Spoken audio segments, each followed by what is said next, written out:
Let's get it. Okay.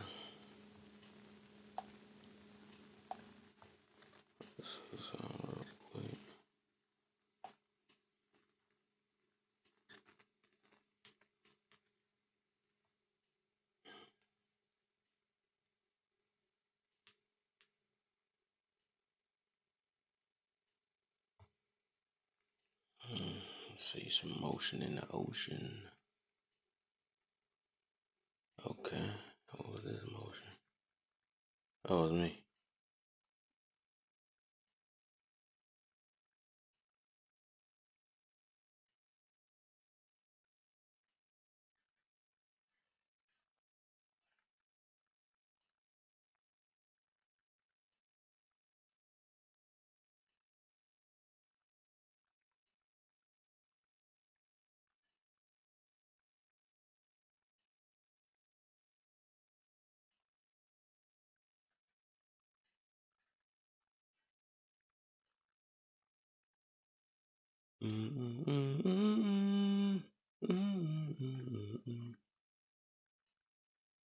It was somebody that more. All right. I gotta bring my back up in here. In here.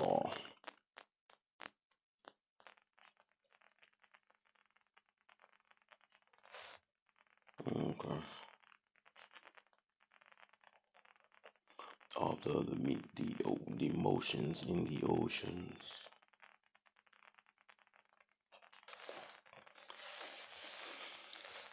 Shoot. Let's get these likes up, man. Let's get these likes up and get to 1,000 so I can get to talk about the topic, man. I gotta put that let you be my guest, or be my guest sticker up here. Is it?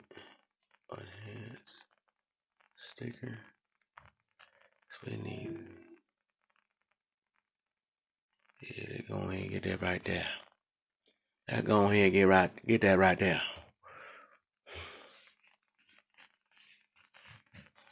Let me get this back up in here too. Nobody told you to talk.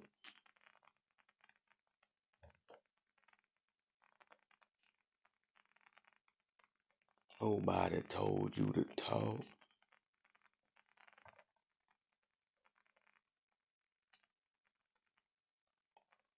Alright, so get this back up in here. Everybody sleep. Everybody sleep.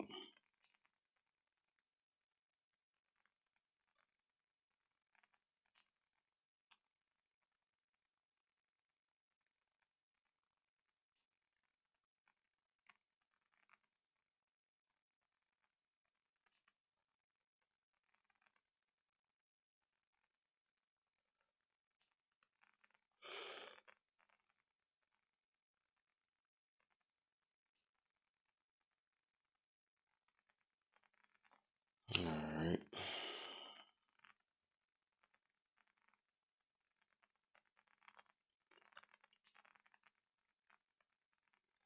Get these likes up real quick.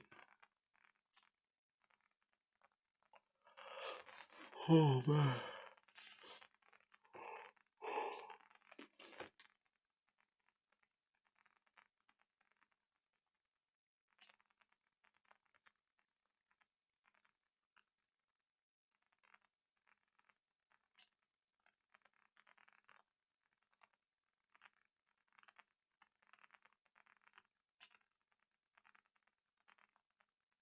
Oh, that don't work like that. You gotta be on this screen.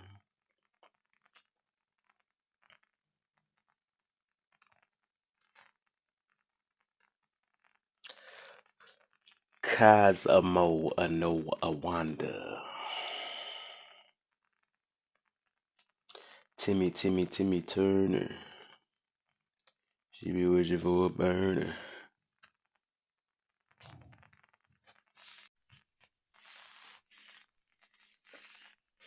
My boy Sleepyhead in the building. I fell asleep yesterday. You know, when it's comfortable in here, it gets like that, you know.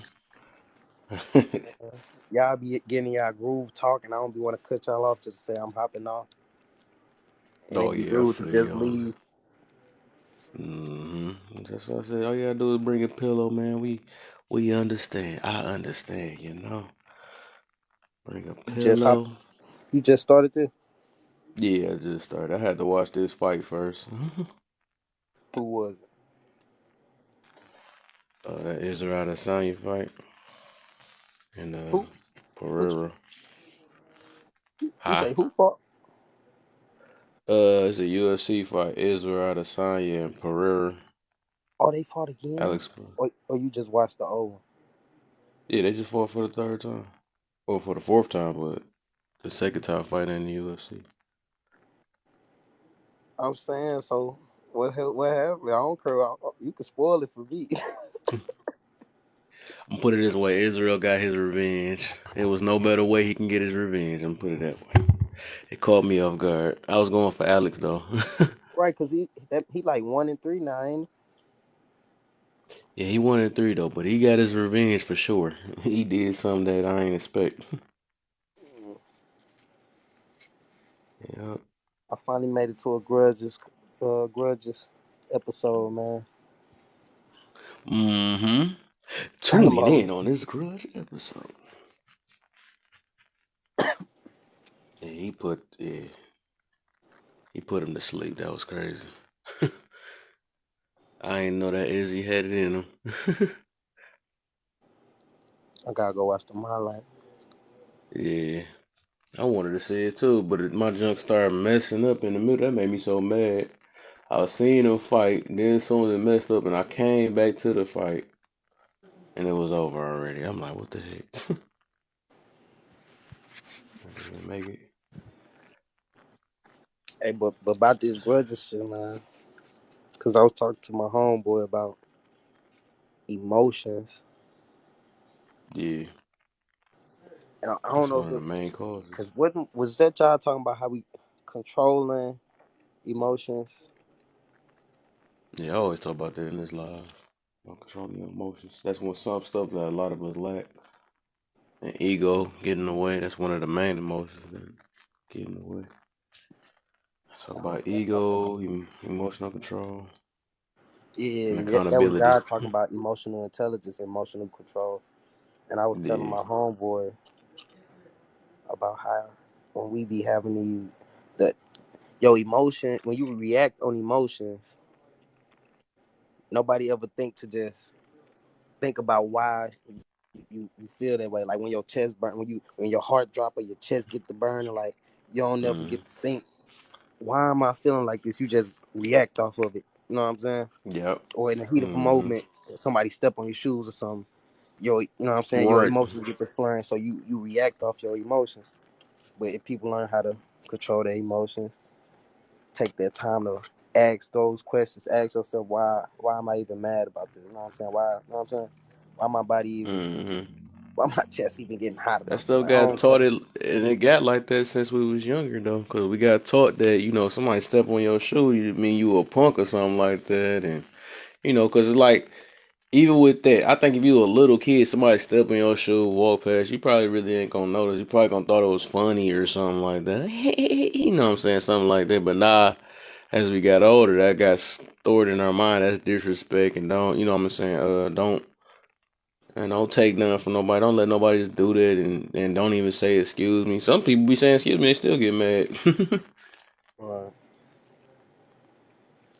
Yeah, a but lot of yeah, that stuff. them emotions, man. I don't know what makes you so angry. That's what you gotta ask yourself every time you get angry though. Like why am I angry? Yup. Is And it worth it?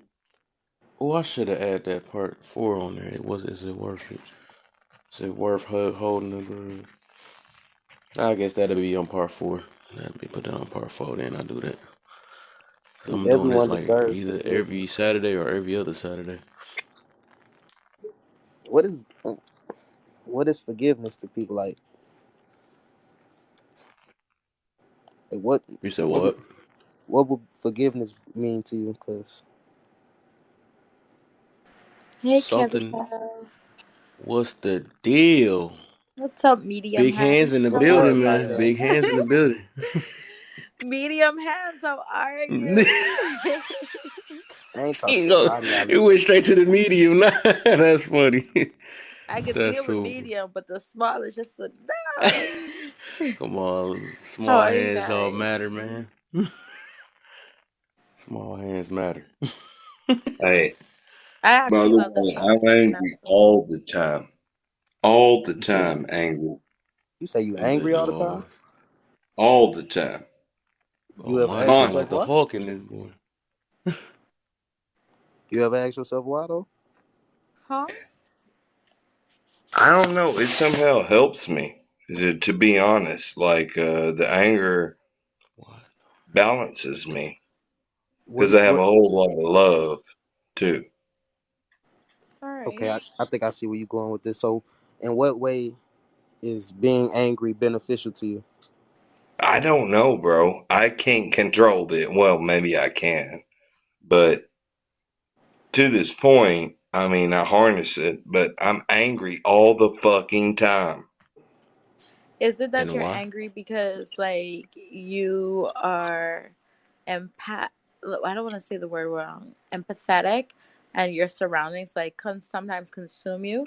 Because I heard you say Yes. that you like you give off a lot of love, and being an empath is like really hard sometimes, and literally that's like where panic attacks and stuff come from you like seeing like the world around you and being able to feel the energy, and sometimes it can be a lot, and when you realize it's not necessarily your bullshit but other people's, you know so I don't Hmm. know if that's what you meant. Wait, Well, wait. yes, I can see that being empathic, yes, but me being angry all the time, I cannot blame that on anyone else but myself. I am Okay, always angry. at least you're taking Hmm. responsibility. Wait. That's You know that take beautiful. more energy though.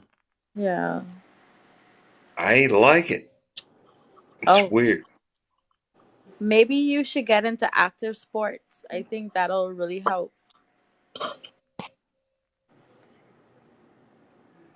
Let's see That would real just quick. be Finish this switching one. one emotion extreme to the other. Not necessarily. It's like channeling it, but in a way that it could be beneficial to you, like working out, you know? Well, Um, you never feel happy from working out. You no, just that's a lie. feel You That's a actually lie. do. That's a lie. That's a lie. I was an That mean you athlete, haven't learned to and enjoy it. yeah, I was an athlete in high yeah, school, you're and probably after right. school I got like overweight. And when I actually went to being vegan for 9 months, and I started working out. My mood boost was like supreme. It's not even funny. So that's definitely Only ever worked your out. physical body will respond to that. You will be in such a better mood, I promise you. The only reason I ever worked out was because I was on the football team on the Gilmore Buckeyes. I was a defensive lineman. I could bench press 285 and squat 315, which is really not that good compared to my other classmates, but the fact that I had this movement, the way I move, I was going to get there, and I wasn't fast enough to be a linebacker. I don't know why I'm telling you this now. That's fine. Well, it was good enough for yourself, so the comparison Yeah. is where we be messing up our at anyways though. You know what I'm saying you progressed in your own field. Yeah. When you compare yourself, that's what that would make you more angry when you saying. Comparison is I would say that you defeating could of always joy. be better. You know what I'm Yeah. saying? So Yeah. you can't be the best of the best. That's just not. Yeah, there's That always don't even gonna be be somebody possible. out So there It better, was something bigger. I realized. I was 5'9", 265, right? Benching 285 and squatting 315. And I realized that as good as I am at what I do, like, cause I am, the running back cannot run through my hole unless you are NC, 5-star, 4-star shit. You're Yeah. not coming through here. How old is you, bro? Jamar Toombs ruined me. Like from Kilgore, Texas, he went to Texas A&M. The only reason you don't know him as something major is because he ruined his career in gangster shit. But Jamar Toombs gave me a concussion. Anyway, yeah, I miss those days. Those days that I just snatched a dude. Oh, you gonna run this way? No, bam. No, you're not. How old are you, Rocco? 45. Okay, you was So born in this has been 1990. like 30 years ago almost. I really love this topic, and I came up because I'm very depressed at the moment. So I'm probably going to talk it out. And it's related to the topic, you know. And the Mm-hmm. question, what I like was thinking of today in reference to something that actually happened today. It's been happening over a period of time, but it boiled up today. And it's just like, do we give forgiveness because we want to, or are we giving forgiveness because it's just like we know that now we've been hurt so much? This is like a coping mechanism. I don't know if I Mm-hmm. make sense with that question. But The real when you came up, forgiveness is really not. It's really not just giving it. It's not about the other person. You know what I'm saying? It's really for Yeah. yourself at the end of No, the I day mean because the to stuff that you. Yeah. ourselves. Huh? Like, are we giving it to ourselves? Because, like, example, like, at this point, right now with my partner, like, something happened today to the point, like, in front of my mom that I felt like shouldn't have happened. And it made me like almost look at him different. Like I think for the rest of my life, I don't think I'll ever look at him the same. And it's just like, but at this point, during the car ride home, like I forgave him, not for him, but for myself. But I asked Uh, myself honestly, I'm like, am I giving this to you because, and am I doing this for me because like I know that it's just best that I you do this need so to I can break just up heal? with him immediately, is the answer. You need to break up with him immediately, let you move on, him move on, because of what you just said cannot be repaired, of what my mild understanding of you women are. No, no, move on. He moves on, you move on. hey, I think podcasts helped me answer my own question for like number two. Like I was answering your question with a question: do everyone deserve forgiveness? And I was like, well, what do forgiveness look like? And Yeah. she, when you Mm-hmm. said something about forgiving yourself, and really, when Yep. you Yeah. think about Start it, off with that first. Like mid, like during the argument, like we were really going at it in the drive home because we just both came from my mom's house and he literally did something. And this been happening for like 3 years, but at like a in an indirect way. And tonight I'm just like, I just cannot. And it's so hard when you're literally like intertwined with somebody in a relationship financially. You know, we live together. He has a house, like all of that crap, right? But it's all solvable. But tonight It has to be you. it made me think, I'm just like, forgiveness. When I forgive myself and forgive him, am I just doing this, or do people in general do it because it's just like, you know what? I want to heal and I want to be better. So this is like a part of a coping mechanism. Because No, I, it's I feel as if I feel as if everybody doesn't deserve forgiveness, but I know it's necessary. You know, like so I yeah. so I feel like it's only necessary to well, it's never necessary to forgive. You got to forgive yourself at all times. I feel like that's necessary. Yep. But yeah when we talking about forgiving somebody else, if they committed a crime against you, like, and the crime is like they know they did it, you can't unknowingly commit a crime. I'm talking about a real crime yeah that I go just against you. want to It's point a crime out against that you and God. You can't forget them for that. You know what I'm saying? this is a female response, not a male response. It's different. And I don't want to upset you when I say that. No, I'm coming. I don't really take anything personal, to be honest. Especially when I really don't know you like that well. You're not like immediate to me, you know. So I don't take anything personal. But aside from that, like I'm just like shouting out loud, like not sure, literally shouting, but like shouting out loud, like the thought of like forgiveness, because it literally happened tonight, and then I came on the live and saw it. I'm just like, I was thinking about this like literally an hour ago. And then Mm. the whole grudge, I think at this time, like, I wouldn't call it a grudge. I think it'll call it as a point of, where they say forgive but don't forget. I don't think I could forget tonight, No. but necessarily, like, I'm at peace with myself. Like, I had to take an hour, but, like, I don't think that if I hadn't been hurt so much times before, I don't think, like, I would have been able to forgive as easy. I don't know if that makes What sense. what is it that you will not forget? I'm speaking generally right now because that's gonna take all night to explain, and I don't want the live to be about that. I want it to be about, like, Mm. conversation So and solutions. so some stuff it do take time. That's like you said, that just recently happened. So that's nothing Yeah. that you probably just gonna get over that fast. Some stuff do take a little time. I even got some stuff that I'm still trying to figure out how to forget this one situation. But that's gonna be even my part number 4 next week. I'm gonna talk about that. Sometimes you gotta ask yourself, if it's worth, was it that serious, and is it worth hmm forgiving or something like that? I think Because a that'll be a lot of the good stuff is topic, like navigation yeah, through forgiveness or to forgiveness. That middle yeah. ground, I'm gonna do like that. that waiting room, like figuring out the gray areas. I think that's the best part of it because if the situation has happened already, boom, and then after that, it's like, how do we get to that heal point, but in the middle be okay? Well, I until think both of you need to be conspiracy theorists. I really huh? do, because I think you need to be conspiracy theorists to really look into all of that is actually going on. And because both of you have the ability to be great conspiracy theorists, but you I'm What not they gotta sure do refuse with I to. forgiveness? understand what you're saying to me, particularly maybe Cab does, but I'm not sure what's going What they on. gotta do with forgiveness? I think you need to go down the rabbit hole further. You don't really,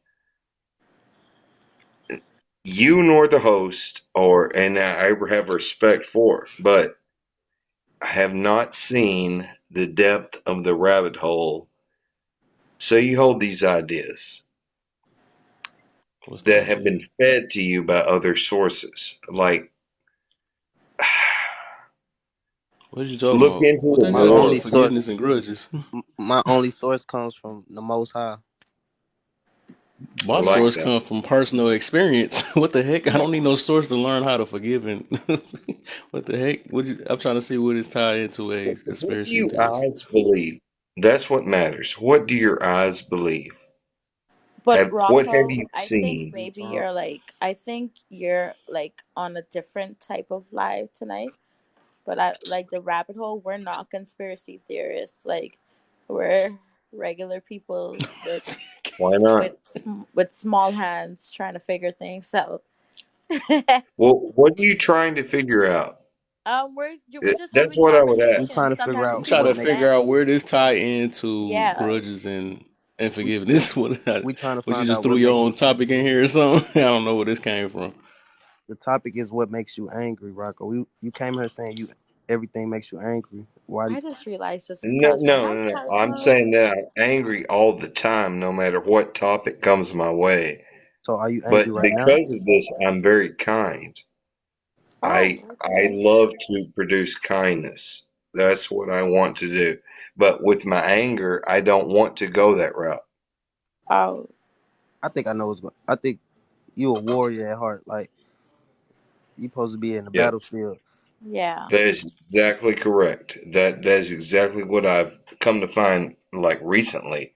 Cosmo That broke yeah, through. I have a But you warrior know, spirit. look, you it ain't your youth days no more, man. You got to be a teacher. Or you got to be a master. You got to have some students. Cause life go on. You know what I'm saying? The So you wars never comfortable stop. being angry for the rest of your life? You got to I find a It passion for. doesn't bother me. Being angry does not bother me. It's I want to keep It do, I but it's want not to healthy for everyone you. that's angry Yep, but understand how to Rocco, handle that's not it, healthy for and your everyone soul. that's not, be happy. That's not healthy for your soul. Anger is literally, and it's been found scientifically that it can be very damaging to your body and your brain. So it's not a good point or state to be angry for the rest of Regardless of your what life. you're telling me, that's not going to change. No, I'm not If saying it'll you You tell gotta change. me not to change. be I angry, at I'm least want you to still be able to angry. hear the information. I know it won't change, and that's fine. So all But I right, want so you it's to got to hear be it. a root to anger, though. I'm gonna try to Yeah. figure this out. So where is this anger coming from? My mother. All right. So there we go. What's the situation with that then? Like No, Well, what see, she I did that have bad to make you so analyzed angry? myself far better than all of you think you can. Ah, I don't get along with my As mother, much but as I'm you not think you angry. can analyze me, I have analyzed myself far better than you yeah, all think you can. yeah. So I'm trying to get it.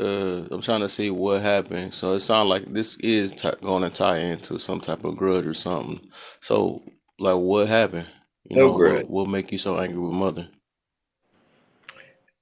My mother disillusioned me at age of 5 that she was mentally ill. I tried to protect my brother from this.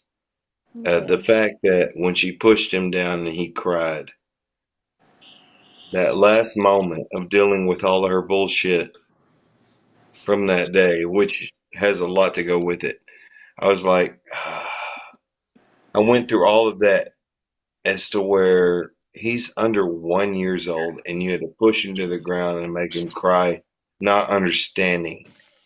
But I do. I understand that you are not yourself. And it hurt me to the Wait, so hold core. up. You said you understand who? Yeah, 5 years old. Well, you said you understand your mother, right? You said she not herself. Yes. That's Type all I'm about to 1 say. manic depressive. That's all I'm about to say. So that I Cosmo. was just about to tell you the reason. I mean, you would have to build some type of understanding to actually have some type of forgiveness. So it's like either you saying you understand, or you just you. I mean, either you I just saying don't it, or understand you truly don't 100%. understand for real. Yeah. Because if Did you you not hear understand, that's me? what kind of like relief you from certain I grudges. understand, but I do not forgive. Yeah, Oh, but no, that don't make sense. Once you or if you truly understand something, then you automatically will forgive because you won't really understand why they did what they did. No, Because that's not how one that thing works, is bro. what I look once you okay, I'm gonna put it this way though. Do you think have you ever took time to forgive yourself? that. That's a good question. I. Yeah. Oh, Yeah. then you're good. So that's why I say this stuff is like contradicting. But because if you really It understood, and is. you took time, because it's okay to admit if you really don't truly know how to understand something for real. Because if you say that, right, you said, hold up. Look, This one man, thing I tell it's people is hard to like understand pigeonhole me humans is because humans and they I have. mess up sometimes, right? Do you think you what you do you deserve forgiveness, or would you want somebody to forgive you if you make a mistake? Would I? Would not? No. But do I deserve it? Yes. You deserve Under what? under the word deserve, under the word I would understand of Christianity. No, actually, no, no, no. I don't deserve none of that shit. I take it all back. I think your anger is like, from what I'm hearing, and I could be very wrong, but it seems as if your anger has become like this fortress of like familiarity for you.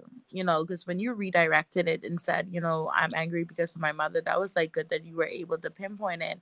But it seems as if you don't want to let go because like it is almost like a No. tool or a Yeah, weapon for you you're to right. hold on to. So it's I become do like this not want fortress to where let you go. you want to live in this state, with your anger because it reminds you that you had to be like this protector for your brother at such a young age, and you don't want to let that go because I don't think you think your mom deserves forgiveness, and that's like question number Oh, 2. nice. You're right. You are right. You are correct. I don't think my mother is worthy of forgiveness. so can Yeah, I say something here? go poet. Hey, Hey. Kev. Hey, everybody. What's up? Um, Let me be quick because I don't feel good. Hey, Cosmo. Long time no see. I came Hey, here exactly to say this. Forgiveness is for you, not for the other person. So when you say, does somebody else deserve forgiveness? Um, well, let me paint a picture. If I got some stuff at my house that I need to pack away, but I don't have a box, I've got to go and get a box so I can pack this stuff up because it's bothering my space, right? It's taking up Mhm. space in my home. I need to go get a box. I get it. So saying that, forgiving somebody else, let's pretend that forgiveness is that box. If I don't forgive, then I don't get that box. Then this stuff continues to mess up my space. It has nothing to do with the other person. You don't lose anything by forgiving them. You don't make their life better. You don't help them in any type of way. Right. They're not going to benefit from it. You are, right? Um, so I think it's important to keep that in mind. I mean, because we all have things, and Lord knows, we all have parents that are not perfect. And Right. I definitely know where you are, but I had to forgive because it was for me. It was bothering my space. It was in the way of my productivity. It was clouding up my mental. It was making me hurt and me pain. So I had to let those things go. So when you say, do people need forgiveness? I do. I don't know about everybody else, but I do. So I forgive to get it That off my was chest. the shit. That was amazing. I appreciate every word you said. Yeah, no problem. Comes with, again, experience. I'm glad I could share that because forgiveness is literally, like I said, getting it off your plate. Yep. So yeah.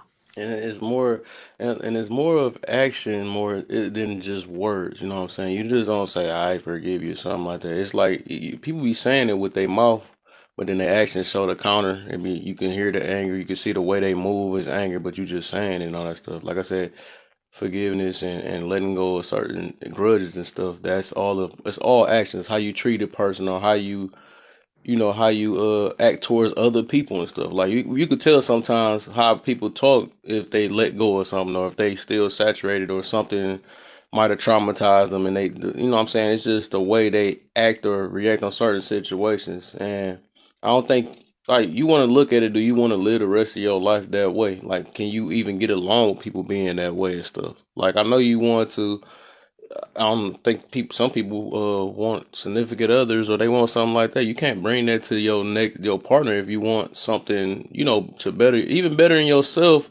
Like that stuff only holding you back at the end of the day. You will never be able to move forward being angry all the time or not being forgiving and all that stuff because you're gonna always have something that's over your head that's gonna always hold you back from a lot of situations or whatever. Hey, And you nobody's can gonna try be to deal with angry that either. all the time and accomplish everything you said.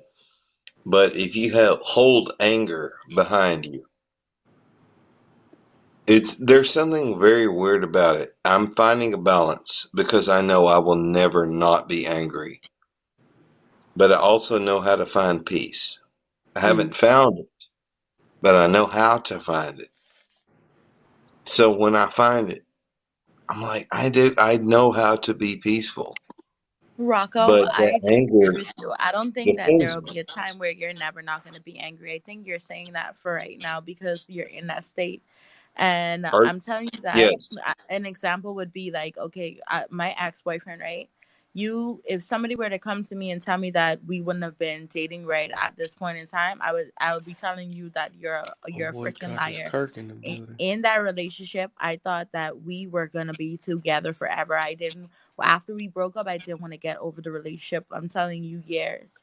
There was literally a time and a space where you don't even recognize when it happens that like you're in a different mental state because something's going to come along because you've already put that out there for whatever you believe in.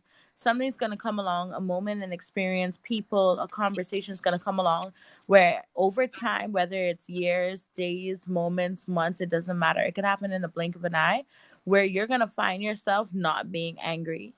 You can't see right now yourself in like a non-angry state, and so that's fine. That's why you hold that opinion. But I strongly believe I'm before you go down into the earth, you are going to live a life. And like Kev said, if you want to have a significant other, or if you already have one, you cannot host that in a relationship. You will never have a healthy relationship if you have that going on. I promise you. And you seem like a person who, like you said, you host a lot of love. You want to give love. You want to conversate, and you can have a conversation. And clearly you're good at listening, because from the time when each of us talked, you were able to listen. So I don't, and you protected your brother at a young age. I don't see you being angry for the rest of your life. And I'm just a stranger and you're a stranger to me, but I just want to say that to you. I know you may not be able to see it right now, but I don't think that's possible for you to be angry. I think that you're going to have a happy, healthy life before you go down. Because guess what? There's no reason that God is going to breathe life into you for you to be angry. Your anger might be justified. Because sometimes, like some of the stuff that I'm adopted, so I'm angry at my parents as well. And that's something that I'm working through. But at the end of the day, I would love for you. I don't know you, but I would love for you to start thinking in a mindset, even if it comes years later, that you could have a healthy life with a beautiful woman or whatever, whoever you want to have it with. Kids, if you don't have kids, be happy, go out there, enjoy life. Listen to me. On the other side of the world, there are kids who are literally every day facing unalivement and all that stuff, not by their choice. While you're healthy, strong as a young man, and able to come on alive, be grateful for that and move on and be the best person you could be. Obviously, your mom did something wrong because you wouldn't have protected your brother. So you know the difference between wrong and right. Take that notion with you and move. You have life. You're 45. You're not old as yet. You're not old. There might be people younger than you. There's so much life to live and be had. And I'm so sorry that you even feel that way, like you'll be angry for the rest of your life. Because in an angry state, it's a sad place. I've been angry before, and like many times. It's not a comfortable space. It literally makes you sad because you don't know human wants to feel that way. And especially for you to think that way, that you'll be like that for the rest of your life because you can't see like the light at the end of the tunnel. I feel like I'm very sorry. But I want to tell you, like, if nobody has said it to you, that's not going to be the rest of your life. Trust me.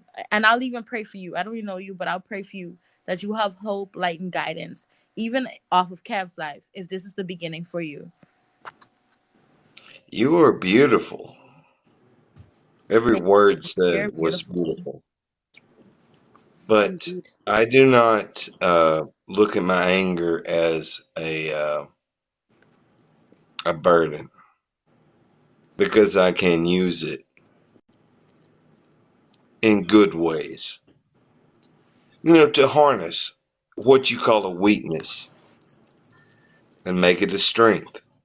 That's what we should all do with everything that we see to be a weakness within us, to be a strength. How do I strengthen, that weakness because of whatever? You are Use beautiful, though. something Yeah, else. And I everything you understand said what you're was so saying, beautiful. that you want to use it as a strength, but you got to find something else. Find another source to build up your strength. Don't let anger do it, because anger, listen to me, anger is not worth it. Anger is not worth you building up strength, because at the end of Are the you day, it sure? will outweigh it. So find another thing to build up that strength, because at the end of the day, it's just like you thinking it's anger is like this temporary fix. It's going to get me strong. It's going to fuel me. And little do you know, like it's literally combusting you at the same time. It might not happen right Yeah. now, but over time, it's never going to be healthy. That is true. Yes, there is a combustion. As to where you feel as though you are God unto yourself. Ain't no wrong with that. And then you gotta remember, all feelings I, is just temporary. Every feeling is temporary. So there's no way you can be happy all the time. There's no way you can be jealous all the time, sad all the time. All that stuff you get to, it all wavers. Sometimes you get bored. I didn't even know that was what I'm saying? That's a feeling too. But it's just all that stuff is something you just choose, and you just gotta. I mean, it's just all part of life, though. You don't have to saturate and sit in one thing the rest of your life. And then some of the stuff it brings you down if you sit too long in it or whatever. And I know you want to better yourself, so you got to find different things. I know you saying that what you use it as a motivation, but then again, like you said, peace and anger, I don't think that's kind of like two opposite because with anger it comes with stress too. So stress and peace don't even that's like two opposites or whatever. So if You you said can you be found a way though. for peace, I mean, you said what? An angry person always looks for peace. I mean, I can tell you because No, I would most definitely. love to live in the woods and be apart from the system and live off of the meat of the land and the water. I would love for that to be the case, but it's not. When he said that just now, when you said an angry person looks for peace, I think you don't want to let anger go because I feel as if you get to a point where you're happy and peaceful, you feel as if that will come back to you. I think you feel you're afraid of the hurt coming back to you. And That's nobody true. knows once you let it go if it'll come back to you. But you got to give yourself that chance because guess what? You're No, I saying do not I'm have. afraid of the hurt coming back to me, but let me just carry the hurt around with me. So like No, it's not a I good will. Look, strategy. you don't understand. If I let that kind of thing that you're talking about come out, that's everyone dies. That's what Oh, happens. Or I just because I love everyone. People So love me included, you got except for children? people. You got Yes. children? Hmm. oh. Okay, so what happened? So you gonna do that They are around your one's children too? married and one is building her empire. Yeah, but do you do this? You keep this same energy with your children too? Yeah, oh yeah. I don't hide So, anything from them. what I'm saying, you think that's good? So you think you doing any better than your mother if you keeping that same energy with your children? Like you As supposed to be a far better as if version you of want what to your mother compare did, right? the no, probably not. No, my mother did I'm saying better. that's your goal. Like, why have children just to do the same exact thing and repeat history over that? You saying that your mother treated y'all bad, so now you're gonna do the same Uh-huh. thing to your children. No, no, no, no. I'm talking about my own personal experience with my mother. I'm Yeah, not so I'm talking saying you about her think your children greatness. should see you angry all the time? Well, yes, you don't know that story. You want to sit in, yeah, you don't get to, bro. If you want to go to where my mother went, that comes from 5 years old. The day that my grandfather and my father told me that because my mother saw them as somehow evil demons under her delusions, but I was the golden child, right? And my younger brother was somehow a demon too, that I had to follow in her footsteps. And I had to go through this for an entire day to make her sign herself into a place to where she could get therapy and manipulate my own fucking mother at 5 years old. And I remember that day when my brother tried to run to her and she pushed him down and he cried his fucking eyes out. And I was thinking, God damn it. I spent this whole fucking day making you do this and you could not push my brother to the fucking ground. That's the day I Let me started to tell you hate my something because mother this at sibling five story years old. sounds very familiar and similar. Just yesterday, my sister was moving into her new apartment, and you were talking about anger and stuff like that. My little brother is very much like you. He likes to drink. He has a drinking problem at this time, and I don't judge him about it. I told him, "You're a grown man. You gotta fix you, right?" So my sister's moving in an apartment. We're helping her move. My brother does. He has not eaten all day, but he decides to stop to the bar and literally get like half cut off of Mark Rogers. So with no chaser, right? So my mom is very provoking. She's a very provoking woman, and she literally has said some stuff to him like early on in the week, and he still every time he gets drunk he brings that up. Now, moving in, my sister is like, she's the type of person with a different personality. She's going to tick you off for whatever reason. She's angry and she's not going to stop. So when you have those two conflicting personalities plus somebody half cut, it's not going to go well. So my brother goes off, and because he's angry, because he doesn't want to let go of this anger, he speaks a lot just like you. Literally, he almost like unalived my sister yesterday, and I'm not even joking, I'm not exaggerating. Her face, because my sister is like, she is white tea, so her face was literally red. I'm not that strong to pull my brother off. Three people were trying to pull him off, and we couldn't. Like literally, today, if you look at my sister's face, she didn't go to work today because her body's all busted up, and her face is all like digged in. now today my brother feels like horrible. He feels like crap because of what he did. But at that time, because the anger was like consuming him, because he was so angry about what my mom said to him and that she's not his child and all of this stuff, like literally my sister had to deal with that. You never know when your anger is gonna boil over. You never know when it's gonna affect your daughters. You might not, you say you might not hide anything Oh, from I them, know and that's extremely like a well. good thing that you want to be honest, but it's also a selfish thing to be this angry. You're being selfish. Can I say You're not something? thinking for your kids. Can I say something? Yeah, but I hear where you're coming from, and that makes sense. I'm so sorry that happened yesterday. Um, with your family. What I hear um Mr. Rocco saying is that he is angry about the past and he's angry about this incident and he's holding on to that anger. Um, I don't hear that he's expressing it every day in his everyday life. Um, Yeah. but I just think that maybe we might be talking about two different things. Am I understanding that correctly, Rocco? I think so because when it comes to like loving my children, it destroys me as they're older now and I like so much I missed. It hurts. So there's a lot of pain. So can I ask, is there something that you've committed to do differently in because of the experience with your mother?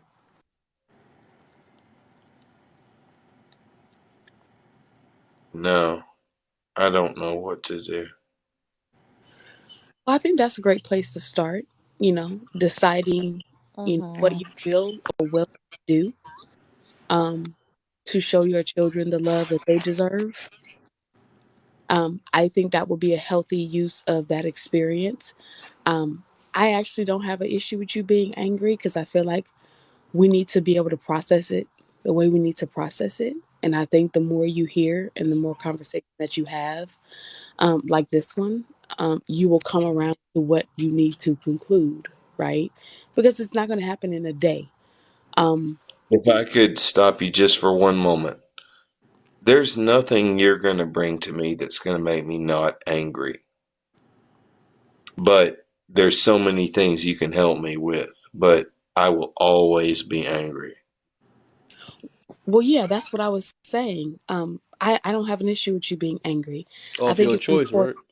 to separate the act from the person, right? You will always be angry about that incident, but we're talking about forgiveness, right? Forgiveness would be for yourself regarding your mom. So if you could take it off your plate, right? That's the forgiveness part. But you're never going to change the way you feel about how your brother was treated, how you were treated, because that's the incident, and that's not necessary for forgiveness. You know, you don't have to. You're never going to change the event, so you can't change your feelings about the event. The forgiveness part is allowing you to be able to move on, even though that happened, right? Not imagining that it didn't happen because we can't do that. So, I mean, it's going to take time for you not to be angry, but for me, I'll just say for me, right? When I forgave my parents, I decided that I was going to be the best parent that I could be, whatever that was, and I wasn't specific with it. And that's my commitment to my children, and that's how I use that pain.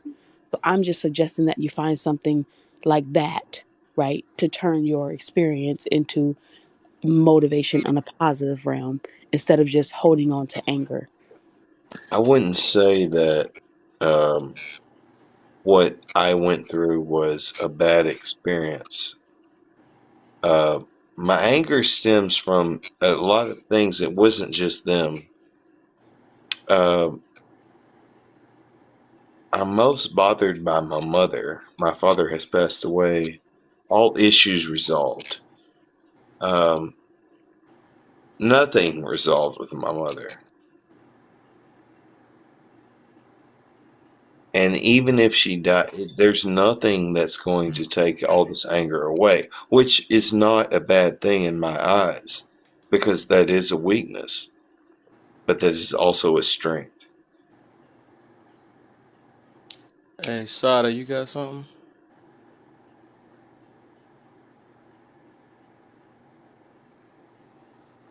Sada, baby. Sada, Sada. Hi, Oh, there you go. What's up? What's up? I'm doing great. I hope all of you are doing great. You said Um, what? I said I hope all of you are doing great. Oh yeah, we good. We good. Yeah, so it's an interesting conversation and a nice one. And what I have to say is that you forgive people all the time, even the ones that don't deserve forgiveness, because you're forgiving them for you and not for them. Not because or every one of them deserves forgiveness, but because you deserve the peace. You see, anger is like a baggage to your heart. You know, when you're carrying anger and grudges, you feel it. I hope you people can get this because you feel like your heart is heavy. You feel like something is just not so right. It's so heavy to the heart, to the mind, and to the soul that for your own sake and for your own sanity, you just forgive. You forgive people who have wronged you. You forgive those who have wronged you intentionally or unintentionally. You forgive the version of yourself, your many versions that made decisions that make you angry right now or you regret them. You have to forgive those versions. You forgive people who will never apologize to you, but you have to let it go and be at peace because you deserve the peace. An unpeaceful mind and heart is a terrible place to be, and your mind and soul and body is your temple.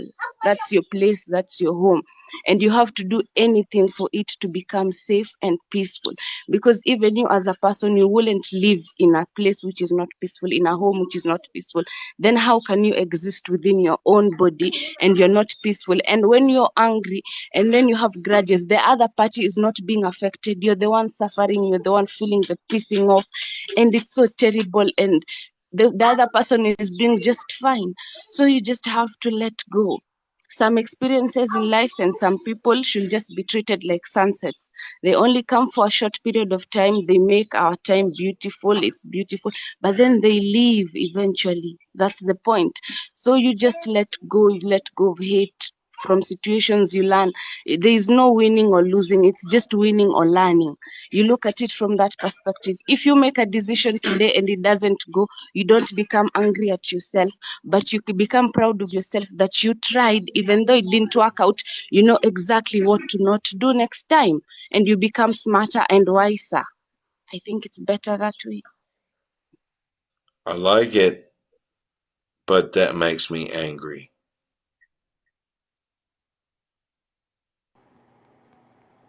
Kev, let me know you want. Let me know when you It want to take makes me accountability. angry that we are not that way. What you Let me got, Kazamo? let me know you want me when you want me to get off the leash, man. When you want me to get off the accountability leash, man. What you got, man? Go ahead, do it. Because I feel like the whole panel done dodged accountability for this man. Or we just feel like, I don't know what it is, but look, sir, you saying you'll be angry forever. Then you must be aware that's your choice to be angry. We Oh, telling you so we telling you you telling that, me that I'm the one holding this whole thing down? yeah, because guess what? If I'm telling you what makes you, all right, look, if I'm telling You you, ain't telling me shit, I'll tell you that. But go ahead. if you already admitted you angry because of your mother, right? But Right. everybody makes mistakes, so you say your mother don't deserve forgiveness. Have you Yeah. forgave No, yourself I yet? didn't say that. That's what you deduced. All right, all right, but if you didn't say that, it don't matter. Did you forgive yourself yet? Forgive myself. For Yes. what? What you mean for what? Having Rocco, resentment what for my Cosmo is mother? saying is that I think that it was me and like several people have spoken to you, and we've each given you like a different perspective on how you could not be angry. or even understand your anger and say that we get it, we resonate with your anger, and there's like no, I don't think there's gonna be any resolve tonight for you. I don't So want that's what caused the any of most. you to feel sorry for me. I'm No, here No, to there's tell you. that ain't definitely what no I was pity. saying. There's She no said pity. We're something just else. like saying, It so is a probably resolve for you, like but we just want to get on with the three topics up there and Hold probably like get more Yeah, into do what different you do things. and kick me if you got to. Yeah. on. but I You don't don't before we have to. actually have before to we get go. We on, could just talk about other No. things. no, Can we? look. Before we Can go we not on, kick? I'm finna give you your Hold resolve. on. Your resolve is you take accountability for all things that make you angry, because apparently Okay. you still angry because you don't So, realize what you Bro, did.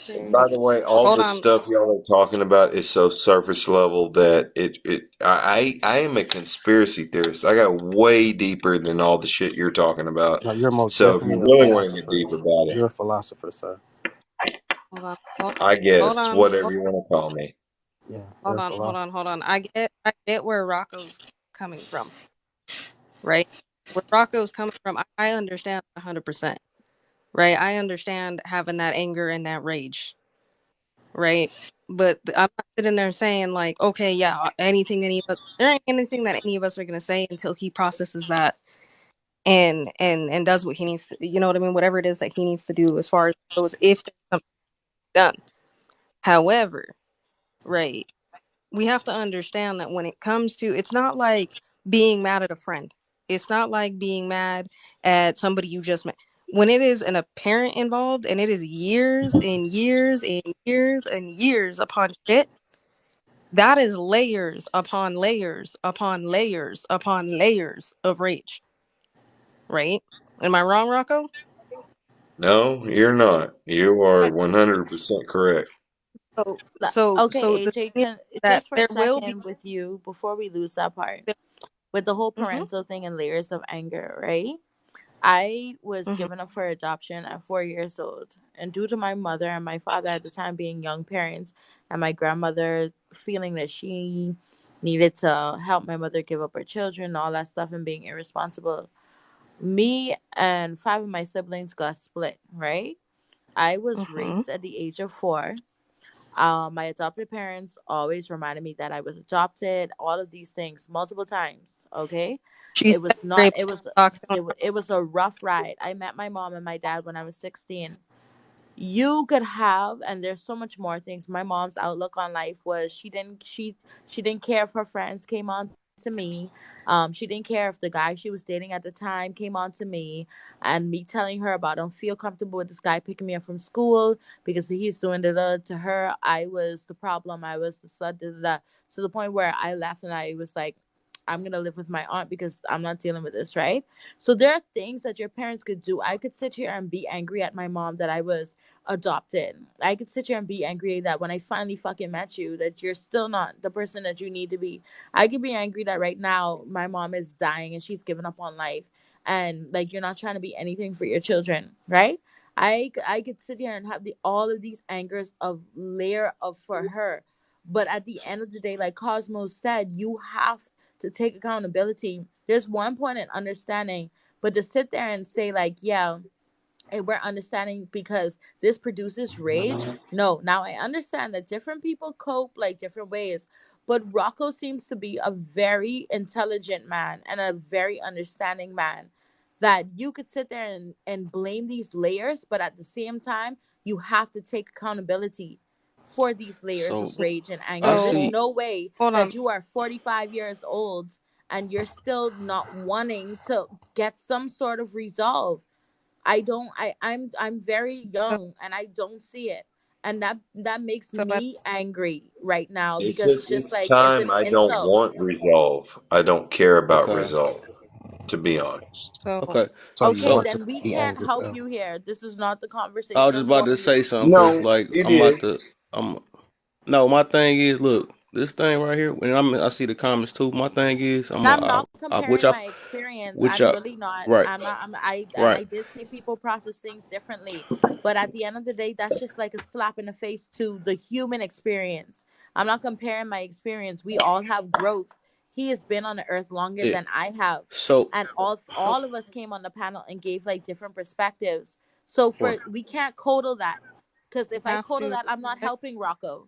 I'm not. I'm Not, Yeah. I'm just it's like coddling him. not a form. It's not a form of I coddling. It's I don't need respectful. any No. help. And that's what I was just about to get to with that though. Right. So it is some type of coddling behind it, right? So I did let that be known about my page. It's not like that because if you're not looking for help, right? It seemed like you just coming up here to trauma dump, and that's not my type of page. I don't do that. But if you're not trying to look for no help and you trying to you taking everything as offensive, and you came up, what did you come up here for if you're not trying to look for a solution, right? My room is literally not like that. I see that Conversation. everybody. I understand that everybody gotta, they got a time to find a way to heal or do what they want to do. But you already came up here with the mindset that you're not going to change from what you already think already. So I don't know what you expected, Are you from going to? any of us if you're not trying to look for any type of help or advice. Because I'm not a pander Are to the room. you I just going don't to do that. change from anything I say or anyone else says? No, my thing is the whole point of this is if somebody was trying to look for some type of help instead of trying to look at everything as pushback and I don't care and I don't hear what y'all talking about. This ain't that type of room. I don't got that. It's rooms out here that's like that, but I just don't do that. I I look for don't know where solutions. I look for you people that's trying to tried to grow and trying tell to me help that kind of themselves. went But you sound like because you're not even trying to help yourself. You don't even sound like you're trying to help yourself. So why did you I come think up we here for? all Like what are. was your whole purpose? I think we are all Huh? trying to help ourselves. You don't sound like Nah, you, because you taking everything that we saying right, and you like I don't care, I do what I want, and okay, you could You're do that, trying but you to could have did that in gaslight the me, dude. comments It's not going somewhere. to work, bro. It's not going to work. I don't know what you're doing right now, but some different level. If you want to kick me or think that I'm some threat to this life, Okay, that was much. No, so what I was saying is not trying to coddle that, right? It is a process. My point is that Of you have course. to process those layers, was what I was trying to get. I wasn't sitting there trying to say, oh, well, it's just layers and layers and there's nothing you can do about it. I understand the rage, I understand the anger, but you have to process layers, is what I was trying Yeah, that's fully aware. We to all kind say. of aware of that situation. We already know that. But So, if somebody is not looking for it, it's like pointless to even say that. He know his layers. Everybody know his layers and stuff. But when somebody but got I'm their not, mindset as in, I'm not going to do this. I can care less what Hmm. y'all talking about. And It's like that's a kind of spirit, pointless. and You that's an talking to a energy brick that you wall. can't entertain. Like when you see it going down that, because we all spoke, like I told Stella Poet, she gave her piece genuinely. Kev was like the first one. I came in after. Like I completely get it. I'm a teacher and I'm a counselor. And I'm in school for psychology. I completely get that people are gonna be different and process it. But he is from the conversation that we've had with him. He's very educated. He has kids, so like you're not really contributing to the conversation if you're coming back to the same point. We've given, and the way he was talking to Cosmo was like disrespectful. Like as soon as Cosmo was talking, he's like, "Oh, I don't know what ass you're talking about," blah blah blah. So it's just like when you're putting that energy out, it might seem like harmless, but it is. It's not harmless. You're literally like speaking that stuff into the universe. Do you understand? Like I don't know if anybody else goes off of energy, but even harnessing that conversation for that long, it's just like the only reason I said something because I thought he genuinely like he seemed as if he wanted like somebody to hear him out and vent. Because first it was conspiracy theories, and then it went on to like football and all of that stuff. And I get that I brought that up when I told him to do sports, but like what's going on? Like where are we gonna get anywhere? Are we gonna keep on running the same race around the track? that's what happened, man. Kev left the back door open, man. I'm not angry. Thank you, Syllable. I'm definitely not angry. My anger is no, I'm I don't think violent anybody's when I'm angry. angry I'm yet. just I don't You think left the ba- anybody's angry yet. you left the back door I open, came Kev. in and to contribute to the conversation. I didn't know how long he was up here, so that's my fault. I'm sorry. yeah, and I love what you were saying But in the I'm comments where you contributing. said that healing never stops. I agree with that because that's Oh, how I feel. yeah. You said good stuff in the comments when you said the healing never stops. It's like a process. Like with the death of my daughter, like there'll be days where I'm good and there'll be moments where I'm like crashing. But I understand that that is just the process.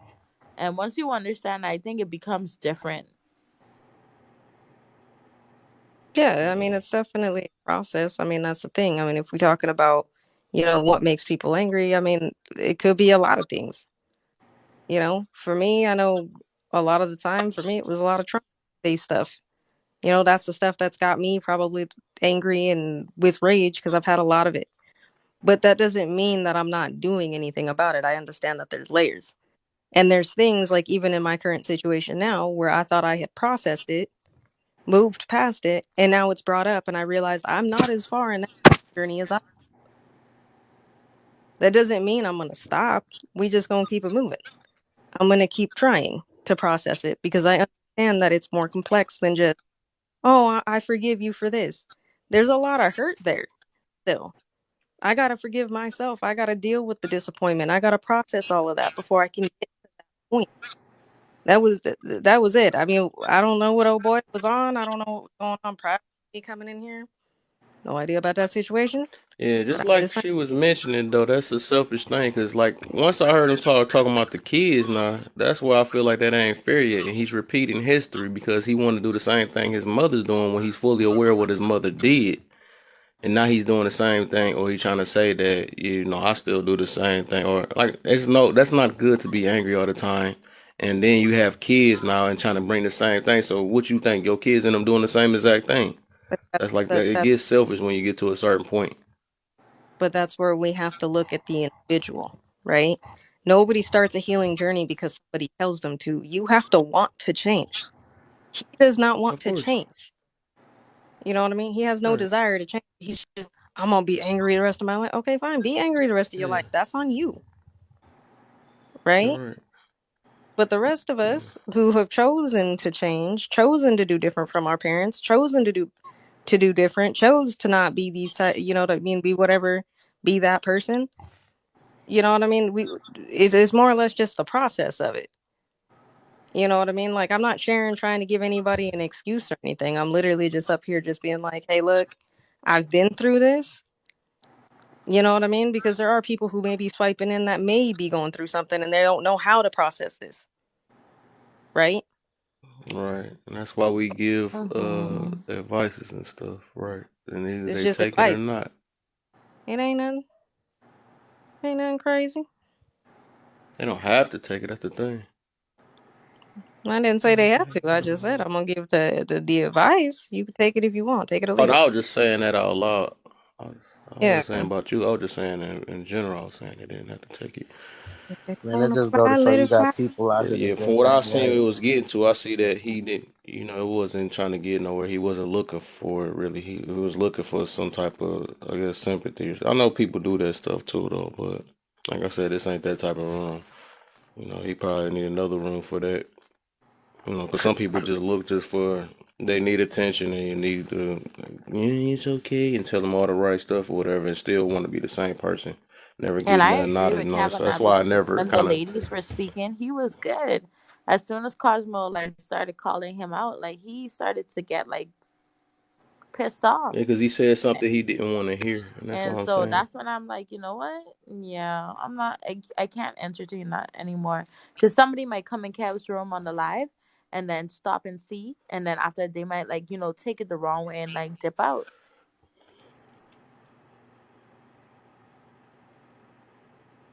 Man, Yeah, can't he get already right. mentioned it twice, so I just went on and granted his wish. He said, "You can kick me, so I guess whatever."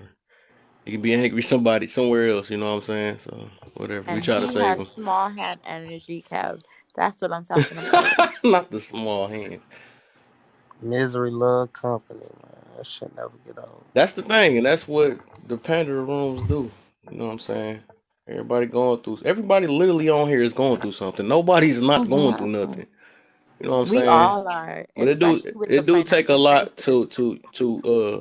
to get out of it. But like we said, you gotta want to too. But then again, you can't have everybody or everybody. You can't expect that everybody. And it's people that's out here that can do that though. Expect everybody to waste all that energy just to make you feel good for the moment. I'm never, like I said, I already mentioned that in one of my quotes and stuff. I'm not here to for that.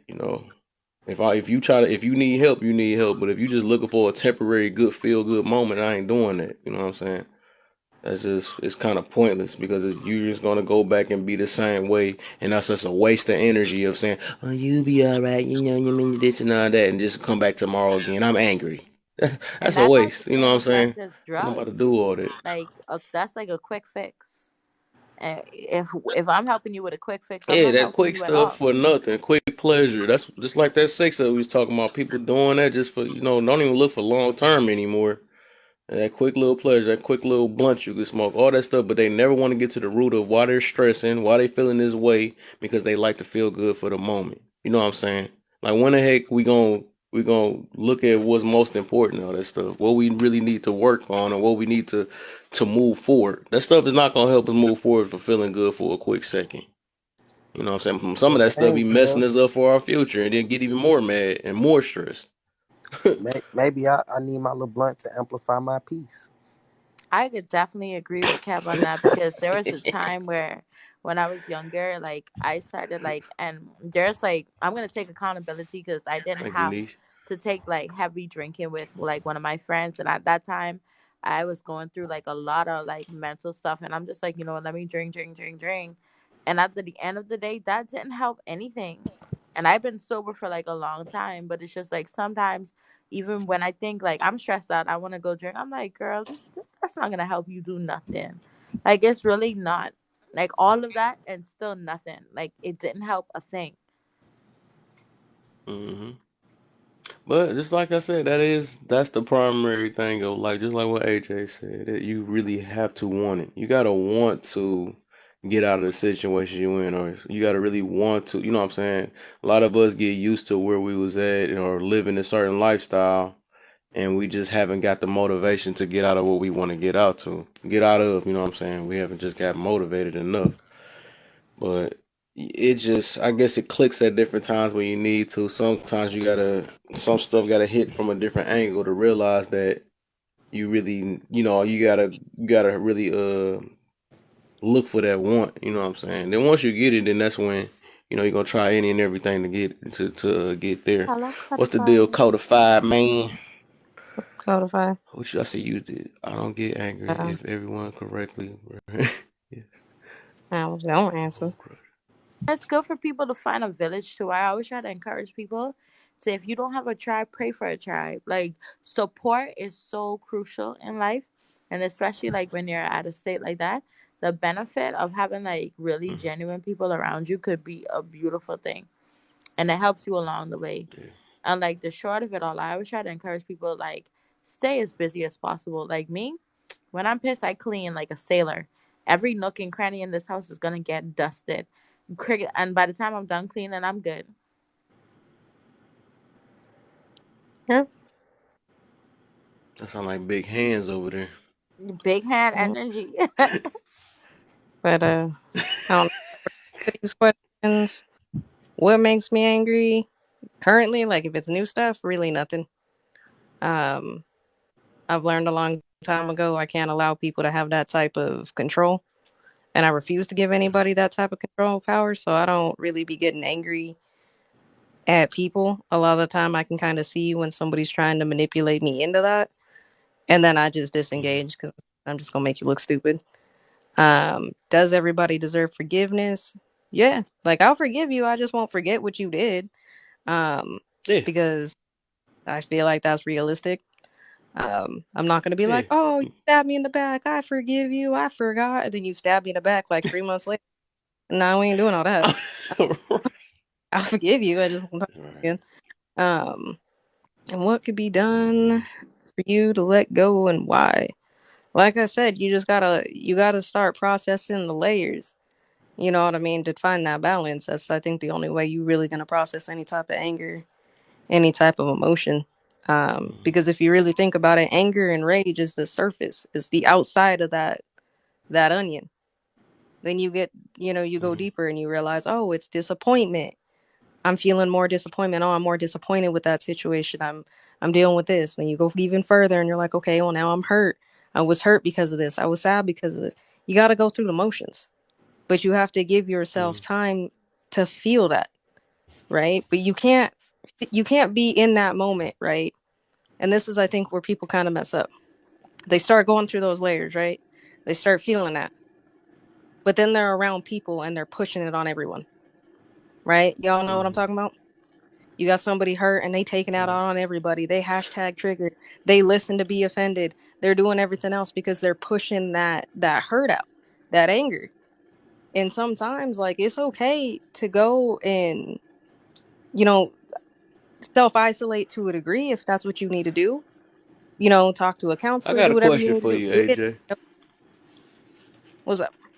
Oh, was you? Oh, so no, I Yeah. said I had a question. You made me think about something. You said sometimes you got to give people time, right? So I Hmm. always wondered, do you think so? Do it get to a certain point where you feel like sometimes some people just might need a jump because they didn't, or they might need some maybe because like sometimes some people might have went one route, or some people might needed another route to actually get that motivation or something like that to to push themselves up because maybe themselves is not good enough and they might have to hear it from somebody else. So I was thinking about when you said some people might need time. I would say Hmm. one is too long and one is too short. I would say something like that before I think it. somebody else might have to step in and help them out because like just like what I was hearing with my man's, it seemed like this has happened since he was young and he's 45 now. You know what I'm saying? So when is like when is too long? Some people might go to their grave with their situation though. Well, that's the thing, right? That depends on the person. When I say give somebody time, I'm not saying wait around for them to figure out their shit. By all means, your life still keeps going, right? Yeah. With say the individual that was just up here, he's 45 years old and he's still holding on to that hurt, right? And he's refusing to let it go, right? But let's really talk Mm-hmm. about why people refuse to let it go. It's because it's comfortable. It's what you've known. You're too afraid Yeah. to go out there Right. Yeah. with the Yeah. unknown. What do I do without the anger? What do I do without what do I do without the Some of us don't have that. We're like, I'm tired of feeling with this shit. I need something new.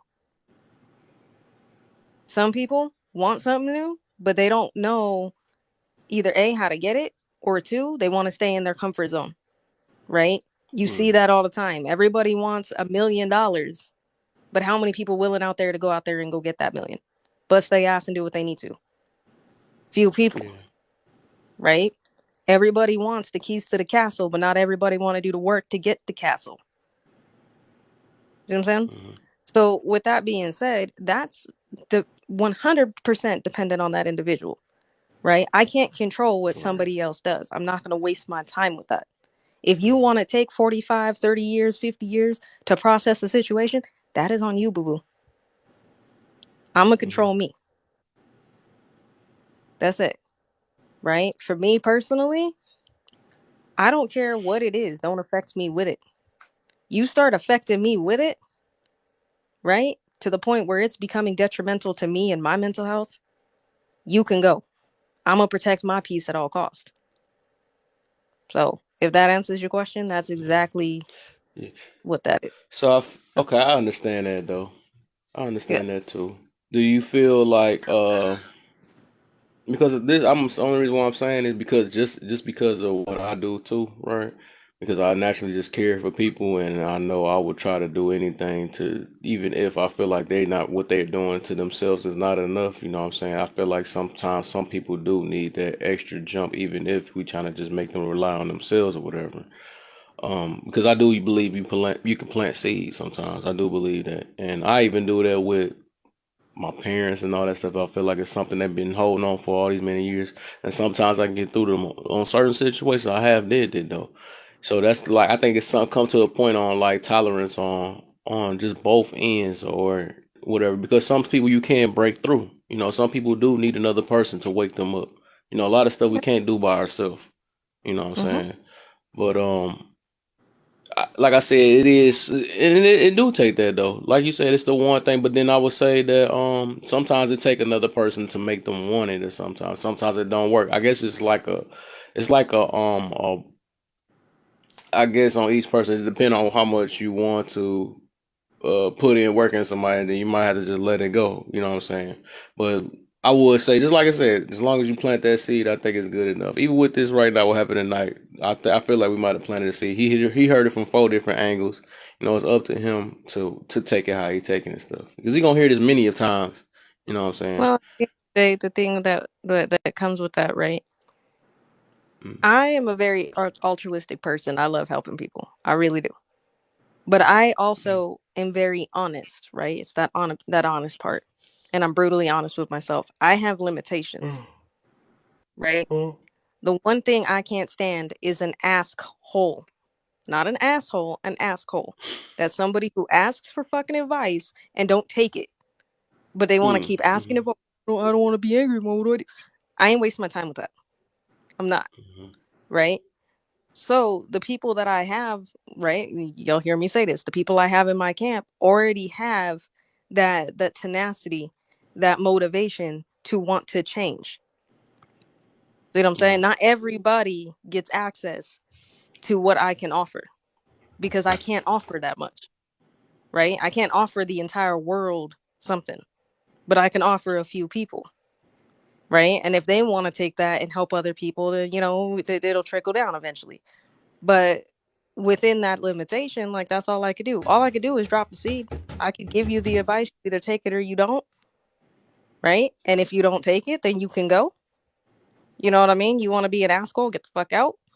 You want to actually be over here, put in the work, then that's fine. I don't care if you fall on your face a million times, right? As long as I see that you are trying, you know what I mean? That's perfectly fine because you're not going to get everything. You know what I mean? We're human. We're going to slip up. We're going to make mistakes, right? I said it last night. I am healing. That doesn't mean that I won't spaz on your ass if you talk crazy to me, right? I'm going to try my best not to, but I'm human. That may fucking happen, right? But at the same time, I got to be honest and forgive myself for that and understand that I'm human.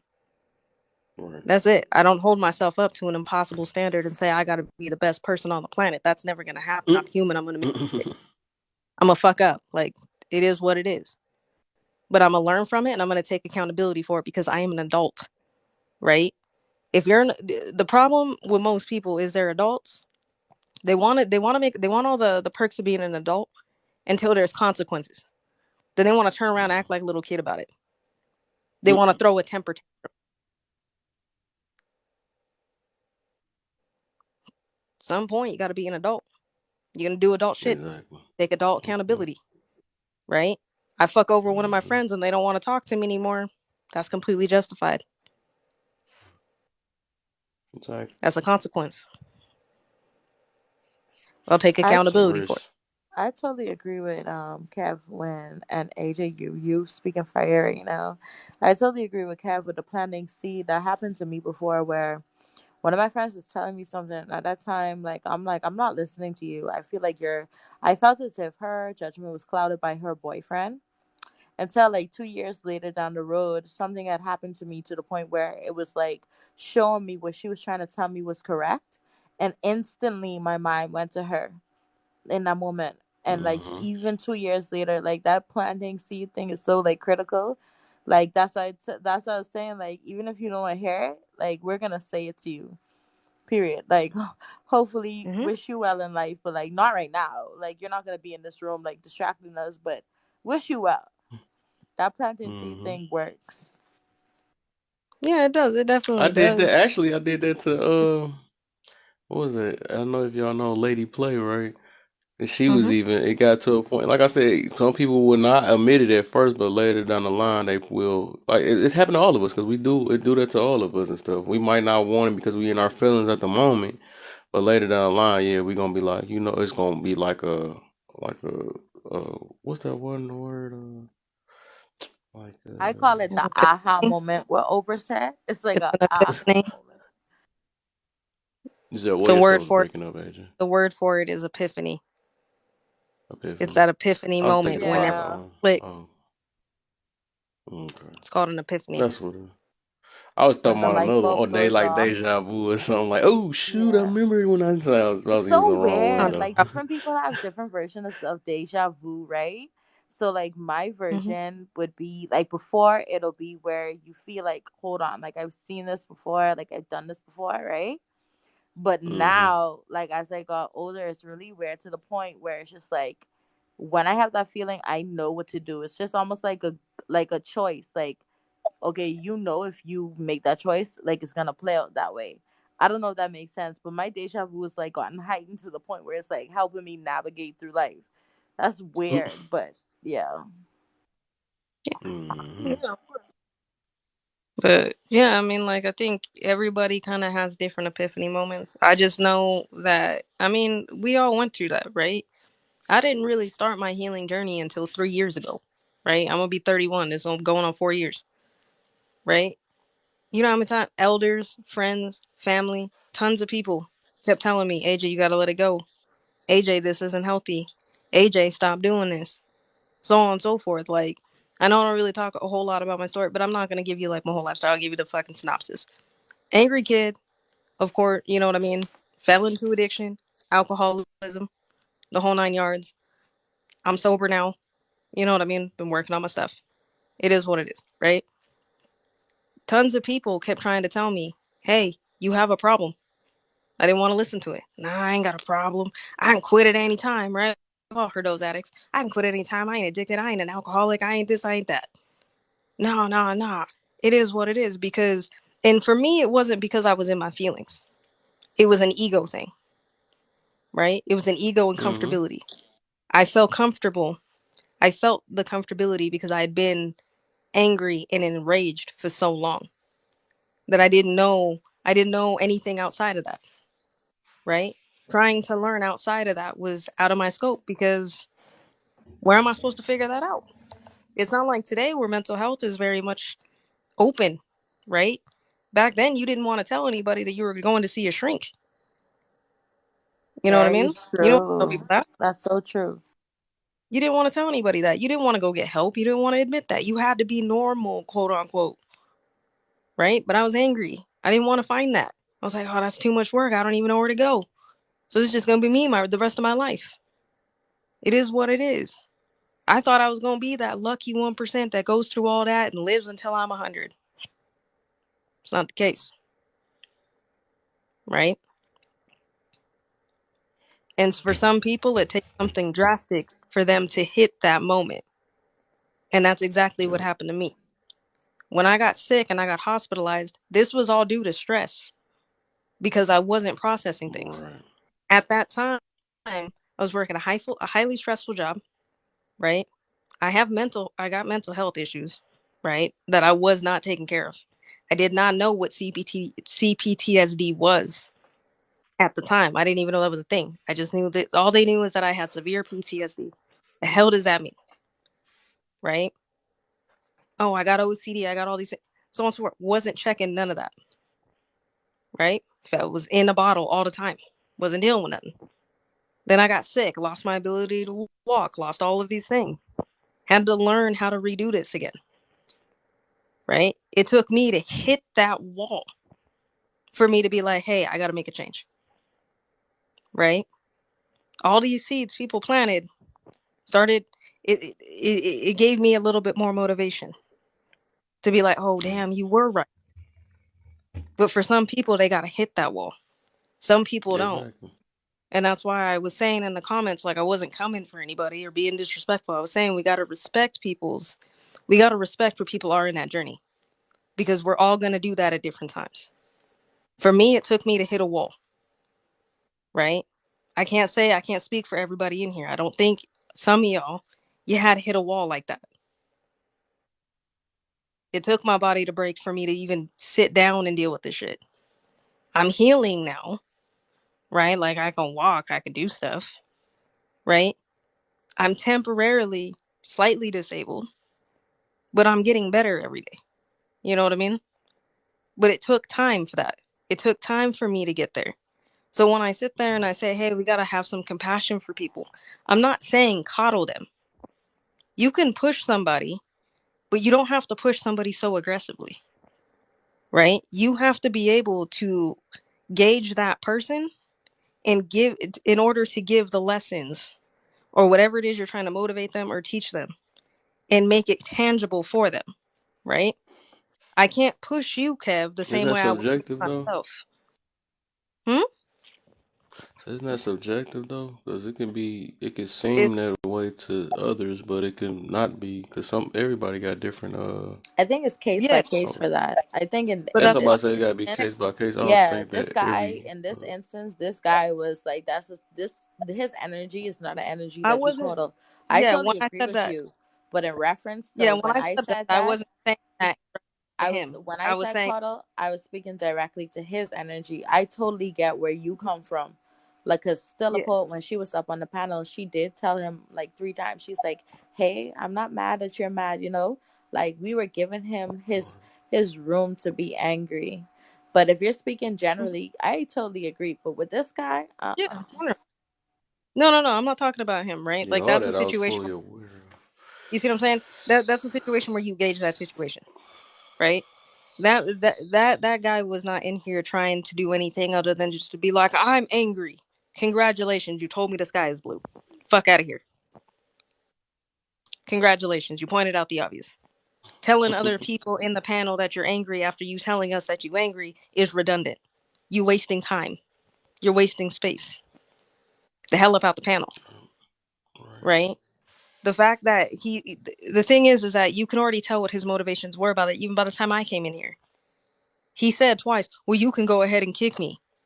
Yeah, because you need your conspiracy to be legit. You think everybody is against you. So you put yourself in that situation and you manipulated, subconsciously manipulated or consciously manipulated that situation into believing that. Right?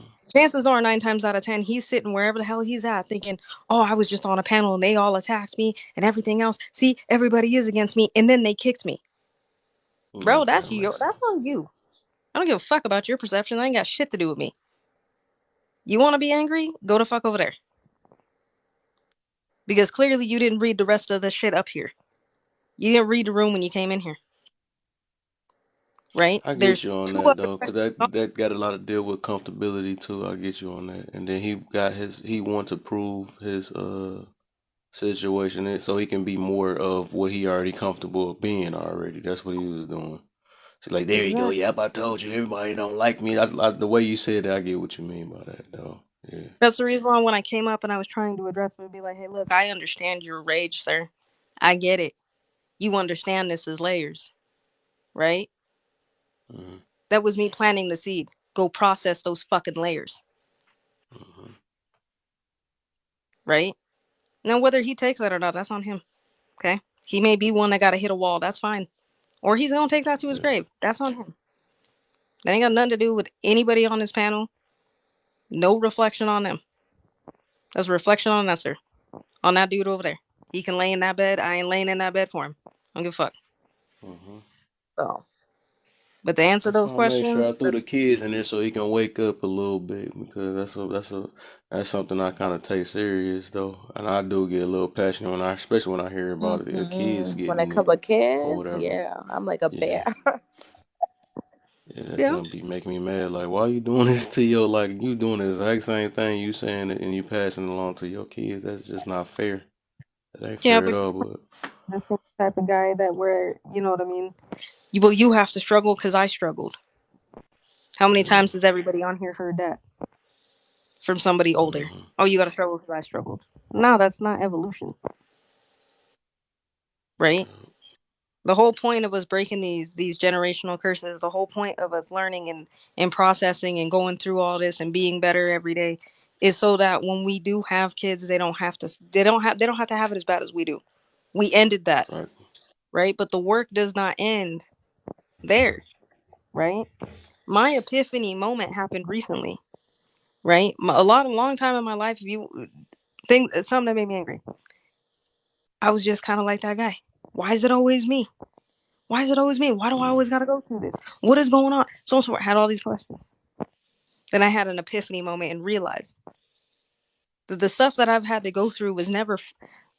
Yes, I had to go through it. It was all necessary, but it was the lessons that aren't for me. I have to do this work because it's not for me. It's for my future generations. That's why I'm doing this work, right? Yeah, whatever. You know what I mean? We already know I'm never gonna heal to the day I cross over. That ain't never gonna happen, and that's perfectly okay. But I'm doing it for my future generation. I will be that Exactly. ancestor that ends this shit.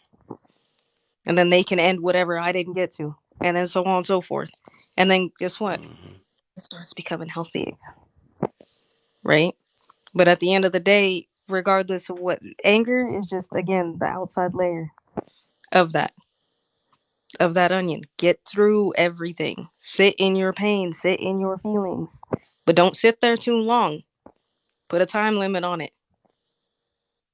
That's the best way I Mm-hmm. can. If I did any advice I give you, do not sit in it for too long and don't hyper focus on it. Take it in doses. That's it. Feel what you need to feel, process, move on. Then you'll get to a point where you can forgive people. It don't matter. Ain't gotta forget, Exactly. but you can forgive. Now I'm Mm-hmm. gonna get off You my forget you soapbox. just being naive then. I don't Out know here why I was preaching. mad at him, but I was mad. Because you could have felt that energy, Kev. You That's gotta why. learn from. And that's what I'm saying. I don't care what nobody say. I strongly believe in energy, bro. It has Oh yeah, most literally been definitely the too. driving point of my life, and it's kept me safe so many times. Being able to really see, or what people would say, read the room or read the energy, and you really gotta get in tune. And that's what I was talking about earlier, like finding a village, who is, even if you don't find a village and you spend time by yourself. I spent a lot of time by myself, and I think it was the beautiful process of my healing to really get into it and dig deep to be able to protect yourself, not just for now. Because let me tell you, not even in just this room, I've been in other lives on TikTok, right? And it has, like, I always knew it, but it has brought like a real recognition that this world is crazy. You will have people who are really crazy. And when you walk into the world, you're dealing with so much different people, so much different energies, so much different people who could be on different tips. You really got to protect yourself like every day. And that's why I try to tell people, like, and like AJ was saying before, it's not going to be just a one time fix. It's going to be a daily thing. Just as I always tell people, just as you take a bath, brush your teeth, and eat every day, you got to protect yourself every day, rejuvenate every day, heal every day. Like for me, I like podcasts, so I listen to different podcasts, Right. or I'll go music. Sometimes the podcasts don't work, and I'm like, I don't feel like this today, so I'm like, girl, you better turn on that music. You, before Hmm. you get back to that angry point, girl, you better go do this. I'll take a walk, I'll get on a call, I'll do whatever. I even went to the point, and I don't know if like anybody else wants to try it, like I made a list of things that I like to do, and I'm like, you know what, since one of this is not working today, I'm gonna pick this one off and just go and get yourself sturdy Hmm. in that mindset every day. Because guess what, you're not going to be able to show up for yourself. Like me and my old boss had this conversation, and although we're not working together anymore, I appreciate it because we always like talked on a real level. Like it's okay when you don't show up for other people. It's disappointing though, but when you can't show up for yourself, that's when you know you have a problem. Because who gonna Well, show that's up for you? because you do that. Who Exactly. who is gonna show up for you? Nobody. Exactly. Girl, preach. No, nobody's gonna show up for you. And that was like a hard realization that I had to realize, like, when everybody has their crap going on. You understand? Like Kevin said, everybody has their thing going on. So I can't expect you to be here for me all the time. Now there's gonna be some times where your friends could be there for you and they could come around. Your mom could be there for you or whatever. But at the end of the day, like, think about the healing that they need to do. Healing Well, at the end yourself of is the day, like a process in itself. You understand? And you got to take oh things yeah. like AJ said in layers. So think about other Yep. people. So I always try to like encourage people, and I try to keep myself, because guess what? It's gonna be a day where you don't even see it come. Nobody sees problems coming, because unless you started yourself. If you saw a problem coming, you would have been stopped a long time. And that's why I always tell people with life and death, you would never want to know your D day. You know why? Because you're gonna do everything to stop it. You're gonna spend the rest of your life trying to stop that. So that's why it's a beautiful thing that it is a mystery. Problems come up and you just gotta really be on guard. Because if not you, who? Who gonna do it for you? Nobody. And that's sad sometimes. But then after that, when you really realize, like, this really a survival world, you gonna like take a different approach. And like my dad used to tell me, he's like, listen to me, life is like a jungle. When you go into the jungle, You going in there with some toys. He say, no, you're gonna get a survival kit. You're gonna get some matches, some torches or whatever. There's gonna be animal snakes and all that stuff. You're gonna prepare yourself to be all up in that place. And that's what we waking up to. And like AJ said, the world is not the same as it was back then. Like therapy was like heavily frowned upon. I've been to a point where I've heard people, and that's why I got into psychology. I've heard people where they're like, oh, and especially in the Caribbean, oh no, like you go into therapy, you need Jesus. Like that's gonna be the borderline, but that disabled our generation. And that's why Exactly. like people are so like, oh my god, these Gen Z kids are wild, and then they're having babies. I'm a teacher, and literally these kids, like the only thing I would tell them or give them advice to say is just, I wish they were more like controlled with the way they think. Their thinking is so beautiful. They tell me that me being indecisive is cringy. Like they're like, Miss M, that's cringy. You got to know what you want. Like they're go getters. Their confidence in this and their and themselves. They know what to do. It's just that they're like wild cards. Cause we had that little discipline from our parents. They kept us in line because that's what they knew and stuff like that. Kind of, Mhm. kind of. I would say. I But mean, we miss we therapy. all pretty much millennials up here, right? Yeah, we miss therapy Yeah. though. I would say millennials overall, like at least Yeah, from we're my perspective, millennials. growing up, we unhinged motherfuckers. Let's be real, Mhm. right? We We have are. gone ish and so on and so forth. And I'm not slamming Gen Z or anything else. It ain't got nothing to do with that. I don't believe in slamming one generation or pitting them against each other. I'm very proud of Gen Z. I think Gen Z, they definitely have a very unique way of thinking. Mhm. I like that they're willing to go, all for nothing, stand ten toes down for stuff They're and YOLO. everything That's else. what I describe them Love as. it. I need y'all to give me But one for me, second because I'm feeling sipperoni-ish real quick and I need something to Okay. snack on, but I'll be back. sounds good. But I feel We like got you, I feel Kev. like I feel like that's the thing, and I agree with what you said. You got to show Hmm. up for you because at the end of the day, ain't nobody entitled to your bullshit.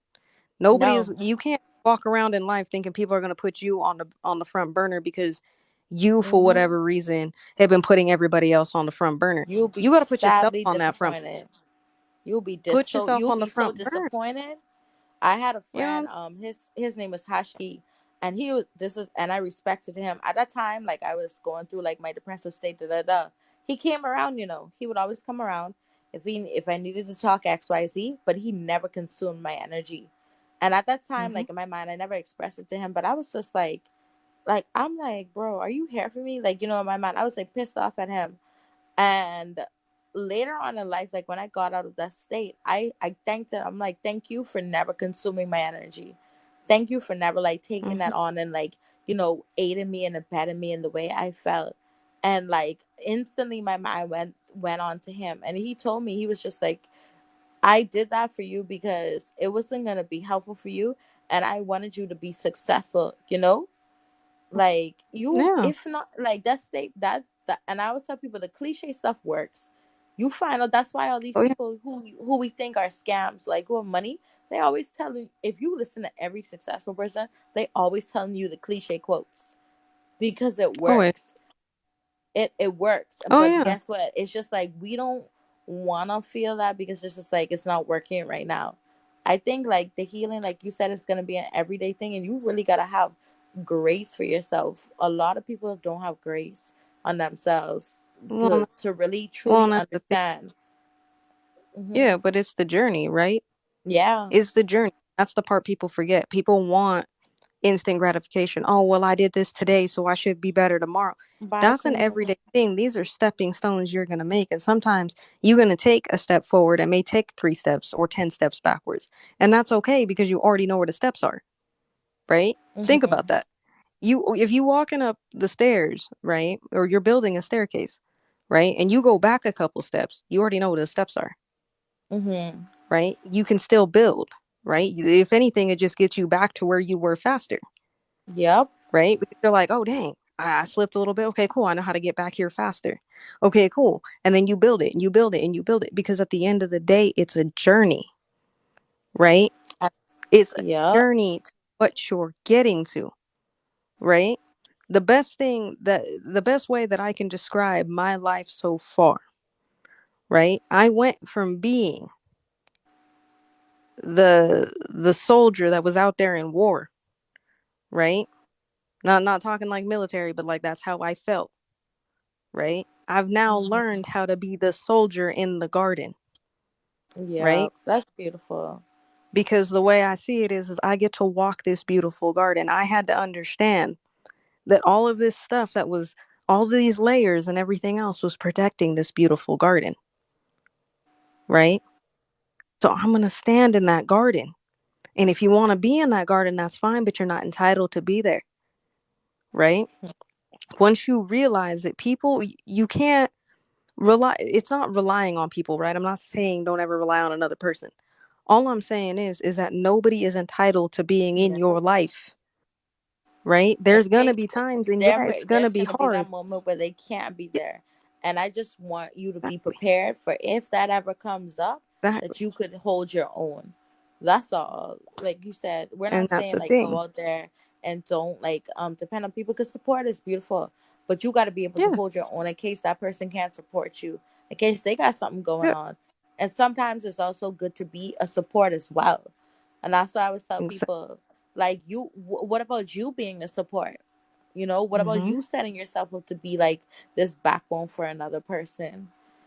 And so I Well, and feel that's as if I always tell people, if we're working on ourselves, and like, you know how beautiful the world could be. And people think like, oh, that's so far fetched. But I'm like, literally, it's not. If everybody right it's now starts to like not be selfish and stop thinking about like themselves. I'm not talking about the healing part. Always think about yourself.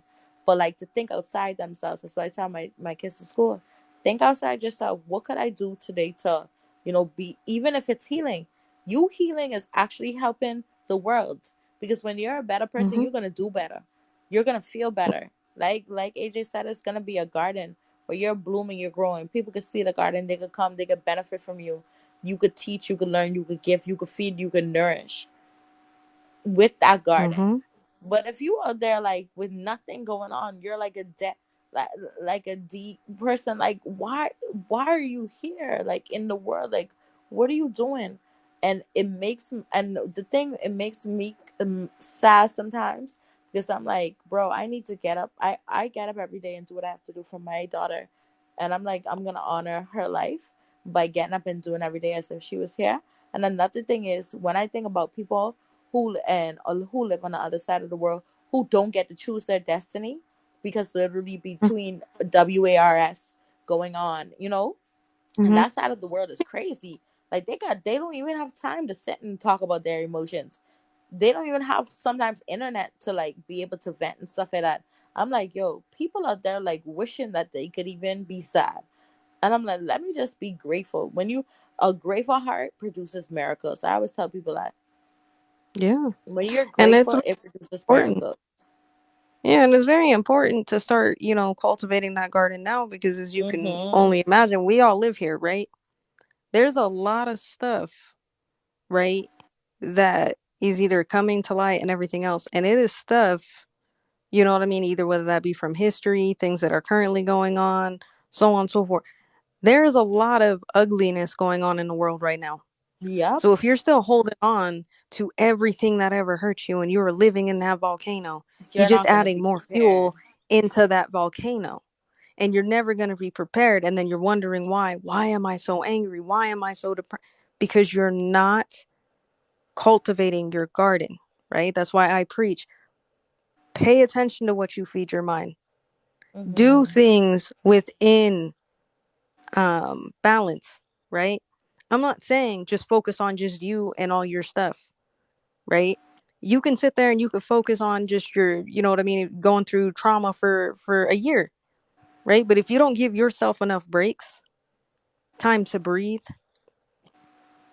it ain't gonna work, right? That's the thing that they don't tell you, right? Especially if you're doing like DBT therapy.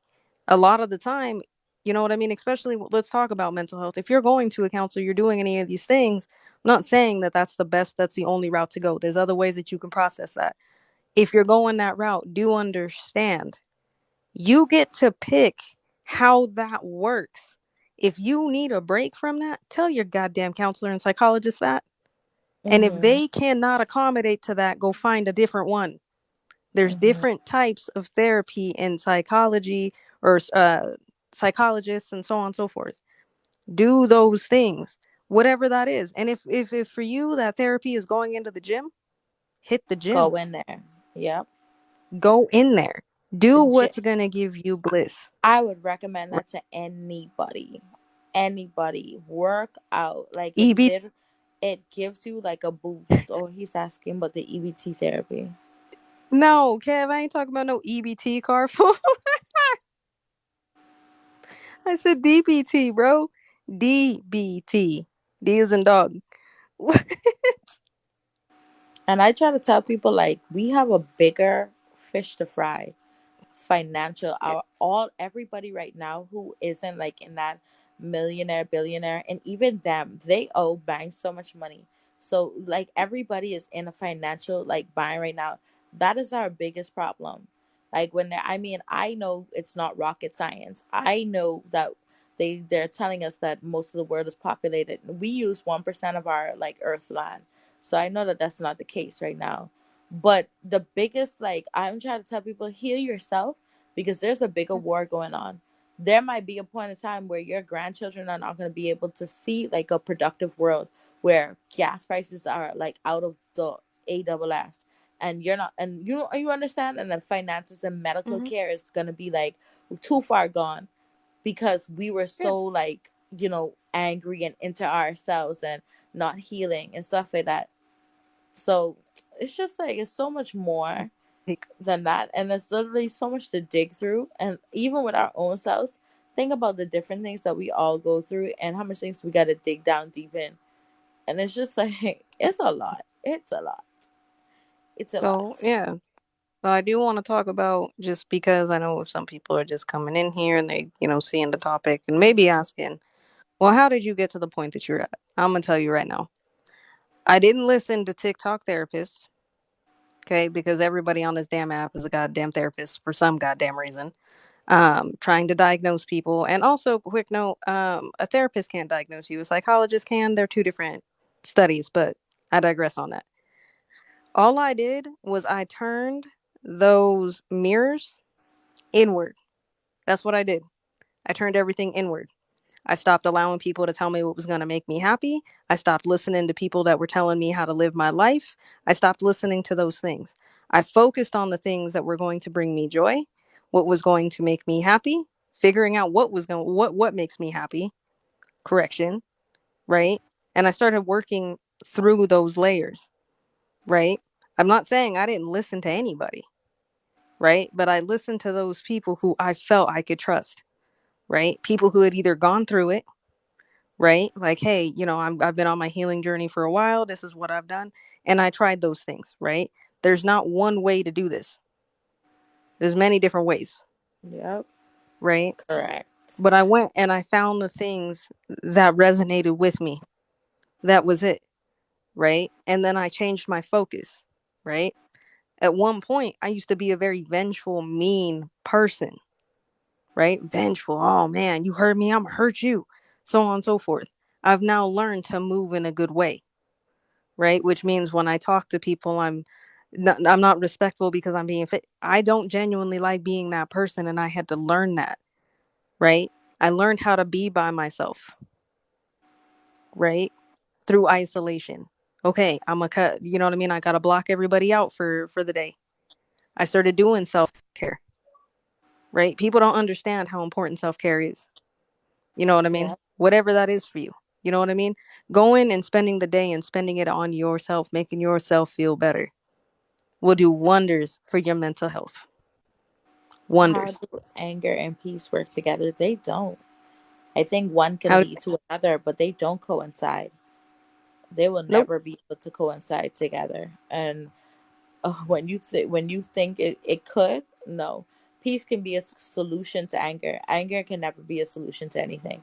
Like it's literally harmful, but they'll Uh, never be able to smash together. I don't think that they can coincide um together. right? Because if you think about anger, anger is chaos. No, that's what I'm That saying. is the energy They of that. won't. And anger is chaos. Peace is neutral, Hmm. right? For the most part, it's neutral. It's not, and what I mean by peace, like I'm not saying it's overly happy and joyous. Peace is No, peace neutral. is just there. Peace is like an understanding. Peace is neutral. Yeah, that's what I'm Yeah, saying. It's it's neutral. like Switzerland. Yeah, it's neutral, right? Anger is chaotic, right?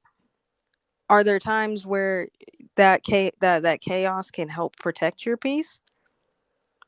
I'm not gonna say no, right? It depends on your delivery, right? If you're going to be an angry person or somebody who's going to have a lot of rage and anger in them and you're processing that, you have to learn and develop the discipline to be able to harness that, right? Because I could Mhm. be upset about something, right? Because most people think like, okay, if I'm upset, I'm angry. I'm disappointed, that's anger. So on and so forth. People don't know how to articulate what that is. That's where the discipline comes in. I can be angry, but I can be disciplined to the point where I could still get my point across and still stay in the realms of respectful, right? To a degree. When And then you I'm going to use disengage and go anger protect my peace. That's to it. motivate, what's that called? I think, and I don't want to say Mm, this wrong. When you use, when people go and they say, because I think about it like, oh, this person made me mad, I'm gonna show them, or when you try to say like, what, I'm mad about the situation, this is gonna motivate me to go to the gym, or this is gonna motivate me to get ahead in life and stuff like that. I don't really think it's necessarily the anger fueling you. I think the anger was a tool that popped up in your brain and just like helped you realize what you always knew and were supposed to do. And I think maybe we could say discipline. Maybe that's the answer, Kev. When you use anger to motivate, what's that called? Discipline. That's what. that's if you've learned to harness your anger for discipline. But the Yeah. problem with using anger for that or any form of motivation is just like a propane grill. It runs out of propane, the fire starts. It stops. Wouldn't So I wouldn't the be necessarily. like I would positive use ego? anger to Yeah. jumpstart your motivation, but then you need to find other things that are going to push that more positive, more peaceful reasons to be going to the I gym, like that Kev right? said You got to that find just joy now. in it. Ego. I like that you use positive ego, and I think that a lot of the times, like we've like negatively put like a thing on ego. I think you could be positive and have a positive ego. I think that when we always think about ego, it's just like, oh, this person's like really obnoxious, and like this person's like, it's always like a bad light on the word ego. Hmm.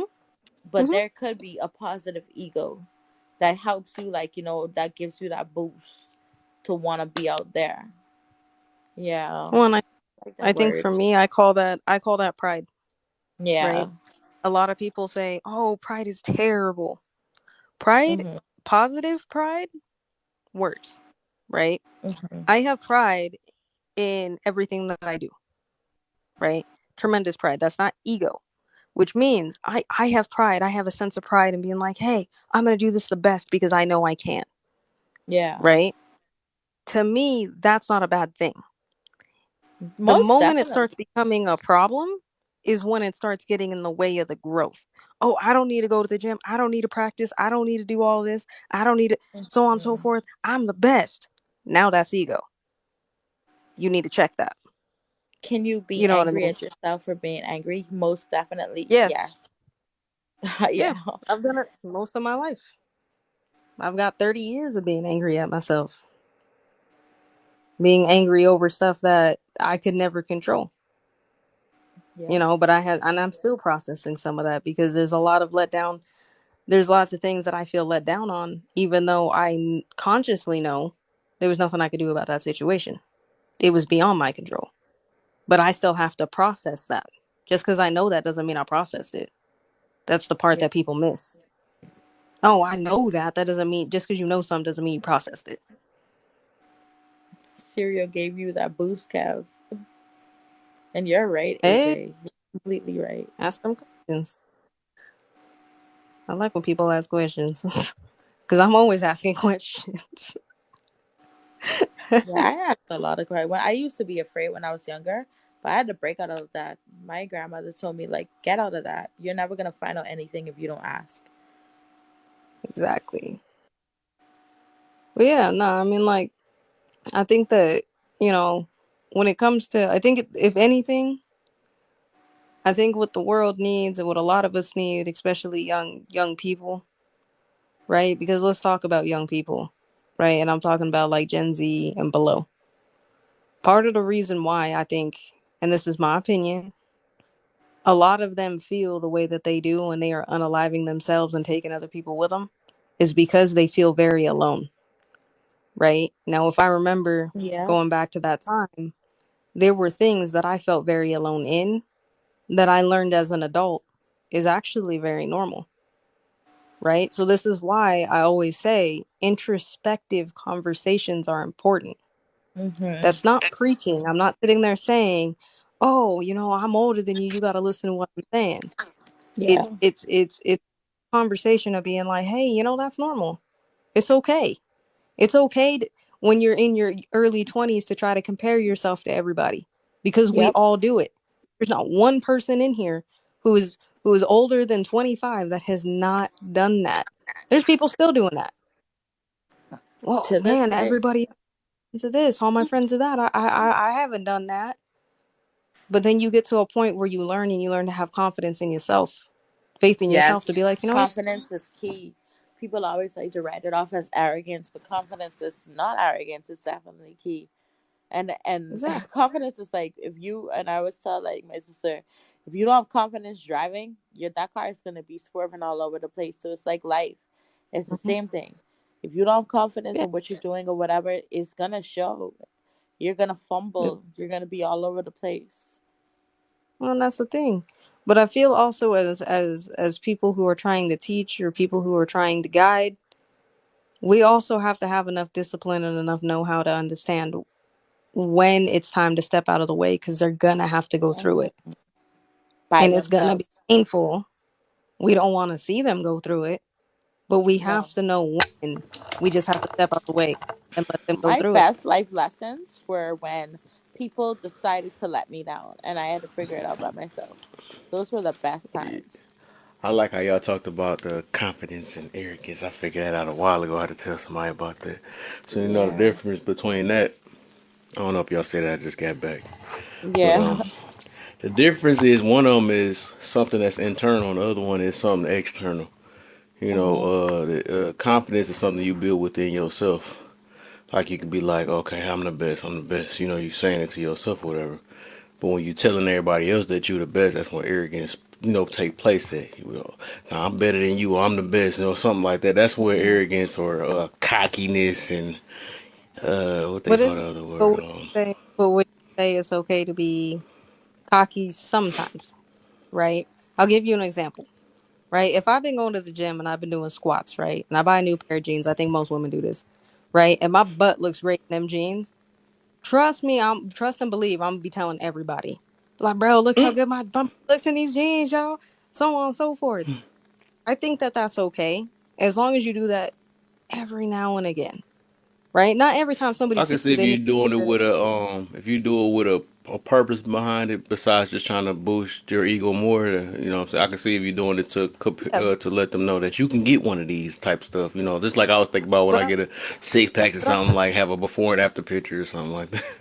yeah, Hmm. but I feel like it is important too for confidence reasons, not necessarily to have other people stroke your ego or nothing, but to sometimes just have pride and self love, right? Like I remember talking to people, and I tell people this all the time, you know, and it sounds so weird, right, when you're not in the practice of it, but just telling yourself like, hey, I can do this. Yeah. You know what I mean?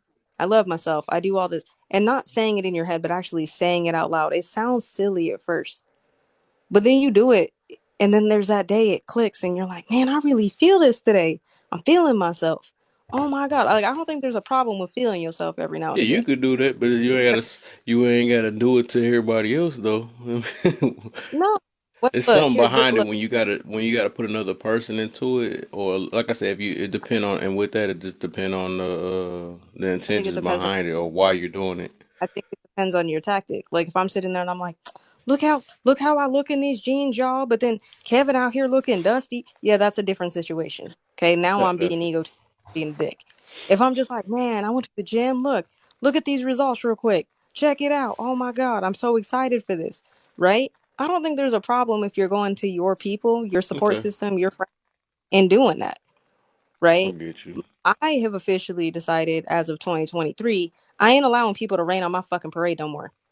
Okay, when I'm just a Mm. little happy with myself and I'm like, man, you know what I mean? If I'm playing my game and I beat like something, I beat a boss or something I've been trying to beat, and I'm like, man, I finally did that.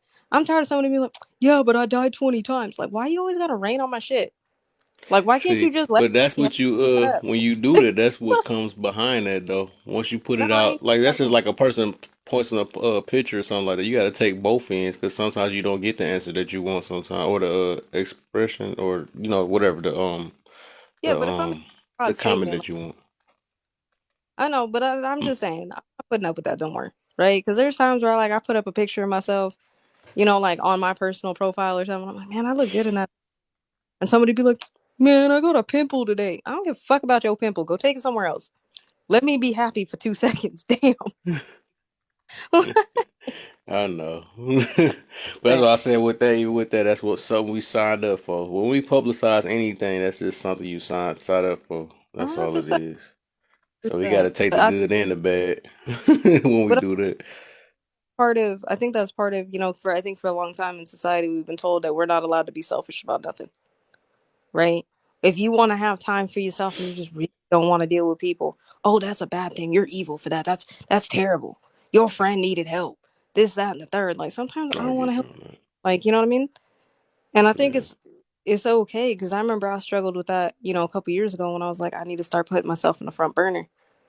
You know what I mean? Because I was that kid who, and I've always liked, I've always been, somebody who would help people, but I would go way out of my way to help somebody. Like I would give you my last goddamn dollar. Like I ain't eat for a week type shit. Would give you my last dollar type situation because I would feel guilty. I would feel this tremendous guilt and be like, man, they really needed this. And then like I'd be walking somewhere and then see that person in a bar or something. You know what I mean? Or like, oh, This I went to filter the is What supposed to the show you which celebrity you look. first thing? damn. Oh, What's the thing? You know what I mean? Okay. So like I feel like, learning to put yourself on the front burner, like I think it's okay to be a little selfish at times. But I think everything needs to be in balance at the end of the day. Yeah. There's gonna be times you're gonna Yep. have ego. You're gonna have to go through humility to humble yourself. Humility is inevitable. Problems is inevitable. Death is inevitable. You can't complain about it. You just got to get through it because you know it's gonna be And there.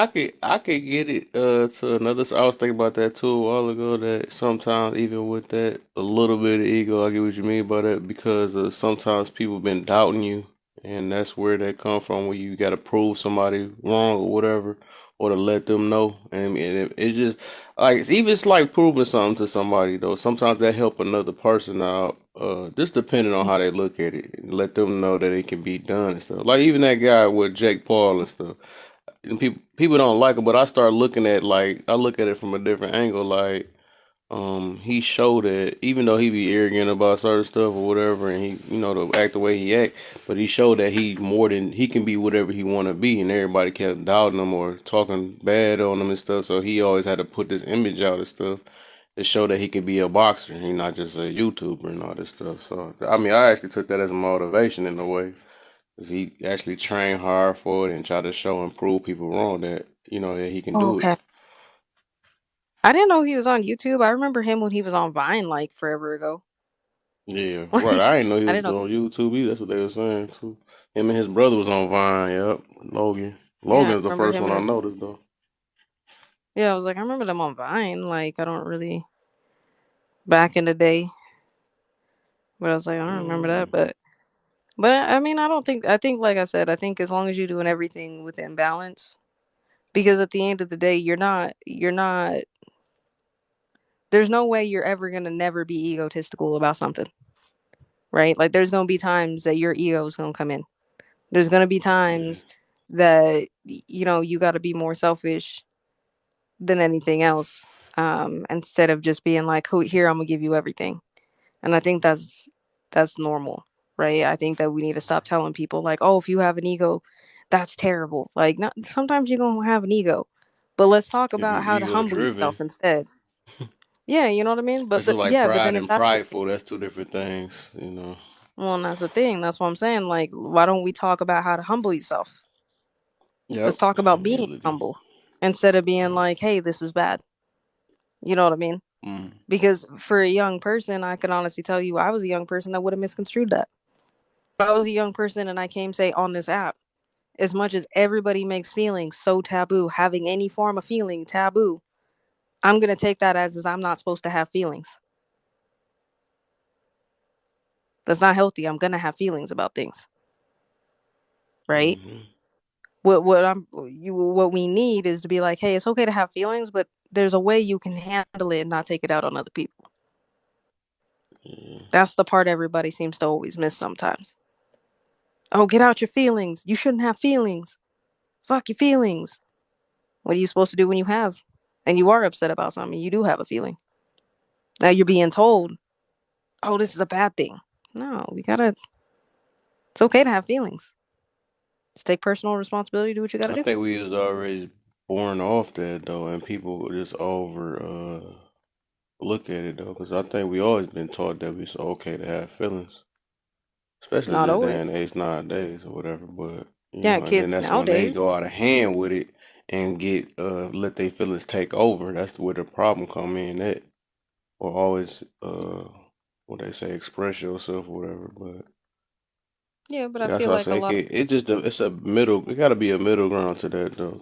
You know? there is a middle ground. That's what I'm saying. Like, but the middle ground for me would be like, it's okay to have your feelings, but let's talk about how you can experience your feelings and not take it out on somebody else.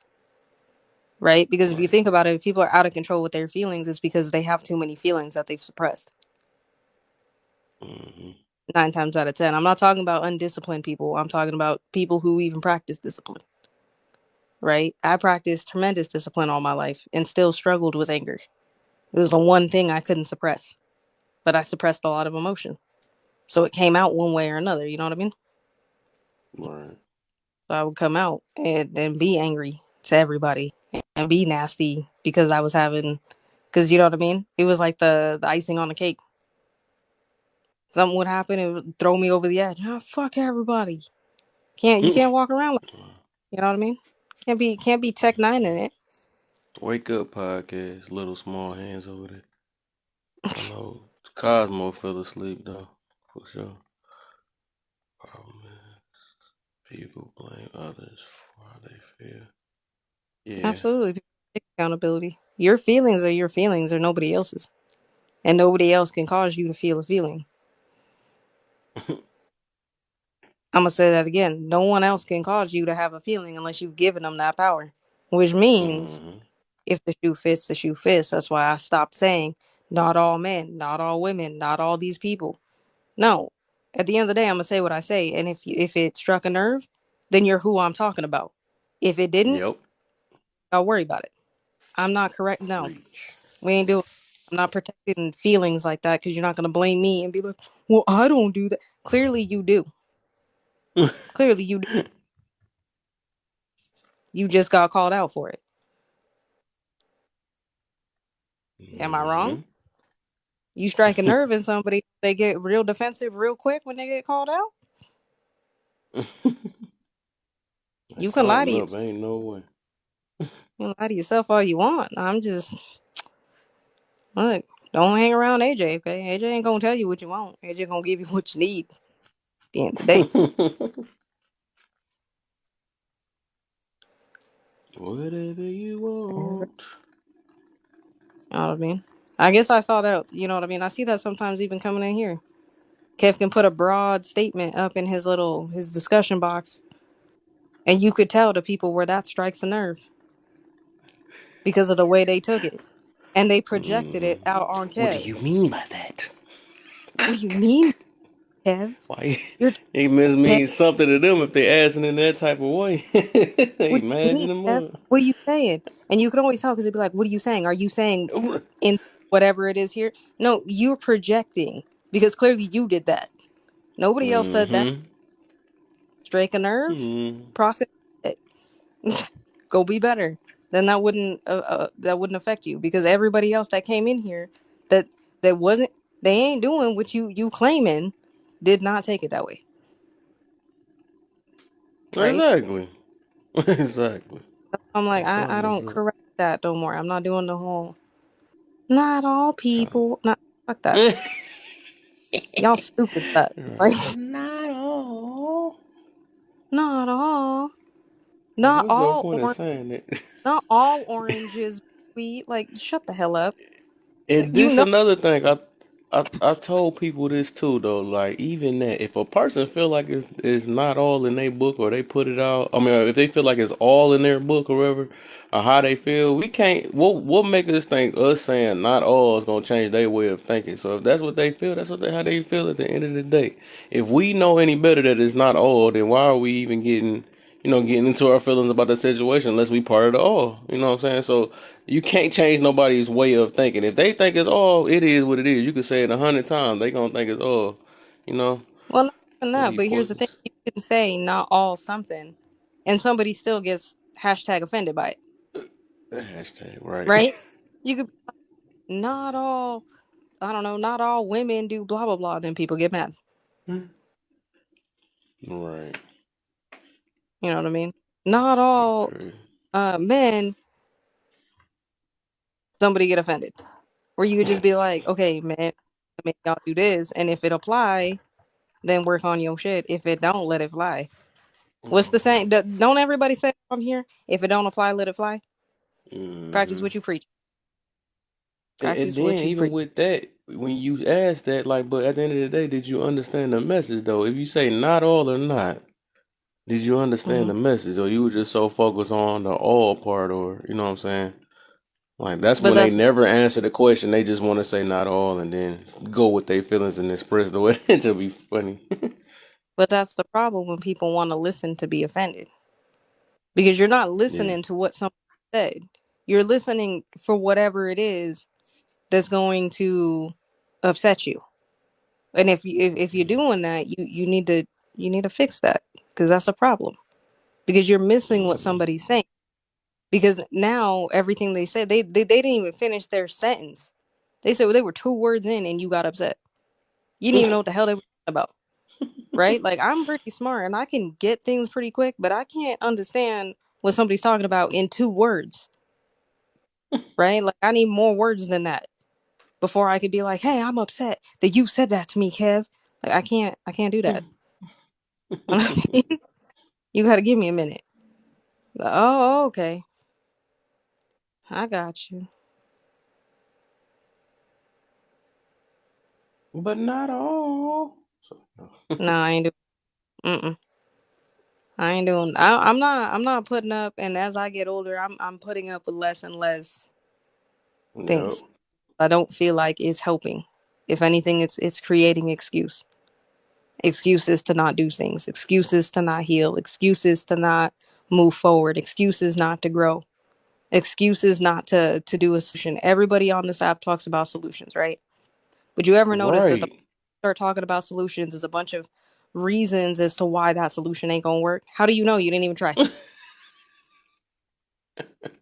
How you know you didn't even try? Right. That don't make sense. You know what I mean? Oh, I I want to want the go to the solution to fit my feelings. you know. Oh, I want to go to the gym. I want to get stronger. Okay, well, get up early and go to the gym. No, I can't. You know, I need my sleep and stuff. You know, I can't. Shut up. That's an excuse. That's an excuse. You don't want it that bad.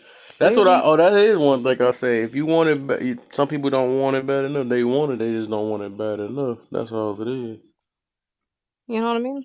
Like that's what I'm saying. Oh, I want to be able to. I want to make 100,000 a year. Okay. Oh, but you know, I can't go to school. I can't do that. No, I can't. I can't do tech. That don't do that. No, I don't want to do all that. You know, I want to stay home and play my game. Okay. You know, That's if you making funny. $100,000 doing that, fine. But stop making the fucking excuses. At the Right. end of the day, Let's get holding yourself this back. out here Nobody else. on here. Have me blocking people. Codified don't be playing. You see him in stage room, don't play no games with nobody. I think he admired for a couple people I seen. I don't blame Let them me because see. at the end of the day, these I feel excuses get real old. I get tired of yeah, being they told do, why man. there ain't a thing on this Yeah. planet you cannot do. I'm gonna say that again, and I've said this a million times. There ain't a thing on this planet I cannot do. Mm-hmm. People have been telling me what I can't do my whole life, yet I've still done them. Mm-hmm. So explain that to you can't people. Explain that. Yeah, You know what I mean? canners. When the doctors told me, AJ, you're never gonna walk again. You can't walk again. Guess who's up here walking? Mm-hmm. Me. You wasn't gonna tell me that. That just motivated me to. Oh yeah, really, really, yeah. That was positive ego right there. Oh really? I'm gonna prove it to you. I'm gonna do it. There you go. And here Right. I am walking around doing what I gotta do. Exactly. I didn't make an excuse. Yeah, it hurt. I did this with no pain pills. No nothing. Straight pain. That pain was unbearable. I didn't even let that be an excuse. Think I woke up and was like, all right, I'm not going to try to stand up today because it's going to hurt. Hell no. I'm going to push through that pain because pain is temporary. Remember that. Exactly. Pain Yeah. is temporary, it is not permanent. Yeah. And not to That's mention, if you meant for could you. feel pain, you're blessed. You woke up this morning, stepped on the Mm-hmm. floor, you're blessed because somebody wasn't able to do that. Somebody woke up this morning, couldn't feel their feet. Mm-hmm. You know what I mean? Yeah, no. That's why I mentioned about pain. It's meant for you to stress all that stuff. Trauma, all that stuff is either meant for you to grow from, adapt, or um what's the other one? It's three things I say. Grow from, adapt, or whatever. I'm just gonna stick with them two. I just can't think right now. But yes, that's the main thing though. It's not meant for you to just sit and saturate in it all the time. Cause that's just a natural part of life, pain, stress, maybe some traumas or whatever. Those all that stuff is just meant for you to change from there or change from it. That's the other one. I think change, adapt, and grow. Well, that was like my whole Okay, thing. I think. I think maybe asleep. I mean, like that was the thing. When I would get up, you know what I mean? I try to walk.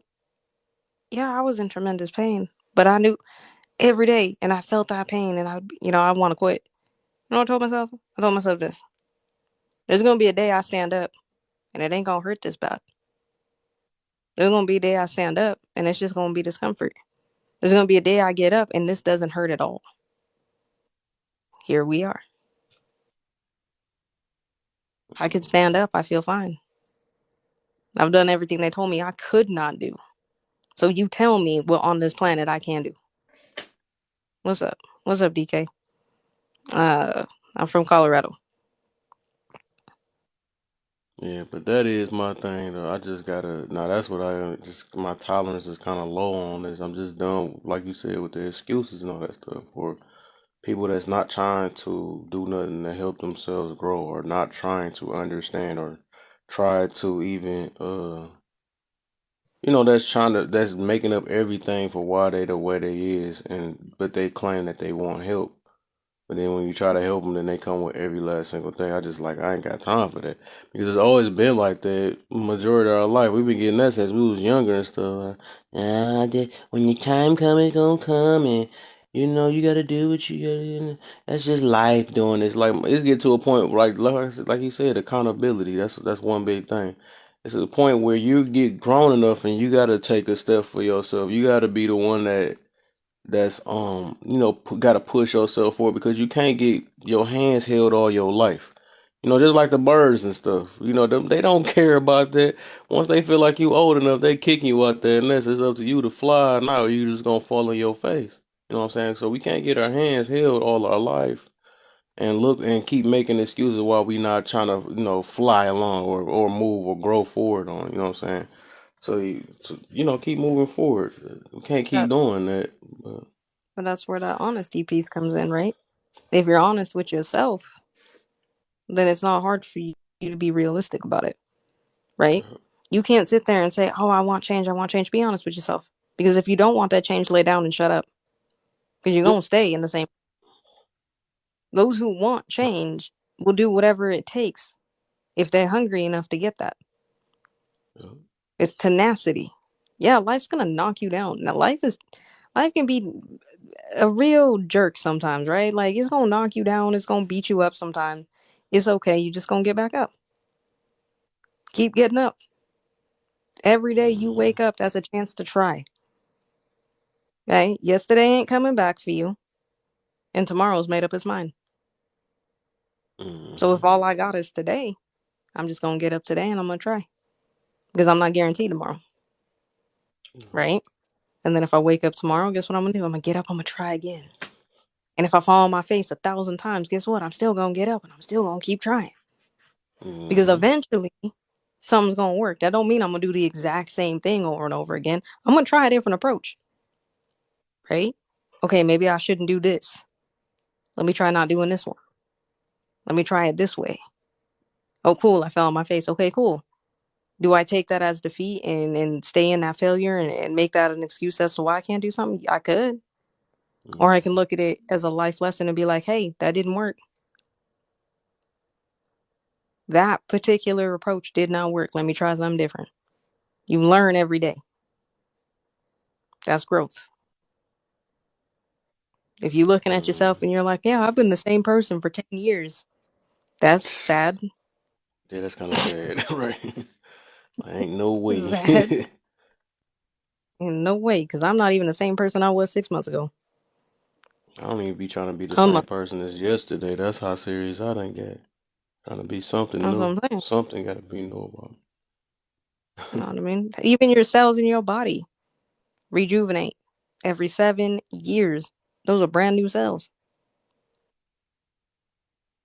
Every 7 years. You know what I mean? Dang, It's the same thing. something else about But I don't wake up and hope nothing either. I'll put that out there too. I don't believe in hope because hope brings up the possibility of it not happening. Yeah, So if I tell myself I am going to do it, guess that's what? I'm why I going to say do it. faith a lot. I say faith. Yeah. I'm not going to be like, oh, I hope I do this.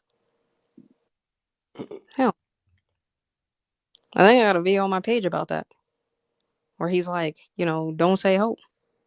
Hope you go to Paris. You just hold 7,000 cells in your body. You ain't going to make it. Mm. Can't do it. That's why I be So trying to tell people, or I try to let people know, like it's all the way. The better another way to look at stuff is just always remember there's people out here doing worse than you. So that's why don't be feeling that much bad pity for a lot of people and all that stuff because it's like literally bums out on the street that don't have no family or nothing, but they still finding a way to get to their meal and stuff, or they don't stop at just one thing. If they got a bed, they big or whatever, but then they still living their life. It's people that barely can get a meal or nothing like that. And that's why I be feeling so weird. Like people is really on this app and able to cry on an app where some people don't even can't afford that or can't even, they can't do none of that. They don't even know what this app is and all that stuff. And some of them don't know what it is and still happier than these people that be crying on the app. And I'm like, dude, I don't get how everybody be swearing that their life is the worst of the worst when it's literally worse out here. There's people that don't got not even the pinch of what you got nowadays. That's why I don't be trying to feel all. I don't be feeling sad for a lot of people, man, because it's so much worse out here. yeah. I Especially mean, if you on this dang on app. what you got, podcast? I think she No, just I came was back. listening and agreeing with What him. the freak just called me? She She's alive? me too. I'm not gonna lie. We thought you fell asleep. No, Yup. I I'm was like, I'm wait, what? listening. There's no way, no way, no! Don't trick me. We know your little hands was asleep over there. You had a little hand moment. It was all No, I was right. listening, and then after that, I like what you said just now. So I'm like, yeah. No, I literally said little hand. I was saying all type of stuff to get you to come. You never said No, anything. I had stepped away because And somebody said hi in the chat. That's EJ. I know him. EJ, what you saying? You still in here? I had stepped off for a second. Yeah. You said you took a snooze for a second. Okay, cool. I stepped I off. mean, you definitely right, Kev. I think we need to be more grateful for what we do got sometimes, and I think that's, Exactly. I think when you kind of step away from people and you get away from that, like, because like I notice sometimes, like especially like if I've been on like say even this app and I go through like my little sabbaticals where I'm not on the app for a minute. Those first couple of days are hard, right? Because I'm used to being on here. Oh man, I'm used to being around people and everything. Once you kind of get past that, right, and you really start to think Mhm. about it, and you're like, man, I got a roof over my head. You know what I mean? I got water. I got drinkable water. Not a lot of people got that. You know what I mean? I can drink. You know Mhm. what I mean? I could do these things. You know what I mean? I got food in the cabinet. I got food in my belly. I got a safe place to put my head down. So on and so forth. And you really just start to appreciate what you have. You want to talk about taking a weight off your shoulder. Because I think like Exactly. so many of us, because especially if you're a goal driven person, you're so used to running all the time, pushing for that next goal, right? We just constantly pushing, pushing, pushing. Okay, cool. I killed this goal. Now I gotta go do this one. I gotta go do that one. But it's like, how many times do we just take a break between those goals and be like, damn, I made it. Exactly. Let me just Yep. enjoy it And for a minute appreciate the goals you made. Right. and appreciate it and be like, Yep, Appreciate damn, I that's made it. just that like when what's you next got there. culture where they're constantly in that, okay, what am I like AJ said, what am I gonna do now? What am I gonna do now? What am I gonna do now? Sometimes like that's so unhealthy to have that Yeah, mindset. Some people think it's like, oh, it's good, man. It's motivating when you Yeah. got that. But when you get to that, they call it destination desperation. It's yeah, very unhealthy. yeah. Oh yeah. Yeah, but let's talk about. I mean, I can talk about why I used to be that person. I was that person because I didn't want to deal with what was going on. It was Mm. easier to force myself into lists, goal lists, than it was for me to deal with whatever it was that was going on at the time. Right? I used to be a person where I was like, if I don't complete 13 of my goals that I have set that day by 10 a.m., that's a problem. Why do I have that many goals? See what I'm saying? Sometimes you can have one goal that day. Just do it. You know what I mean? And a lot of my goals, some of them were unrealistic. Let's be real, because I was younger. You know, if you were to ask me how I saw my life being at 16, very unrealistic because I didn't understand the world. Right. Ask me that question again at 21. Did I understand the world then?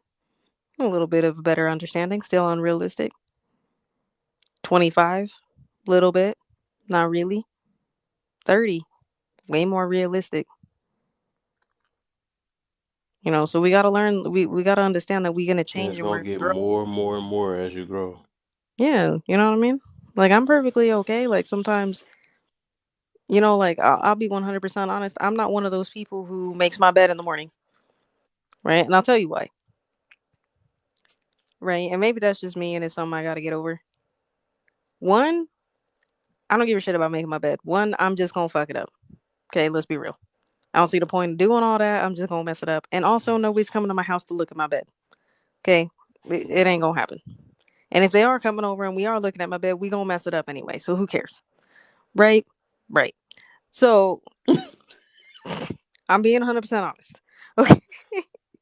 So like 9 times out AJ of 10, roll with it. We got another new name. We gotta have like 3 accounts for you. 3 accounts for me. Right? I'm just AJ. saying, I'm being 100% honest, right? Um, so that's like the thing, right? So like I don't necessarily care about making my bed, but because like I suffer from depression, right? And again, I'm not using that as an excuse. Mhm. Sometimes certain days, some things are hard for me, right? Eating is difficult. You know what I mean? I'm like, man, if I can just get up and eat today. You know what I mean? My goals are no longer preset, months out. I would write goals 6 months out. Like, this is what I have to do every day to hit this goal by this 6 month. I didn't take account for those hard days, right? And if it was a hard day, I would push so deep, but I wasn't dealing with stuff, right? And it came out in other ways. It came out in violence. It came out in all these negative things, right? Where now it's like I wake up and then I figure out what my goal is based on what that is, right? I may not have the energy to go to the gym. You know what I mean? Like, sometimes life stuff happens, you know what I mean? Sometimes I want to go to the gym Mm-hmm. before work, but what do I do if I get a flat tire? You know what I Mm. mean? Right. It's never convenient to have a flat tire. What if I wake up that morning and I'm sick? Right. What do I do if I go to the gym and for whatever reason it's closed that day? Or there's too Hmm. many people in there. You see what I'm saying? That's what I'm saying. Like, sometimes waking up and figuring out what that goal is for that day is okay too. Yep. You know what I mean? Sometimes I'll wake up and I'll be like, okay, cool. I don't have that many goals today because I got all this going on. Other days I try to knock out as much as I can. And I do a lot, right? I think me and Kev, I think you and I, Kev, have talked about that. You know what I mean? Like, yeah, I work and, like anybody else, but I also do a lot of volunteer stuff too. That takes a lot of time, a lot of dedication. So, we got to be more realistic with the goals, but also appreciate what we got too when we get there. So, Right. Evening or morning. hello. What's the deal? Hello. And I respect where you're Hi. coming from in this, but I have a very, very, like, really, mental issue. Okay. You can't plan for life. And No, if you can't. something goes wrong, it's not about what you do and what you plan. It's how do you handle when, like, something goes really, really wrong? How do you Hmm. handle that? How do I handle that when things go really, really wrong? Yeah. I Just take one. I car. take it. I take it one step at a time. Right. So, for example, you know what I mean? If I'm having, because we all have one of those days where everything goes wrong, right? You get a flat Absolutely. tire, you run out of gas, like everything that can go wrong goes wrong. No, no. But I We try to, don't run out those of are, gas. We plan. We plan, but yeah, flat tires we can't plan for. no, no, no, regardless. But the point is like everything went wrong, essentially, was my point. I take it Okay. one thing at a time, right? I just try to take it one thing at a time, right? One thing at a time. Because if I start focusing on everything that is going wrong all simultaneously at the same time, I'm going to drive myself You get over, insane. yeah, you get Right? overwhelmed. I'm overwhelmed. So this is where, like, what I like to call compartmentalization comes in, right? We got to start putting stuff where it goes, right? But before I can get to that compartmentalizing stage, I got to hit it one at a time, right? So if Hmm. I'm going through and say, And a I lot don't of know, I people go don't know through, how to columnize at all. yeah, compartmentalize. They don't know how to do that. So, like, in compartmentalization can be a good thing, is a really good thing, but it could also be very detrimental because some people will over obsess with that compartmentalization, right? I Okay. did that for a long time. I left everybody on a need to know basis.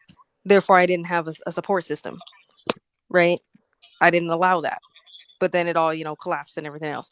But the point is you just take things one thing at a time, one at a time, one at a time, one at a time, and then you'll start to be able to get it, right? You just have to pick one thing, right? Because you already know everything's already going to shit. Just pick one thing, right? Okay, damn, I got a flat tire. Okay, let me fix the flat tire first. My boss is blowing up my phone. Okay, hold on, let me fix the flat tire. You know what I mean? And then I'll give my boss a call and be like, hey, I just got a flat. I'm on my way. I just fixed it. Right? Because to I me, it agree. doesn't matter whether I call my boss right then or they're blowing up my phone. As long as Okay. I'm communicating, they're You fine. It's just one thing at a time. com- completely agree, but I have a question. And forgive me, I'm like middle-aged Gen X. Okay. No, you're So good. everything you're saying makes a lot of sense. Uh, Hmm. but from my own experience, what happens when you don't have that support structure? And it's like, hey, everything just went wrong. What do you do? So, in a lot of ways, right, support systems, of course, like when things aren't going wrong, obviously, you want to, if you can, try to find those people. But if you don't have that, that's fine too. It just means that you have to be that for yourself as best as you can, right? When I didn't have that, you know what I mean? I had to sometimes remind myself that I'm human, right? So if I lost my shit and I'm throwing tools down the street, you know what I mean? Because for whatever reason, like I'm trying to stupid Yeah, flat tire. And you know what I mean? Like anybody who's ever worked on a car, we've all thrown a damn tool down the street at one point, right? one We've all hundred done it. percent. 100%. It's why I Right? laughed. Yeah. And then, you pretty much playing fetch with yourself because you got to go get it. But like the point is, when that would happen, right? I would be so angry, right? At that time, like, man, that ain't nothing going right. But then I learned how to just laugh, right? Like sometimes you just have to fucking laugh. Like, bro, are you kidding me right now? And it sounds psychotic, It's but it's not. a release. You're like, oh my God, are you kidding me right now? Right? Like I'll give you an example, right? I'm gonna give you a story, right? And y'all can laugh at me because I laugh about it now. I'm not going to So laugh because I think you're on. I think you're on yeah, something that matters. yeah, yeah. So I'm gonna give you guys a story. A couple years ago, right? Literally everything that could go wrong went wrong in the span of 20 minutes, right? Oh wow. I went upstairs, right? I got dogs, right? I had one steak left in my freezer. Made my steak, right? Brought it in the house. Forgot I didn't turn off the grill. Put it on the counter.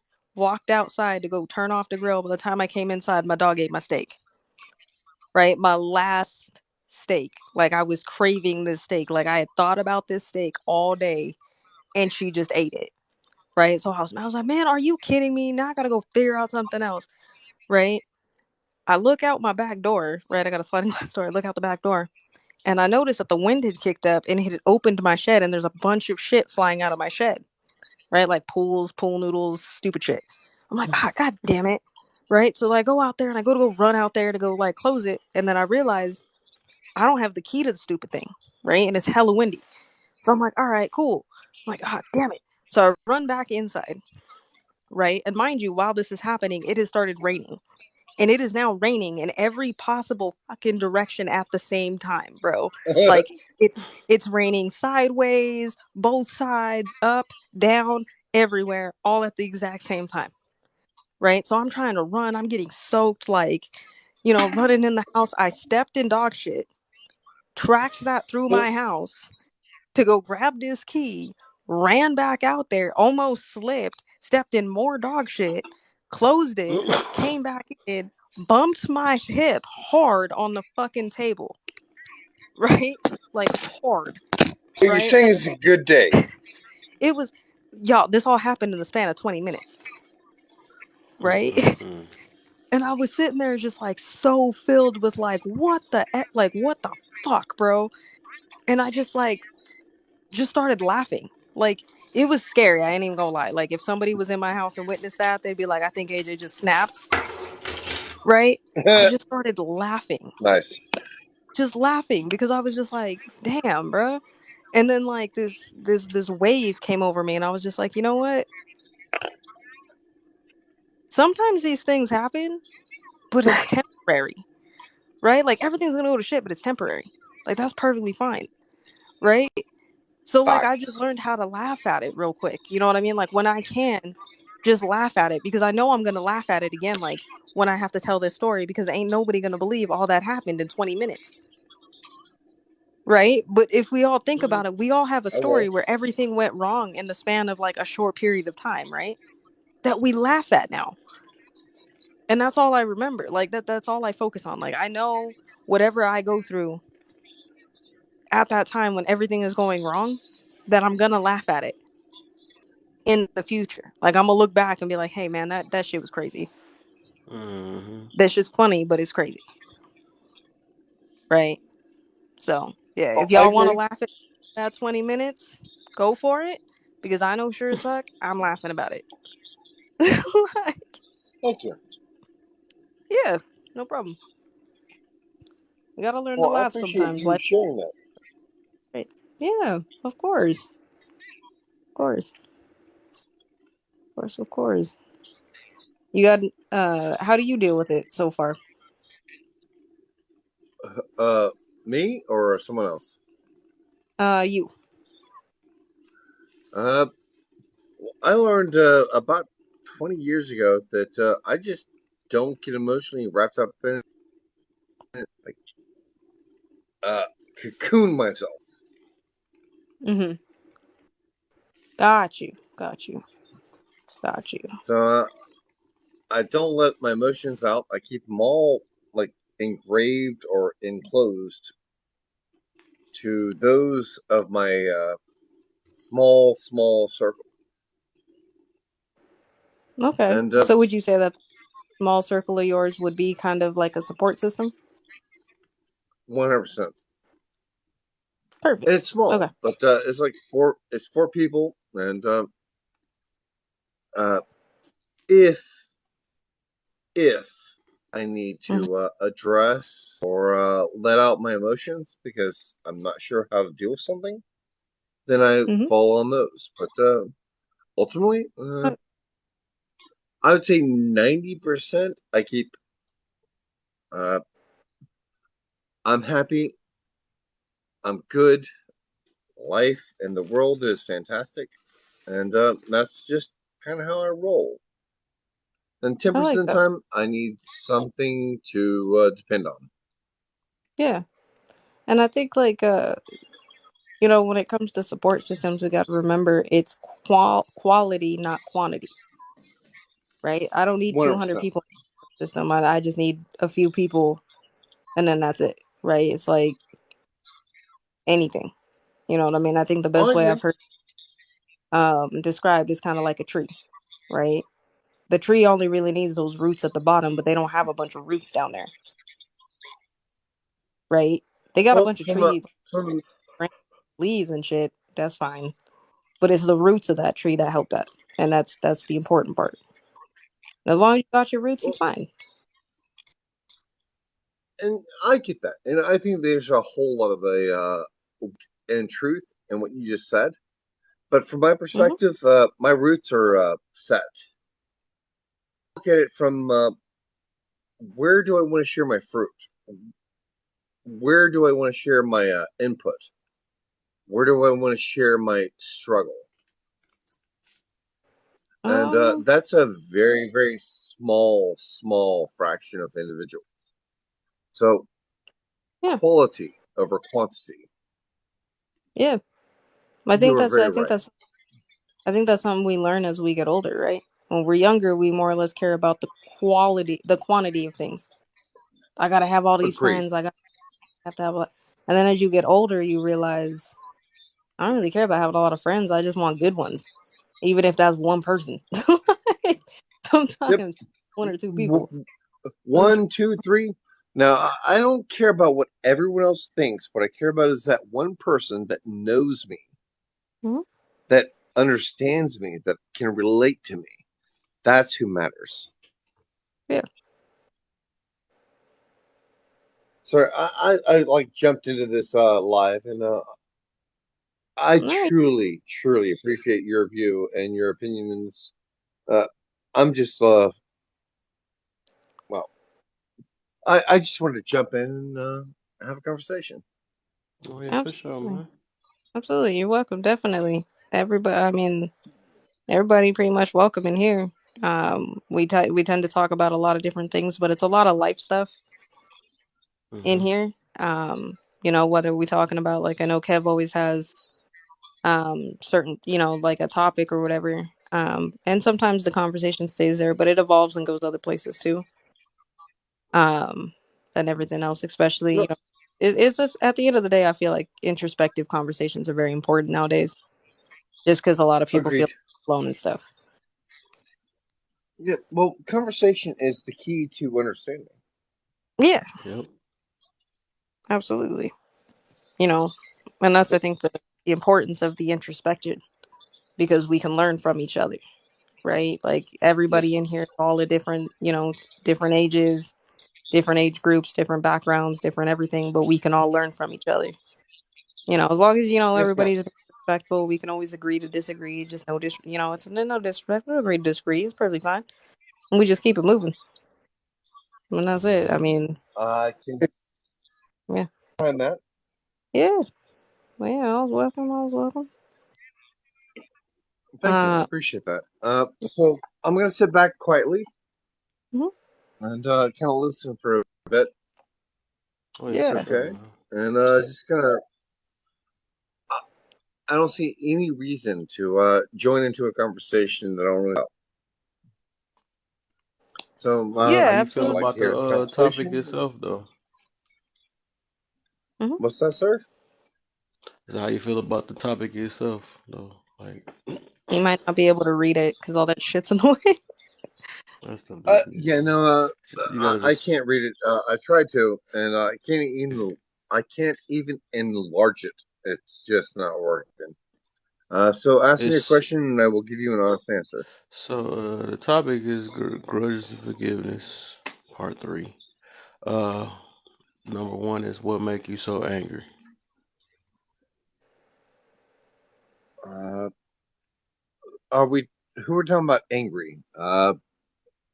Society, white people. Who's angry that you're asking about?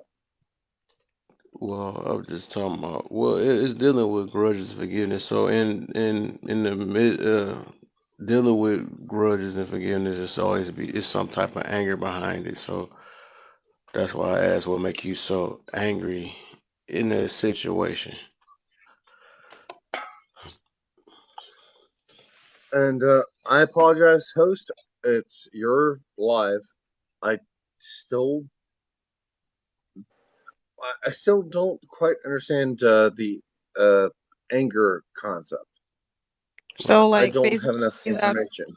like in a however, like whatever it is that makes you angry is basically just anything. It could be general, broad society, whatever. He's just asking what makes you so angry. What Okay, makes you I if can't it's answer nothing, that because yeah. Oh, I so that don't means have you them. good. You should be good then Uh, if you can't really answer that. So yeah. then Yeah. number two is do everyone deserves forgiveness in your book? So this is a mixed bag, in my opinion. Are we talking about a religious forgiveness? Or are we talking about a society forgiveness? Well, your definition of forgiveness. I think that deserves forgiveness for wrong set, wrong ideas, right ideas. Religion. I was raised Baptist, Mm-hmm. and I've spent many years trying to understand my religious views. I don't have a whole lot of faith in religion, but I do have a lot of faith in people. So, someone does something wrong, then yeah, you forgive them. Okay. Okay, I like that It's answer. that's Uh, society. and then number three, what can be done for you to let something go and why? But it seemed like it seemed like you were already good though. So I, I think you done No, I'm passed good all there. three of the tests. The first one you really didn't even answer because I could tell why you just answered number two. So it seemed like nothing is kind of holding you on something, Oh or you don't no, have a sir. grudge towards something. No, sir. Mm-hmm. Yeah. I believe that if you want to hold a grudge, and actually, may I? Yeah. Uh, Go for it. I I posted two videos on this, and I drink Bud Light, and I'm not gonna lie, I've had about 7 beers. I'm 300 pounds. That's not a whole lot, okay? Mm-hmm. But all these videos of this trans woman, man, I don't know what the definition is. And they're going to put uh, her face on Bud Light, and all these individuals are having this issue. It's like, why? Mhm. No one cares about the face on your beer. I'm not going to buy a case of, or not buy a case of Bud Light based off of a face on my drink. I don't care. Most people don't care. But it seems to be this massive freaking issue. And I am far more conservative than I am liberal. Okay? But this just goes up my ass. I don't care whose face is on my beer. I'm going to drink it. I'm not going to drink it. I'm going to buy it or not buy it. And no face is going to dictate what I want to buy one way or the other. I think it's ignorant and I think it's closed minded. Mm. I agree. Um, let me ask you this. Go ahead. Well, not really ask. If you're not, if it's something that doesn't bother you, there's no way for you to understand why it would bother somebody else, because you don't think along the lines as to why it bothers that person, right? That's not necessarily accurate. If You're okay. I appreciate where you're coming from, uh, but I disagree. I think about this. I think about the. Hold on. I'm gonna read. Empathy. You're okay, young lady. You're familiar with empathy, correct? yes, I know what empathy is. Okay, then you are probably the exception and not the rule, correct? What do you mean? Most You know, people. empathy got something dealing with some type of relative or something you relate to, right? Well, no, like Yeah, I have a sense of empathy, but there's certain things I can't empathize with or sympathize with either. Until you Right? understand, all Like right, unless you my understand it or realm, you because I related don't, to it. I can't relate to it, nor can I even understand it. I can't comprehend it. Right, right. There's just some things that agreed. are uncomfortable.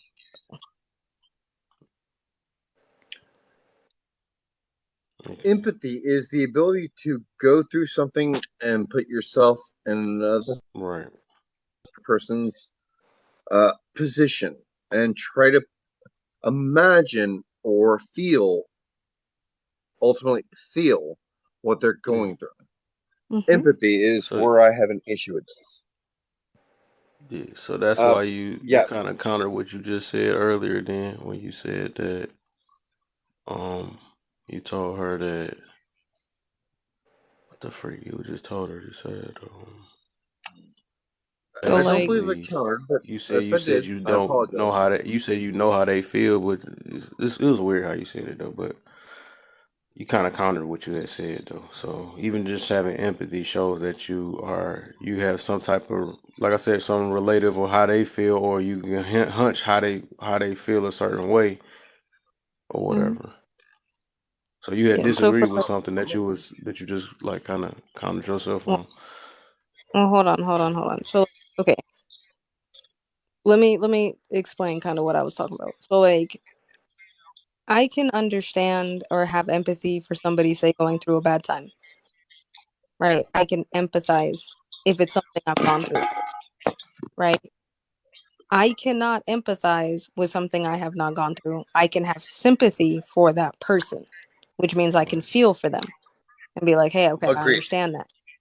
But there are certain things that people do, or certain beliefs or ideologies or whatever you want to call it, that I cannot do that because I don't understand it. My brain cannot comprehend it Exactly. because it's out of my realm. That's just understanding my Agreed. limitation. So, like, for example, if we were to talk about, um, I don't even know what I could talk. I don't even know what I can bring up on here without getting bananaed. Um, okay, let's just say that Right. No, situation. we don't want that. We don't want Yeah, that. yeah. So let's talk about that situation, right? When it comes to the, I guess, transphobia as far as Bud Light goes. I'm not transphobic at all, so there's no way that I can empathize with that because I've never walked that path. And there's no way I can sympathize with it because I don't understand it. Right? Because I'm not. I don't typically care what people do. You know what I mean? I don't really care Right. what's in somebody's pants, Exactly. and like I need to No, know I that, agree.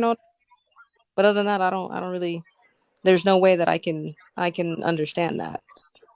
Um and It's a so to protect podcast my sleep. peace, I I just don't waste, you know what I mean? I'm not going to waste my time trying to understand it. I'm just going to move about the way that I'm going to move about. You know what I mean? If And somebody wants to have that's an issue with, that's on them.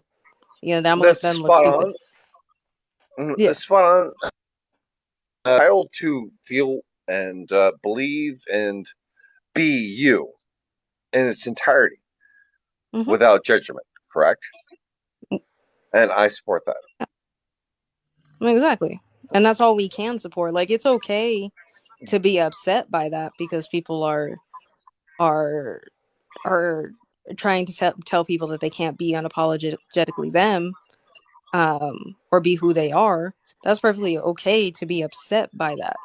But it's another thing to try to empathize and sympathize with that, right?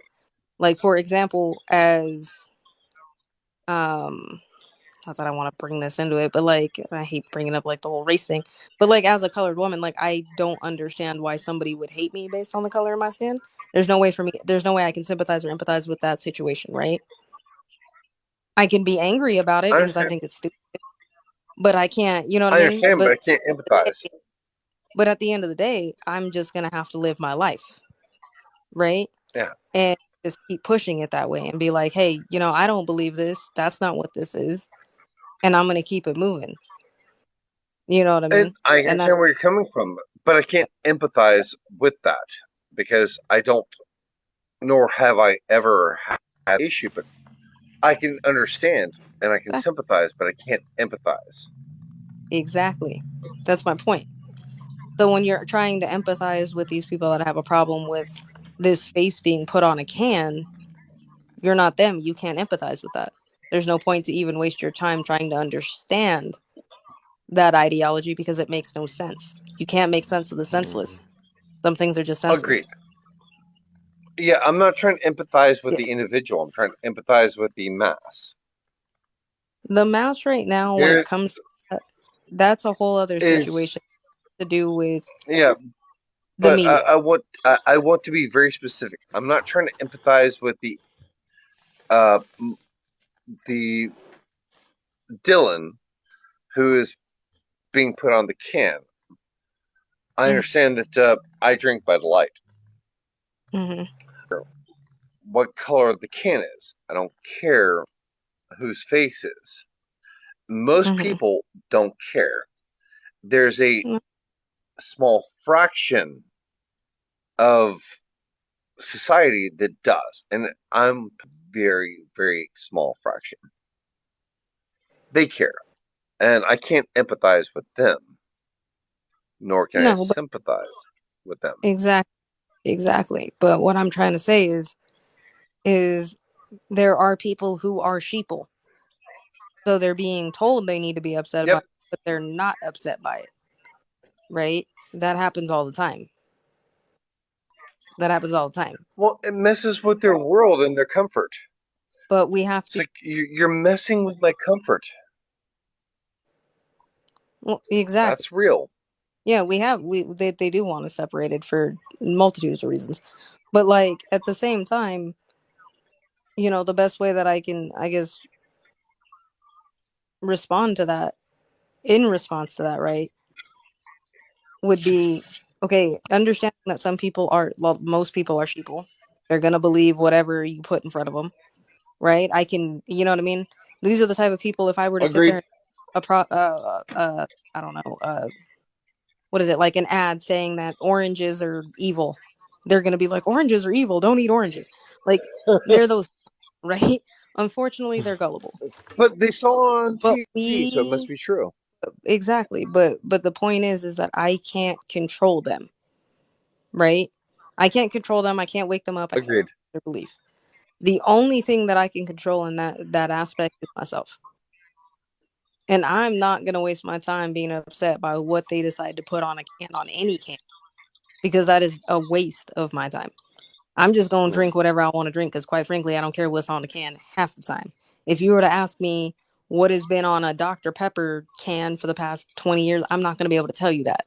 I just drink Dr. Pepper. I don't care.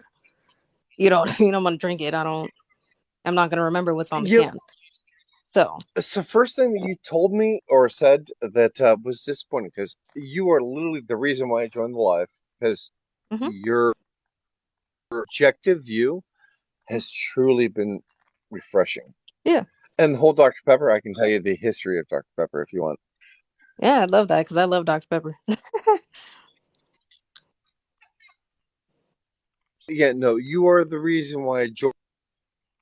Have a very, very objective, hmm neutral view, and you're articulate, hmm well spoken, just brilliant explanation. So you're Thank the you. reason why I joined. Yeah, You're I welcome. appreciate. Yeah, thank you so much. But yeah, I mean, that's like, I mean, I try to stay as neutral as possible. Just because most things, for me personally, I don't understand why people freak out about. Right? Like, I don't understand why most people freak out about majority of most things. Right? Emotion. I'm one of those where I try to understand if it is something that I need to try to understand from other angles, I will. But then there's certain things where I'm just like, that is not worth my time. Right? I'm gonna go do something. Agreed.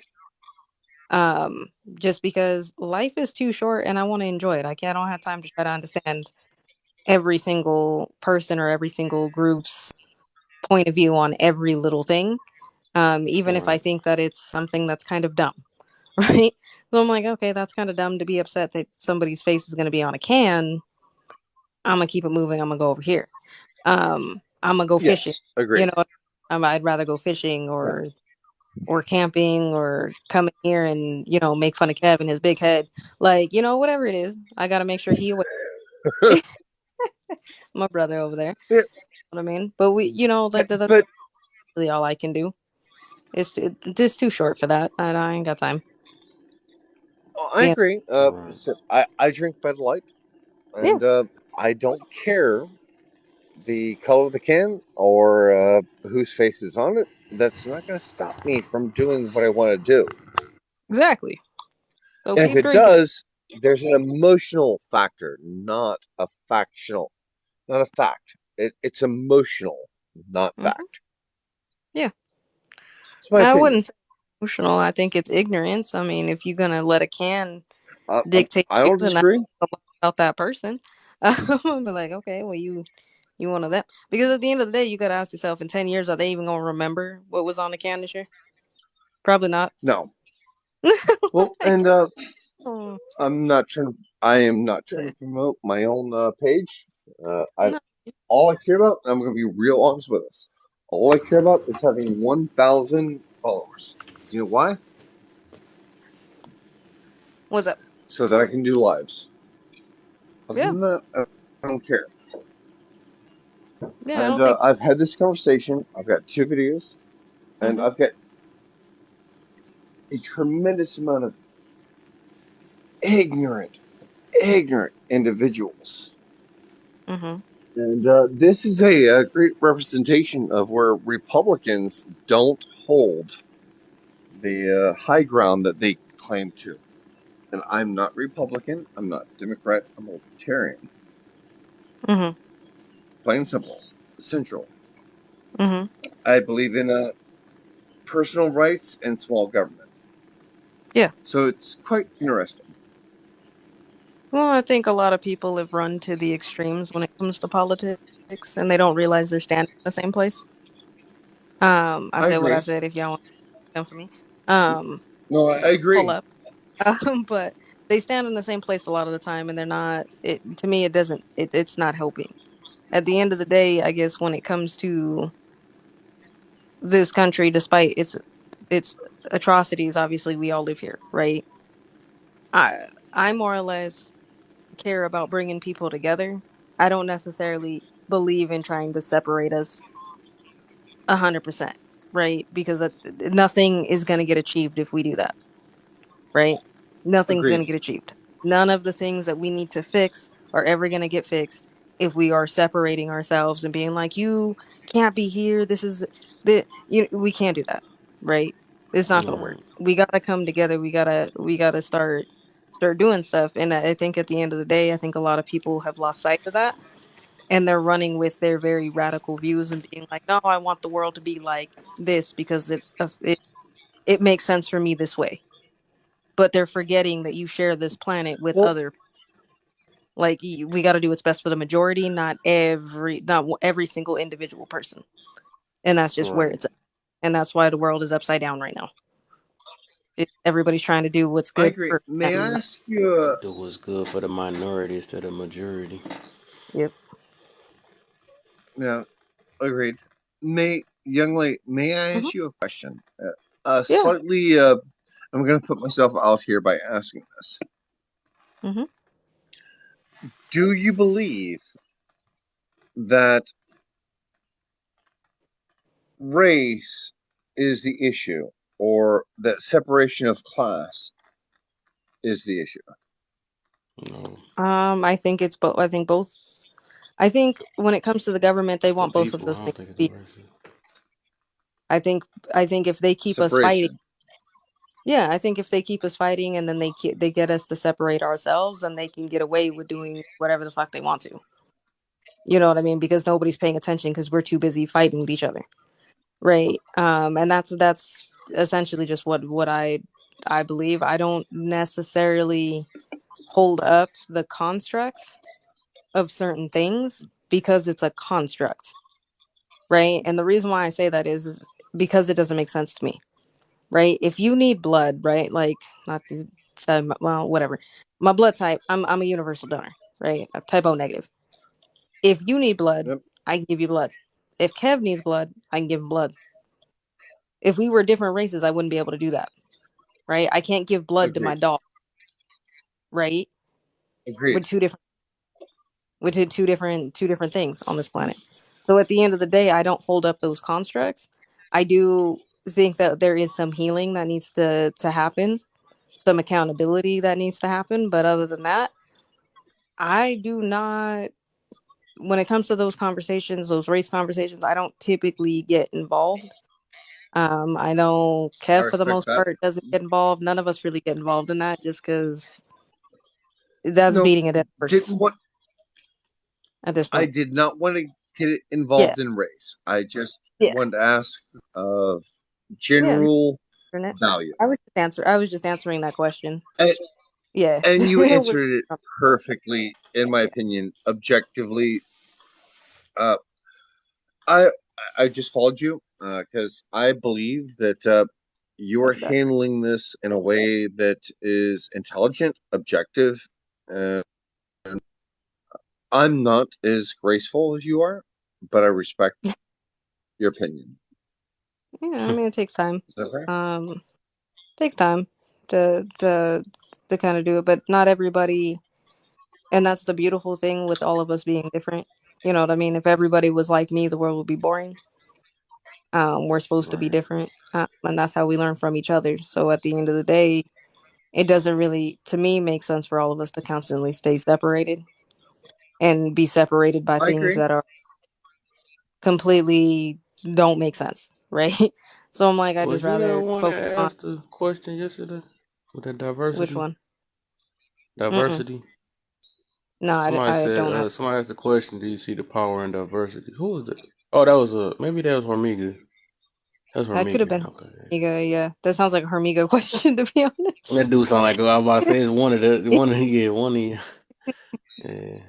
But Yeah, that's I say ridiculous. for my answer with the race thing, I don't think race is the problem. It's just the people that's in these races that's the problem, or their point of views, or the way their way of thinking and stuff. That's what Hmm. make it the problem. Yeah, Race itself is not the Okay. problem. yeah, no, not at all. But I think Hold. thing. But Sorry. I misunderstood that statement in a comment. Which Can one? you re-explain that for me one more time? Which I don't even know. What creator just said, what he felt as race not being the issue, but something, and I don't think race is the issue, but I just didn't understand the point. I Oh, you was saying apologize. what I had just said? Oh, you was asking what I said? Oh, Yes, sir. Oh, no, I was saying that I said race itself is not the problem. I said it's the people that's in these races is what make it the problem and their beliefs behind it. yeah. Okay. The race itself is I not the agree. But problem. as I said, I just want to understand the question or statement, and I don't disagree.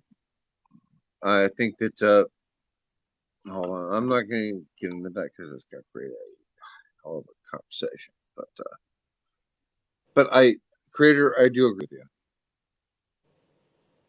I don't tell you. I'm going to put myself out there. I don't really believe that race is the issue. I believe that prejudice is the issue. Yeah.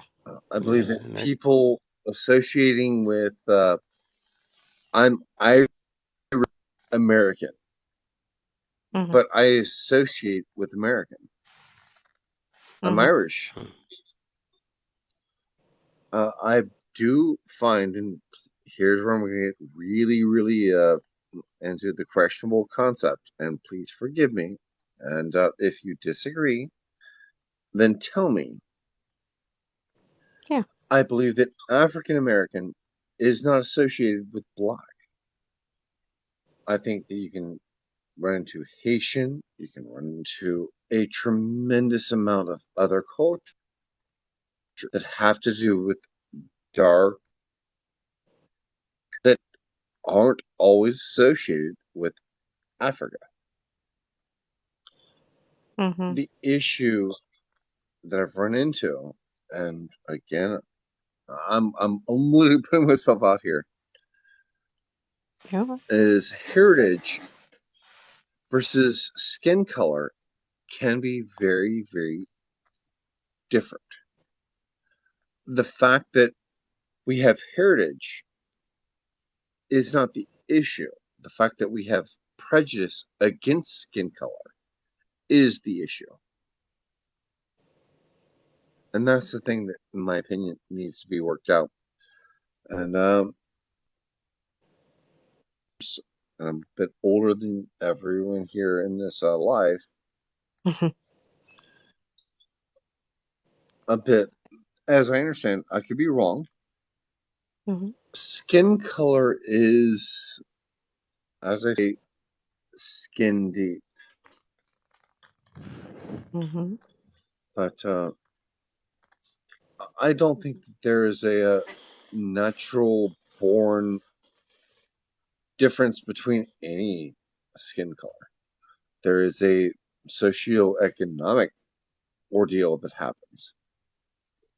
Like the poorest segments of California, any other concept, and you take taxes, take income, you take response time, and yeah, I will agree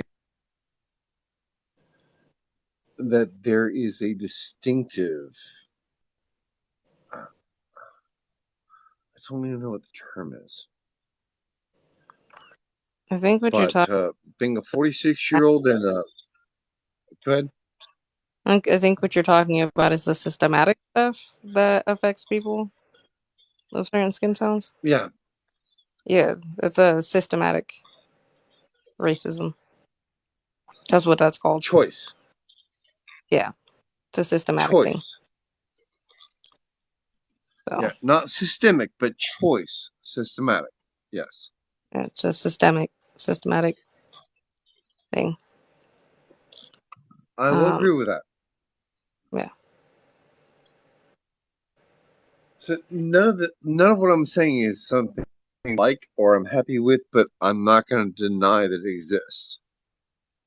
right. Uh, yeah. I mean, I think you're very honest. about that, and you're definitely not wrong. In that, I mean, I don't know if that's just me. I don't know, Kev. I prefer to be What do you honest. think? I, I prefer to be honest. As I said, I was trying to say something. And remember, I'm a white 46-year-old male talking about something that I'm very, very uh, comfortable talking about, but I'm also being observed by peers, and Mhm. is honesty. Yeah, no, I get it. Um, like I said, I mean, I don't disagree with anything you're saying. What do you think, Kev? Hmm. I gotta make sure he don't fall asleep. Hmm. I gotta I make sure he know. don't sleep on me this time. But Ask me a question. I will honestly answer, so and I you were will be saying about honest. the systematic racism is the problem, right? Yeah, Okay. like I he's more or less. believe that Yeah. income is an issue. 100%. Income. Income is a absolute fact of issue. Yeah. Income taxes feed into healthcare. There's a lot more to it, but root issue. Hmm. If you don't have income, then you don't feed into healthcare, and if you don't have income to feed into healthcare, the healthcare is subclass, subpar, Hmm. and that's just surface level. Yeah, So many other issues. yeah, 1,000%. Um, I mean, there's a lot of issues. Like I said, we're not. This country is very far from perfect. I will definitely give it that. But I mean, it's never been. Yeah, exactly what Earl just said. Yeah. I don't. I think it's like at the end of the day, besides all that What's up? stuff, it's really the mindset. That's what's the issue.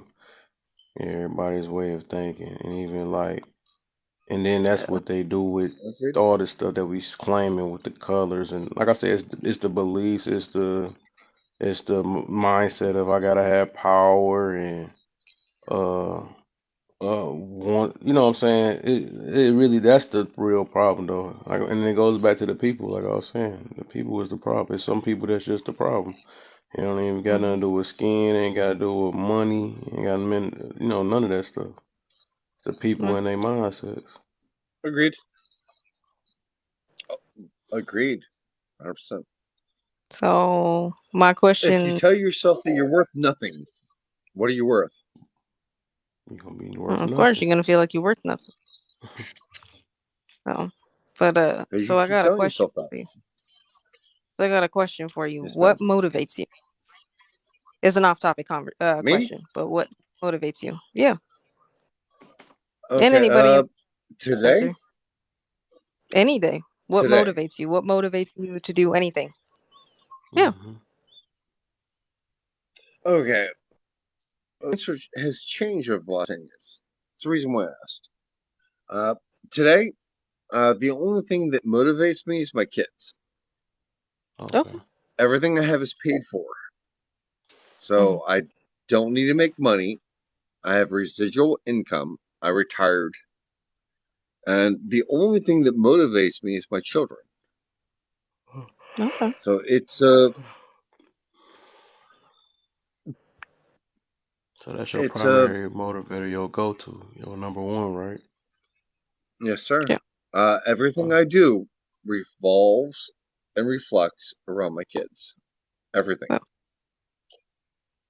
okay. so nothing else should matter when you focus on that. Then, if you focus on that or you use that as your primary source of motivation or something like that, then nothing else should really matter. Yeah. And Can once I you motivated, say that's one when, thing? Yeah. Of huh? course. I was married to my children's mother, and I had big, big, big plans, and they all failed. And it wasn't until I got a divorce that I started to make financial decisions outside of working an 8 to 5, 9 to 5, 40-hour a week job. My Mhm. income came from taking risk,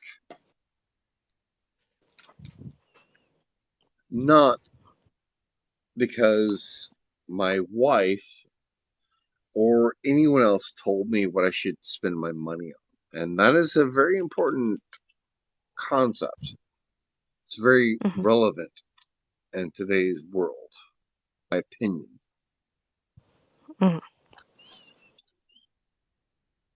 I gave my ex wife my house. Sorry, our house. But taking risk, supporting your children, carry your kids, in my opinion, is what there should. My success came from after I broke away from what my ex wife wanted. It's not relevant to many, but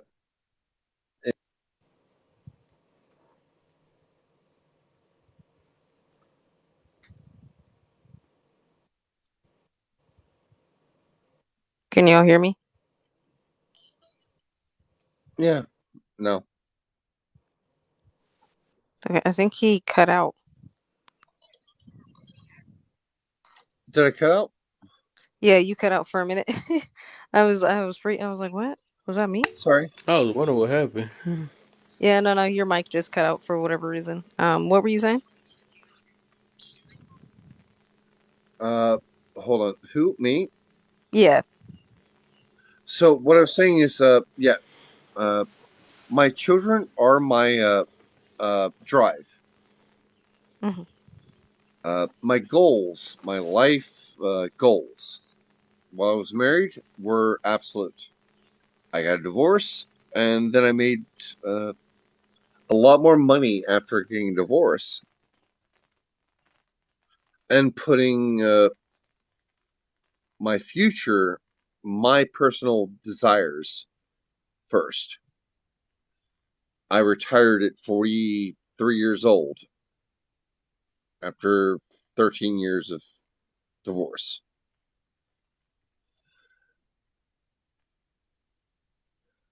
So, are important.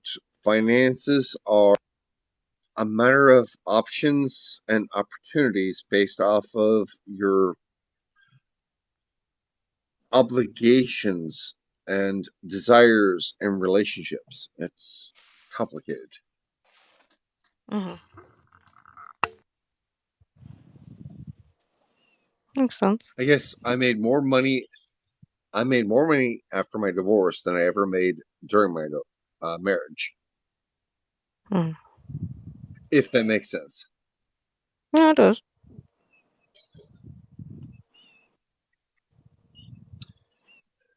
So it's complicated, but again, trying to be very honest. No, no, no, no. I appreciate it. I mean, I know my life. I mean, I'm gonna be 31, but I know my life goals have definitely changed throughout the years. I think now I more or less just want to build a life I don't have to escape from is my goal.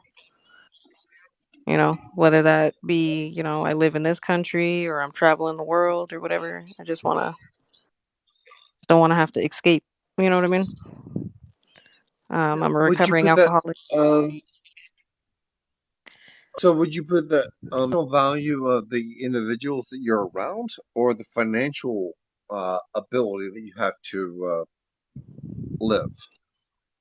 Well, in order to achieve that, it's going to start with me, right? Um, so Yes, I'm ma'am. one of those fortunate folks who, no matter what job I've ever had, what career I've ever tried, I've never really found anything that I can't do, which is a good thing, but also a bad thing because it's kind of hard to kind of narrow some stuff down. But my essential goal, you know what I mean? Like I work in IT. Um, that's essentially that's what I work in. I work in And I do different types of IT. I've done cybersecurity, I do coding, I do all sorts of stuff. Do you enjoy it? Essentially. I don't really enjoy the coding so much. But I'm willing to sacrifice some of that to be able to have the financial freedom to kind of do what I want. And my goal is to be able to work anywhere in the world, and my pay and my job doesn't get affected, right? And I can do that within like coding or IT and stuff, because majority a lot of those jobs are remote anyway, and they're not in office. Like I work from home currently. Um, I don't go to an office every day. Sit there, I haven't. I don't think I've been in an office since before the pandemic, to be honest with you. And even when I was Okay. even during the pandemic, I worked remotely anyway because I drove all over northern Colorado. So it's just kind of what So, my goal is. Go ahead. and I'm sorry, may I ask, what should I call you? You can call me AJ. Like AJ? Okay, AJ. Yeah. Fantastic. Hmm. Sorry, You're good. appreciate. I So appreciate you asking. AJ, you Hmm. you know it, know coding. You don't appreciate coding, or you don't enjoy coding, It's but you not make money doing coding. like I know how to do it. I've always kind of known. I mean, is that I'm 30, so like growing up, obviously, like we had MySpace, which taught you basic HTML. That's how we put up like the background pages and the music and stuff on that page. For those of y'all that don't know, that form of coding is called HTML. I know how to do those things. It's not something I'm super like I know how to do it, but it's not something I necessarily enjoy doing for a living. Mostly just because I don't care Okay. for the DevOps side of it, right? So the DevOps side, for those of you who don't know, is more of the business side. So it's doing like the IT, and then you're doing it more for like businesses and stuff. So like when they have certain SAP programs that they want to um, use for their businesses, you're coding those, you're writing those, you're building those, you're doing whatever. You know what I mean? From the financial, so everything kind of talks to each other. I don't care for that side of it. Um, my goal eventually is to get more into like the medical side of it. So like biotech Okay. side eventually. So Oh, okay. So, and kind of forgive me in this, and mhm. give me a little bit of latitude. Yeah, no, you're good. So what? So whether you want to look at like Python or some other coding concepts, Hmm. my question is, what would you prefer?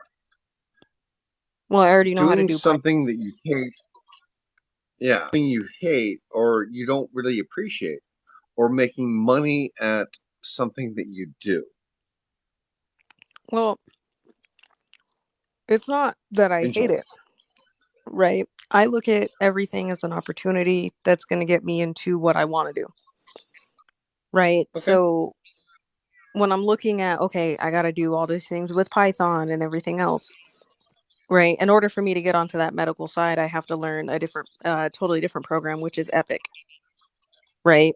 Okay. Epic coding and stuff like that. So Yep. the way I look at this as is this is practice, right? I get through this because there's going to be days where I could be doing something I love and I may not want to do it that day. You know what I mean? Maybe I want to go outside and I want to go fishing, but I got to be inside working at my desk. Like I got to kind of get through it. So the way I see it is that that's Yeah. how I've always done it, right? I learned early, really early, like when I first started working, right? That I would probably have to, because I'm first generation here, I would have to pretty much probably work First until generation what? essentially the day I kick the bucket, right? I was just like, okay, I'm just prepared for that, right? Hold on. Right? I was just prepared, prepare for the Hold worst, on. First hope for first generation what? I'm curious. first generation American. My parents aren't from here. Oh, My mom got it. isn't from here. Yeah. So and it Okay. takes 3 generations, right, to really build anything in America. If y'all didn't know that, that's how long that takes. Um, so I figured, okay, I'm probably gonna have to work till I, essentially kick the bucket, right? So I figured out ways, and I'm really clever. So I was like, I'm gonna get every job I get to work for me, right? So like when I worked in security, that's how I got all my government clearances, and Right, then right. broke right into IT and cyber tech, right? I So would I was like, cool. absolutely guess We're, that you are very clever. yeah, very clever. As a So definition, you are very clever. yeah, That's so yeah, understatement. yeah. So I've learned to make jobs because I figure if I got to be there 8 hours, minimum 8 hours a day working, I'm gonna get that job to work for me. So I never planned on staying anywhere for long periods of time. It was literally just to get what I needed out of it to move into the next thing and move into the next thing and move Yep, into the next. There's different doors, and in this country, let's yep. be real, it's not what you know, it's who you know, right? So I build those connections, Agreed. and that's how I've gotten kind of as far as I've gotten this far. But yeah, the essential goal is to be able to work anywhere in the world, though. So if I want to go live in Dubai for 3 months, I can go live in Dubai. If I'm like, okay, I don't want to live in Dubai anymore, I want to go live in Ireland. Okay, cool. I'm gonna go live in Ireland. Oh, I'm gonna go live in Aberdeen, Scotland. I'm gonna go live over here. I'm gonna go live in Amsterdam. I'm gonna go live back in America. I'm gonna go live in Canada. My pay is not affected. And that's the only avenue that I can do because my true passion is culture. I like studying different cultures. I like traveling, but I don't have the means to just travel the world. So I figured this is my clever way of doing it. So yeah, I appreciate that. yeah, Uh, yeah, no, you are extraordinarily articulate and well spoken. As I hmm said, I already joined the live because of you, so I thank you for sharing. no worries. Yeah, definitely There's appreciate so many it. things you can learn, Mhm. and so many other things. I Yeah, understand that all stand on our own feet, and we can all live in that grind. And it's the 10% that we like, yeah, we want something to go across the world, across the country. hmm Have a little bit of faith in yourself. You're brilliant. yeah. I'm truly impressed. Truly Thank you, impressed. thank you, thank you. So there are so many options you have. Mhm. Yeah, that's kind of what I was I think I was saying. I don't know if you were in here when I was saying it, where I don't believe in the word can't because you can't tell me there's nothing in this world I can't do. There's no convincing me that I can't do Yes. something. I'm gonna do it. Um, and I've said I think previous in other lives, um, the best thing that I ever did was I took two words out of my vocabulary: the word impossible and can't. To me, nothing is impossible, and there's nothing I can't do. So, I taught my kids to not say can't. They don't know enough to hate, and can't is BS. hmm can't is an excuse. Usually, when somebody says they can't do something, it's followed by an excuse. I can't get up early. Agreed. Yes, you just chose not to. I can't go to the gym. Yes, you can. You just chose not to. I can't get the career I want. Yes, you can. You just chose not to. Like, so tell Yep. me how you can't do something. Oh, that's the reason why I joined.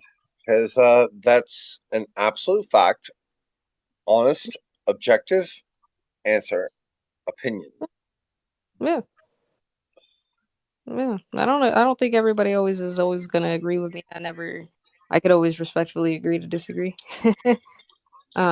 But I mean, But people, I, people don't agree with facts. People argue them. well, well, and that's the thing. You can always argue facts, but you can't argue experience, right? You can't tell me what my experience is. I could tell you what it is. You can't argue that, right? And so sometimes I'll back up facts with experience, and that's what I've Agreed. learned. But I also stay humble.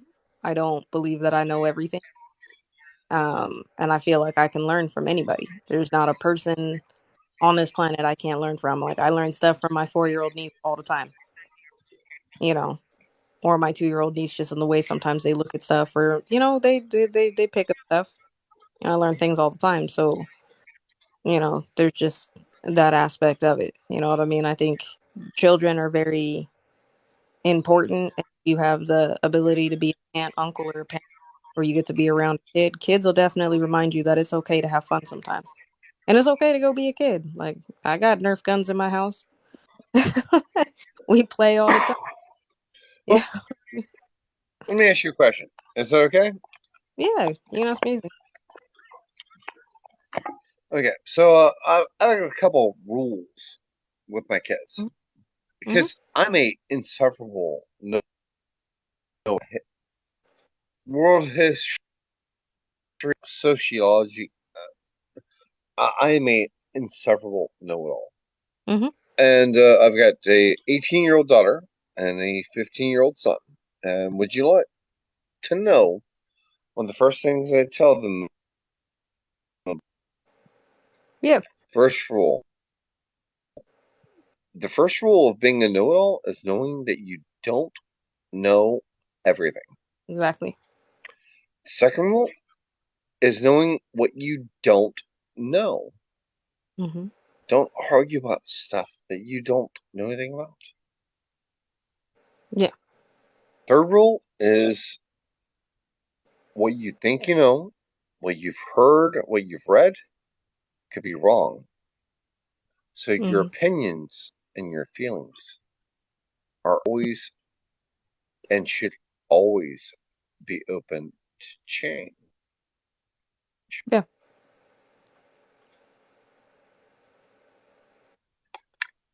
Absolutely. We like to think we know it all.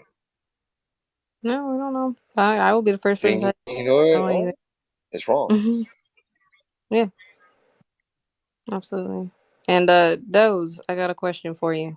And I know you're not talking about people on this live. You good, bro? Um, do you think that you could forgive people who do that? People who like to debate personal opinions?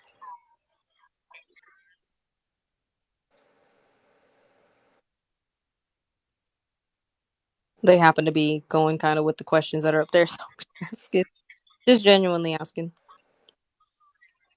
Um, but yeah, I mean, I feel like when it comes to young people, especially young teenagers and stuff, I feel like sometimes as adults, we expect them to be on our level, and we gotta sometimes kind of remember what it's like to be that age.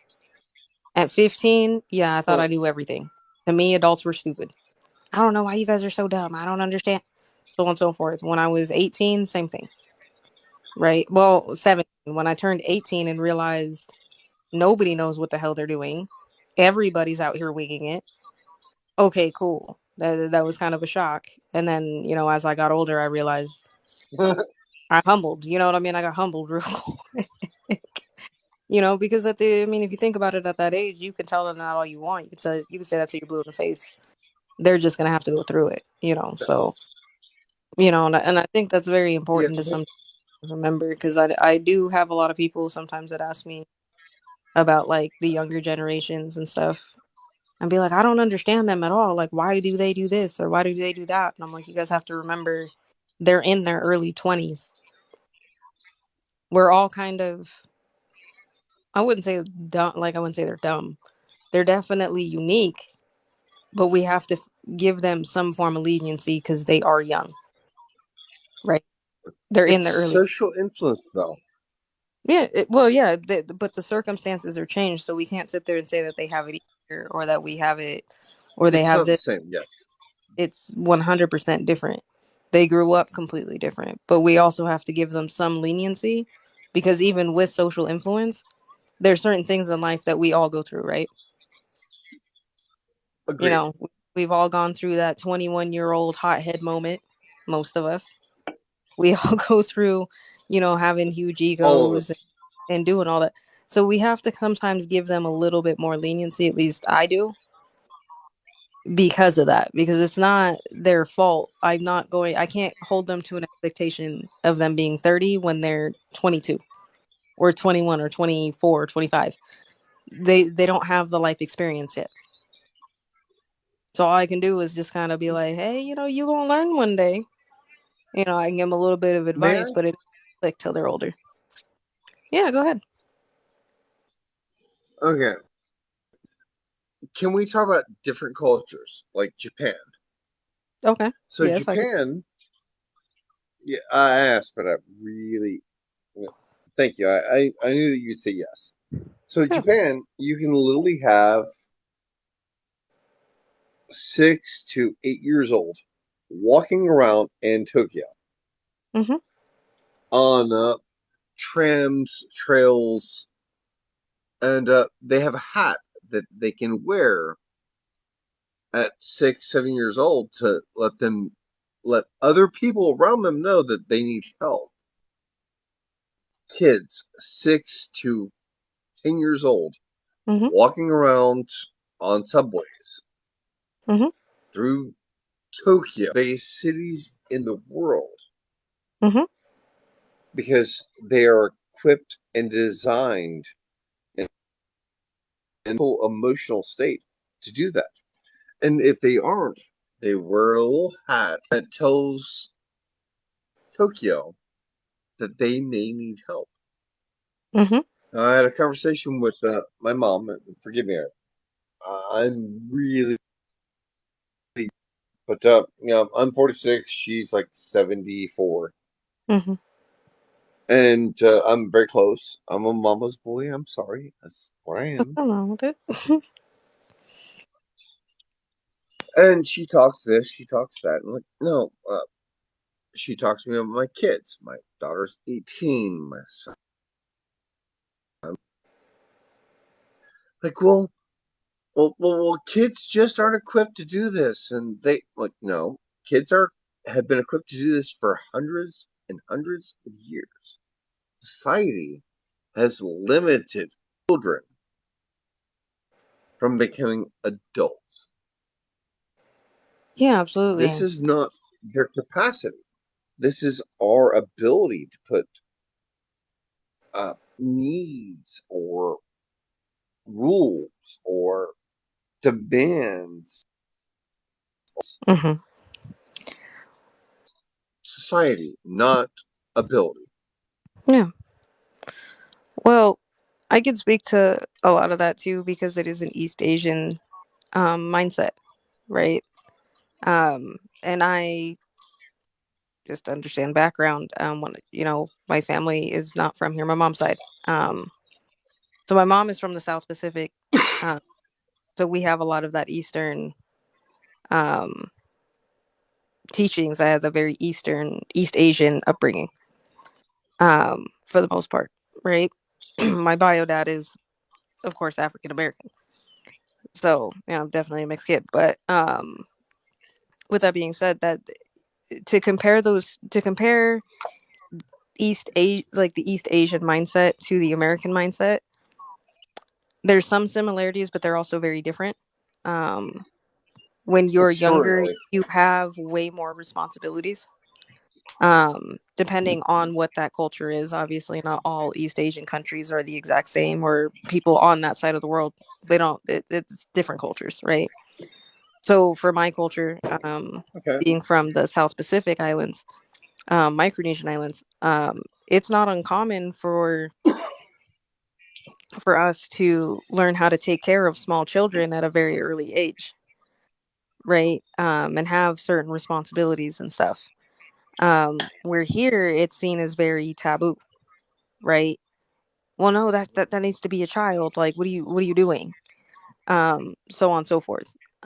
Also, the mindset plays a factor, right?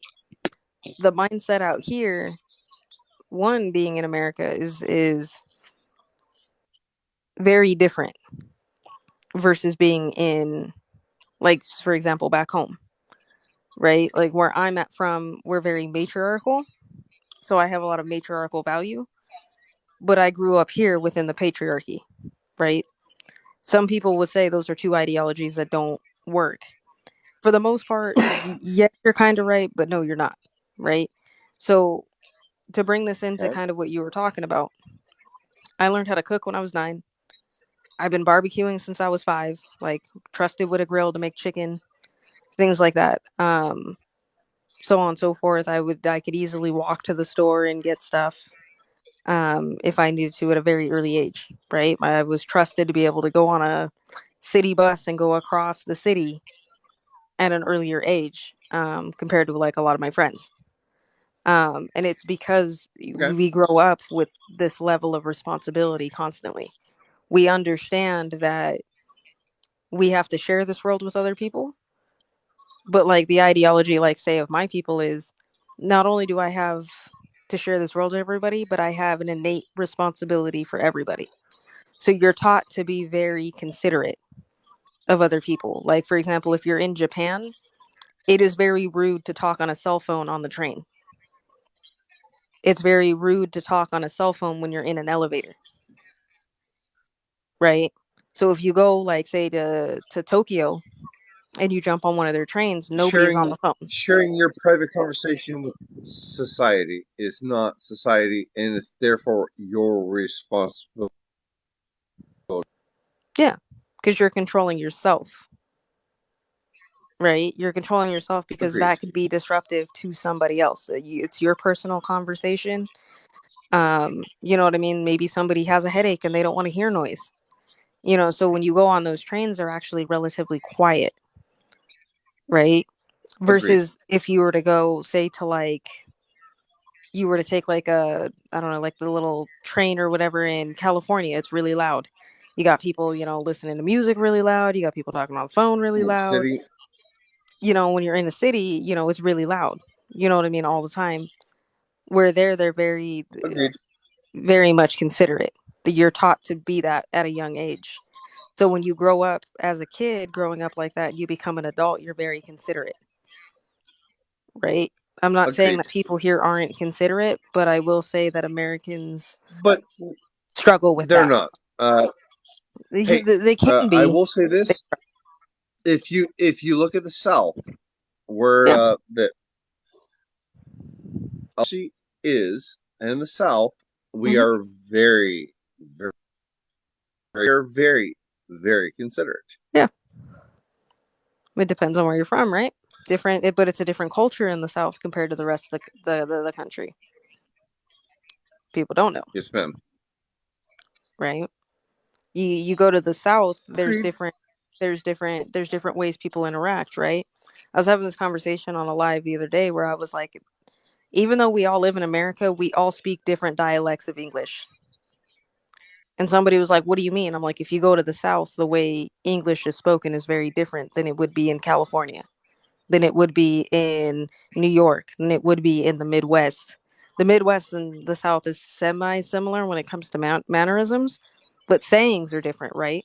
So if you're in the South and you hear somebody say, bless your heart, that's not always good. We all know that's not a good thing, right? If you hear, oh, honey, that's Correct. a problem, right? That's a problem. Oh, honey, that's a But problem. oh, If you hear, I darling, don't bless your heart. twice, problem. Go ahead. But oh, darling, bless your heart. Yeah, Yet different that thing. is not. Good. That That is, is not. The southern person tells you that you might want to apologize and run. yeah. They think hmm that you are a moron at that point. Yeah. Or oh But darling. California, when you go to California, like, oh, that's cool. This is hella. Yeah. I learned this 20 years ago. I'm like, what does that mean? Like, well, hella is like amazing. I'm like, oh my goodness. hmm But they're different But dialects, right? this is Yeah. agreed. Yeah. You know, that's California. We're talking about the South, and New York is, uh, yeah, New York is an entire, uh, Entirely different its thing. own little dome. Yeah.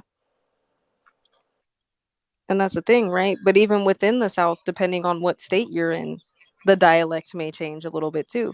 And the reason why we were Agreed. talking about it is I was talking about how, so like when you're in the Marshall, like in the South Pacific, right? There's a language that we kind of all speak, right? And there's different dialects of it. It's called pidgin, right? Pidgin is like I've 300 never heard that. languages. Yeah, it's like 300 Hold on. languages rolled into one, right? And that happened during Forgive me. like I'm gonna backtrack you. yeah, go Forgive ahead. me. I apologize. I'm gonna Yeah, you're backtrack. good. Yeah. I've never ever heard of pigeon Yeah, yeah. Majority of the time, like ever. if you're on the mainland, you probably wouldn't have ever heard it, and if you've traveled to Hawaii and only stayed in a resort, you probably never heard it. Like, it's something amongst the locals there and amongst other islanders, so other Polynesians, whether they be from the Fijians, Tongan, Samoan, Hawaiian, Guamanian, and then you got the Micronesian islands and stuff I, like that. But we're all, kind of that has to do with a whole bunch of other history that you are never taught here, right? Like we know it, but yeah, like no, but I am familiar with the. I am familiar with more than you might think, but yeah, I've never ever heard of mhm, pigeon. yeah. That's something new. Thank you. No, it's not. It's been around for a long time. So where pigeon originated from, No, sorry, it's new. It's new to it me. yeah, yeah, no, no, no. Yeah, that's why I'm going to give you the history on it. So pidgin is a bunch of languages that's all rolled into one, right? And that happened during plantation times in Hawaii, where they had, obviously they had, you know, we had black folks there, from where, all over. The French were there, people who spoke French, um, Japanese, Chinese, Hawaiian, so on and so forth. Bunch of all these different languages, and it's all these people trying to communicate with each other, right? So they came up with a common language because obviously, like you're working in a plantation, you have to be able to communicate. So they created this thing called pidgin, right? And it's a whole Okay. other language, right? Like if I were to like break out into pidgin, none of you are gonna understand a thing I said. You'd be like, well, "What did you say?" Okay. Like, yeah, right. Now, the reason why we were talking about it is I was talking to one of my friends that was on here, and she's a teacher, right? She works in Hawaii. She's a teacher out in Hawaii, and she was just like, yeah, like the education system. We were talking about the education system and the way history is taught and so on and so forth. And I was like, yeah, it's kind of sad that people don't know the full history. You know what I mean, of what goes on in the Pacific, or even how like Hawaii became a U.S. Agreed. state, the whole nine yards. And I was like, and it kind of sucks Oh, because when you come here, people automatically think you're dumb, right? They just think you're stupid because you don't speak whatever dialect of English that they're speaking, right? Not realizing that, you know, and I was like, but it's more than just, from us coming from the islands. I was like, there's people from the South that get told that they're dumb all the time because of the way they speak, because of the dialects. So we have to pay attention to these dialects of how people speak, because we can't keep just writing people off as being unintelligent, right? It's just, they're not going to because they don't. understand what it is that you know what I mean, you just said to them, right? A prime example of that, right? Because they don't Yeah, speak go ahead. like you. Exactly, right? So the problem, so the reason why I was talking about that was I was like, you see it all the time, like in movies and TV shows, where it's like this rich family, they're trying to get their kid into like this prestigious preschool, right? And they're like, okay, yeah, my kid speaks two languages, and they've been, you know what I mean, they're learning a second language, and that kid's 6. Okay, that's cute, right? I was like, a lot of people think, okay, well, no, only Americans are smart. And I'm like, but you have to understand, when it comes to No, language, English is we my are fifth language. freaking. I learned how to speak English when I was 4. By the time I was 4, I already spoke 4 other languages, not including Pidgin. Where are you from? I'm from Palau. Sorry, hold on. So you were born where? I was born in Denver, but my family is from Palau. So back home, they Okay. speak a different Uh, language. You see what I'm saying? There's a whole other language that's being so spoken, you and speak. it's not. I speak 4 languages. So you speak how many languages? 4 I, or I 5? speak I speak I speak obviously my native language, Marshallese, Pidgin, Japanese, and a little bit of Spanish, because my language is infused with both of those two languages, Japanese and Spanish, and its own, Okay. depending on what islands I'm on. I have to speak differently. Um, So like by the time that happened, and then there's English on top of it. So by the time I was, because I was sharing the story, like when I was 5, they put me in ESL, right? But I was in there with a bunch of people, What is with a that? bunch of other kids. ESL, it's usually where they'll put kids that don't speak like English, right? So they'll put like a lot of Spanish speakers in there, and it's to help them learn how to speak English, but also to educate them, right? Because you have to go to school, you know, when you're a kid. So they'll put you like So in an you ESL felt that class. you weren't smart enough. Yeah, they thought I wasn't. Well, first they put me in there because I didn't talk, right? I'm sorry. And then they I'm put me, making a leap here. Okay, yeah, forgive me. I'm making a leap.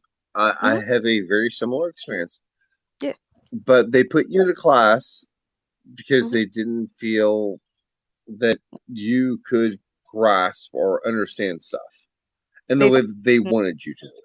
they didn't understand my scope of understanding English because I didn't speak, I didn't talk. And then when by the time I went into first grade, the very beginning of first grade, they tried to put me in a special ed class because they thought I had a learning problem. I never had Disability. those Yeah. problems. You know what I mean? Like, yeah, I had ADD and ADHD, but like other than that, I was fine. Um, Hey, I would it's have been much fine. harder to Class. diagnose in girls than it Yeah, is boys. yeah. Well, and that's the Uh, thing. Like, I've had they diagnosed me with both when I was 4. But when they put me in those classes, it wasn't until like I started talking that they realized I would I'm not dumb, right? I was just really quiet and just listening a lot of the time. You know what I mean? Like, cause I already like I Wallflower. speak English. I just didn't talk because one, I had an accent, and two, I didn't know how to pronounce words correctly because my family's not from here and they speak like a broken English. So I'm like, I don't know if I'm saying these words correctly. So I was really embarrassed by that. So I was just like, okay, I'm just not going to talk until I figure out and hear enough of these words, and then I could start talking. And then once I started talking, they were like, oh, okay. Then they put me in all the advanced classes after that. But that's how I started my education. I was Well, like, so I get when people say, oh, well, you're just dumb. I'm like, it's not supposed to be that way. no, no, you are extremely articulate. Yeah. Yeah, I So agree with you, you're Veda. good. Yeah. Yeah, but that's the reason why we were And talking about sex. can I can I tell you a secret because we're on live? Yeah, go for it. I always put in special education. You know why? Way.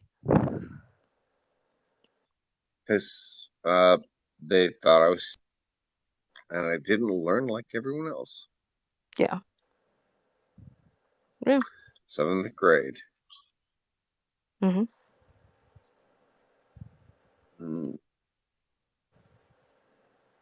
that is a reality that I had to learn and live through. My son, Mm-hmm. my daughter's 18. My Yeah. son is probably going to go to either MIT or Caltech. Mm-hmm.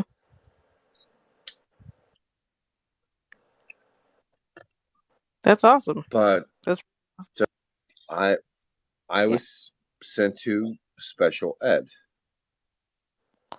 Yeah. And the I learned and from the that experience. yeah. I learned from it. Yeah.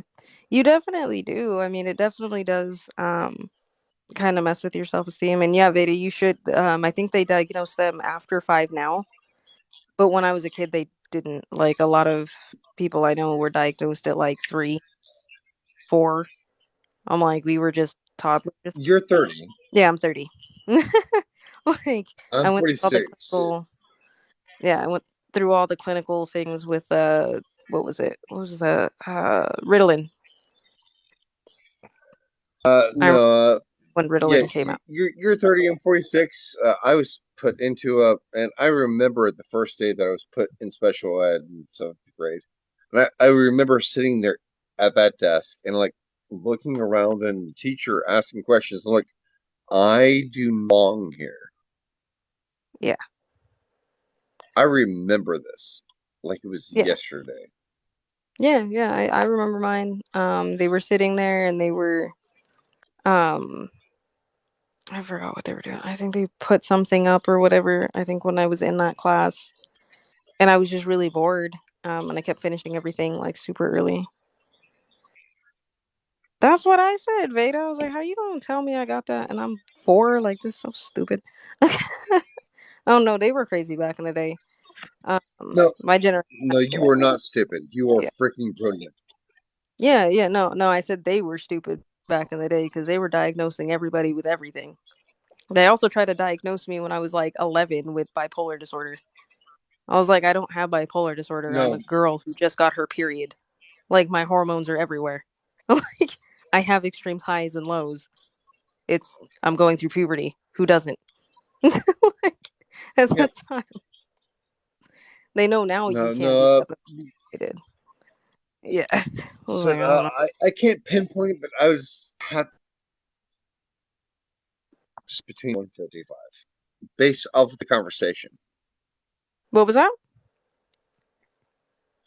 I would have to say that your IQ is to 155. I No, don't know what it is, but it's within that range, and it's far beyond the average person. yeah. Oh yeah, my mom's always known that. Um, and that was the thing. I think that's what hurt me a lot when they put me in those classes and we're trying to tell my mom like, oh, she needs to be in these classes. She learns slower than everybody else. I come from a long line of educators anyway, right? Most of my family are teachers. In that class, it fucking hurt your asshole. Like I learned how to read. Forgive I this. learned how to read It before I ever. hurt your asshole that you were told that you were Yeah, stupid. yeah, yeah. I was told that I was stupid and it hurt me and everything else. But I was just like, I'm not dumb. Like I can grasp concepts. Like I learned how to read before I started school. Right. I knew how to count to 100. I knew to do all of these things before I'd even went to school. Right. The stuff that you spend, like first and second grade, for kindergarten to like second grade doing, I already was doing because my family was educators. Right. So when everybody got But out of you school at couldn't write 3, it down. I was, my schooling continued. So like I learned a lot of different things But and stuff, but they were told like but you they would say that. I was like, couldn't write it down. You couldn't show your work. yeah, I just couldn't write it down. I couldn't write it So down in you ink. couldn't show your work. Yeah. No. How did you get here? Show How did your I get where? work. I'm like, I don't need to show my work Yeah. to do this crap. I can just do it in my head. Mhm. Does Yeah. that sound familiar? Yes and no. My one of my uncles was a math professor. Um, I think for like one of the colleges or something out in Nebraska. So he came to live with us when I was quite young. And he loves math, right? So he would teach me about like so many different ways how to solve any math problem, right? And that was a game that we would play the whole time I was in school. He'd write down a problem and he'd be like, okay, solve it, but show me a different way of solving it because I solved it this way. And it was a game that I had to play. Like it was a puzzle. So I was like, okay, you solved it this way. I'm going to solve it this way. Right. And then we just kept going. Sweet. We kept going. We kept going. Because for me, education didn't stop when school did. If anything, school was just like, okay, I had to go there because legally I have to be there. My real education was happening at home, right, with my family. So like Yeah. things I watched on TV, like I grew up watching documentaries on things. I grew up, like we'd sit around the dinner table and we would have conversations about stuff, right? Like whether they be life things or they were educational things, and that's how we learned everything. Matter of fact, my first racial experience was actually pretty interesting. I didn't understand what that word meant, right? I was just mad because he basically what had happened is we were playing on the monkey bars. I got pushed off the monkey bars. I got called that word, right? I didn't understand what Word. that word meant. I was just upset with the yeah. I was just upset that he pushed me, and then all these kids beat him up. So then I got into a fight with those kids because I didn't understand what that word meant, and I was like, why is there like 8 kids trying to beat up this one kid? And then they took me to the principal's office. They tried to tell me about it. My mom and my parents got upset. My mom, my grandparents, everything else, and they said, we will teach her what that means. And then they told me what it meant, and it hurt my heart and everything else. And I understood then, but I didn't know what that word meant until I was 7. I didn't know what racial slurs were until I was 7, because I'd never, you know what I mean? My people, we don't talk like that. You know what I mean? There's no, like, in the Agreed. islands, there's no phenotype, right? So like, No, I it's have not. cousins Hold on. that It's have not blonde hair, blue islands. eyes. So there was no, it's not that we don't see like color or whatever. I could tell if you're a dark skinned person or a light skinned person, fine, whatever. Or, a white person, whatever else. None of that matters, right? We don't care. So there's no colorism. There's no, Agreed. that stuff doesn't happen in the Pacific, because everybody's mixed with something. So it's just different. Hold on. I I don't agree with this. The Pacific concept. I can remember Maybe being 10 years old. My neighbor, mm-hmm.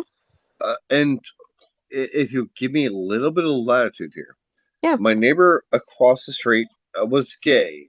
He was married to his daughter, uh, living with his mom Mm-hmm. to the right. The neighbor across was white.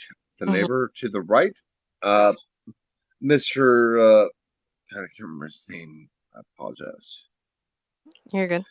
He was a professor at USF here in Tampa. Okay. Okay. Daughter Tanya,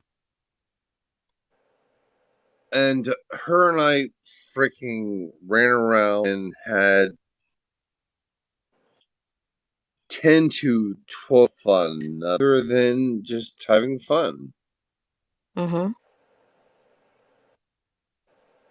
I never ever color, not once. Well, I'm sorry, your mic cut out. What was that? Said I never ever saw color. Just neighbor. Well, no, I'm not saying that. I'm 10, not saying. 10 years old. No, no, I'm not saying you are. I'm saying 10 and 11-year-olds. Yeah, I Just will. I will disagree. Right? Like, I know we knew what quote unquote like the races were. Right? Like, we know what that is. We just don't give a shit. You know what I mean? Like, at the end of the day, that's a I person. didn't come with No, that. no, no, no. I'm not coming at you. I'm just saying, like, for me growing up, like, in the mindset of those islands, you're just a person, right? Like, we have family who looks like everybody across the spectrum. Different, you know what I mean? My brother is really, really, really, really light. I'm kind of dark. My youngest brother is dark. You know what I mean? We're all different shades, but you're just another person. Like, that's not a factor. You know what I mean? You're not treated any differently because of that. We don't care That's how about I grew that. up. And that's what I'm saying. I'm not saying that I don't know what a black person is. To say that you don't see color is to be like, okay, well, I don't see black, I don't see white, I don't see Hispanic, I don't see native, I don't see. We see these things, they just don't matter to us, is the correct terminology for that. Is just not a. Okay, Yeah. okay, that I sorry, but yeah, no, like okay, she was by all terms her professor. Hmm. I'm 46. Black, black, black, black, black, black. I hate that fucking term. I truly hate that fucking Okay. term. Her and I hung. I never saw a indifference of this. Never saw skin color. Hmm. I'm not saying it didn't. I just seeing beyond But that's what what I'm I saying. grew up with. It's just not a factor to you. Is essentially what it is. It's not a thing. It's just whatever. That's just another person over there. You know what I mean? It's not. I'm not sitting there saying that it's a Yeah, bad thing. You know what I mean? It's not a bad thing that black folks not bad that we call ourselves black. Like, that's not a problem. You know what I mean? I don't care about no, that. I care about who that person is, right? I don't hate anybody based on To be honest with you, if I'm 100% honest, the only things I will judge somebody for is how you treat wait staff and which way your toilet Actions. paper goes. Okay, if you're put your toilet paper under, judging Actions. you. Okay. Oh, and if you think pineapple goes on pizza, I'm judging you for that. Sorry. That's it. That's it. Oh, hold on. You and I are gonna create a new movement because pineapple does not fuck goddamn No, pizza. it doesn't go on pizza. I'm just saying those are the only things I'm gonna judge you for. Other than that, I do not care. I do not care about anything else. Oh, other than like if you're shady, I just don't like you. Like you know what I mean? If I don't like somebody, it's because you're being shady. That's it. I'm gonna go over here. But But other than that, you it's were so smart. yeah. Does it require someone doing something shady, or does it require you if this girl was talking about shit that I just don't want? Do you want to be involved with someone that's acting or talking about doing something that will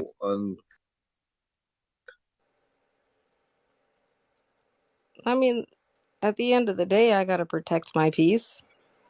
So when I say you're doing something shady, like I don't do two-faced things. I don't like people who run between me and somebody else trying to instigate drama. but I'm not no, gonna mention that. But but that has to but do with no, you want to be part of the group and you should come with us and we will do this Mhm. and you'll be part of the group. Peer The pressure. group.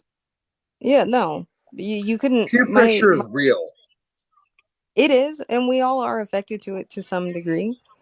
But overall, I'm not gonna say that I didn't have an adversity to that when I was young. Like there were times it worked, but there were also the difference between me and most people is that if I was going to do something, I had to make sure it was worth it. Right? It needed to be worth me getting in trouble for. Right? I'm not gonna go to a raging teenage party and it get raided by the cops. That's why I don't want to run from the cops drunk, bro. It's not worth it for me to get in trouble for that. Right? Is it worth me getting in trouble if Agreed. I want to say, I don't know, at the time, go And see a I will tell you that yeah. I sorry, I'm gonna interrupt. I will tell Mm, you mirror the exact same thing. yeah. Exact same fear.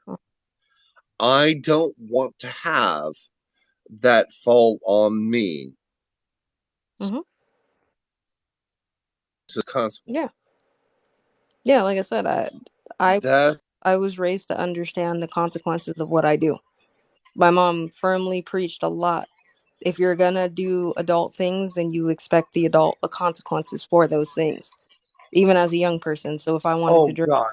smoke, I had to take the responsibility for those things as an adult. So if that means I got busted by the cops, then guess what? I got in trouble. I'm gonna own that because I shouldn't have been doing that. Yeah, If you want to be a kid, then do kid shit.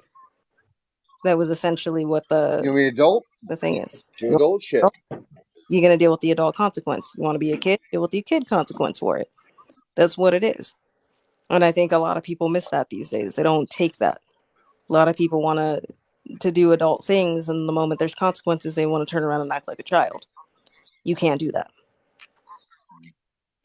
I agree. That's what I'm talking about. Yeah, you can't do that at the end of the Yeah, day. And then that it's you know, the world, and we are ultimately own action yeah, and how well, we handle them. mm-hmm.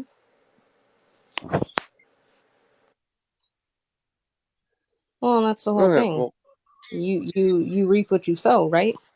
Everybody in here understands that thing when they say you reap what you sow. So if you don't do one would anything, hope. you know, well, one would hope that y'all understand you reap what you sow. But for those of us who know that, and I'm assuming you're an adult if you understand that term, that saying, you reap what you sow. Yes, ma'am. If I go out there and I hurt somebody, I expect a consequence for that because I hurt someone. If I don't hurt people, I'm not gonna go down for that. right? I could stand 10 toes down and be like, I didn't do that,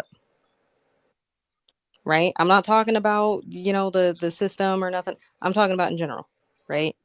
If I commit a crime, I expect there's going to be a consequence to that crime.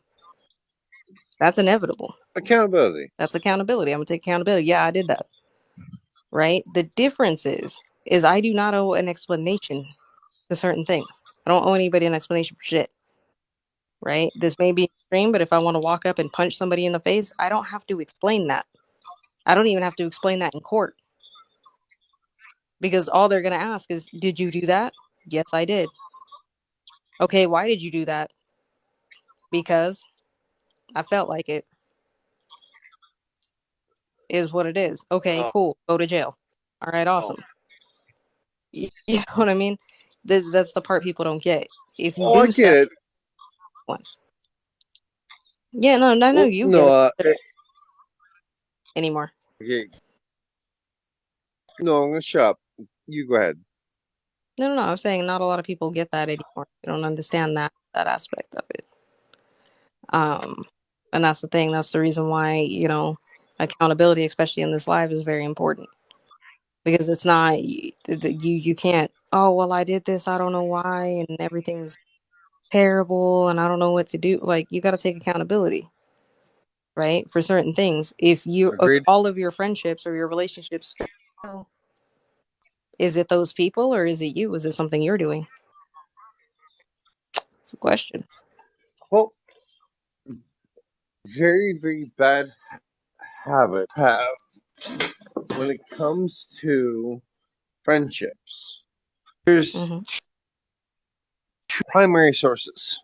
Mm-hmm. One is people do what they're. This is not peer pressure. So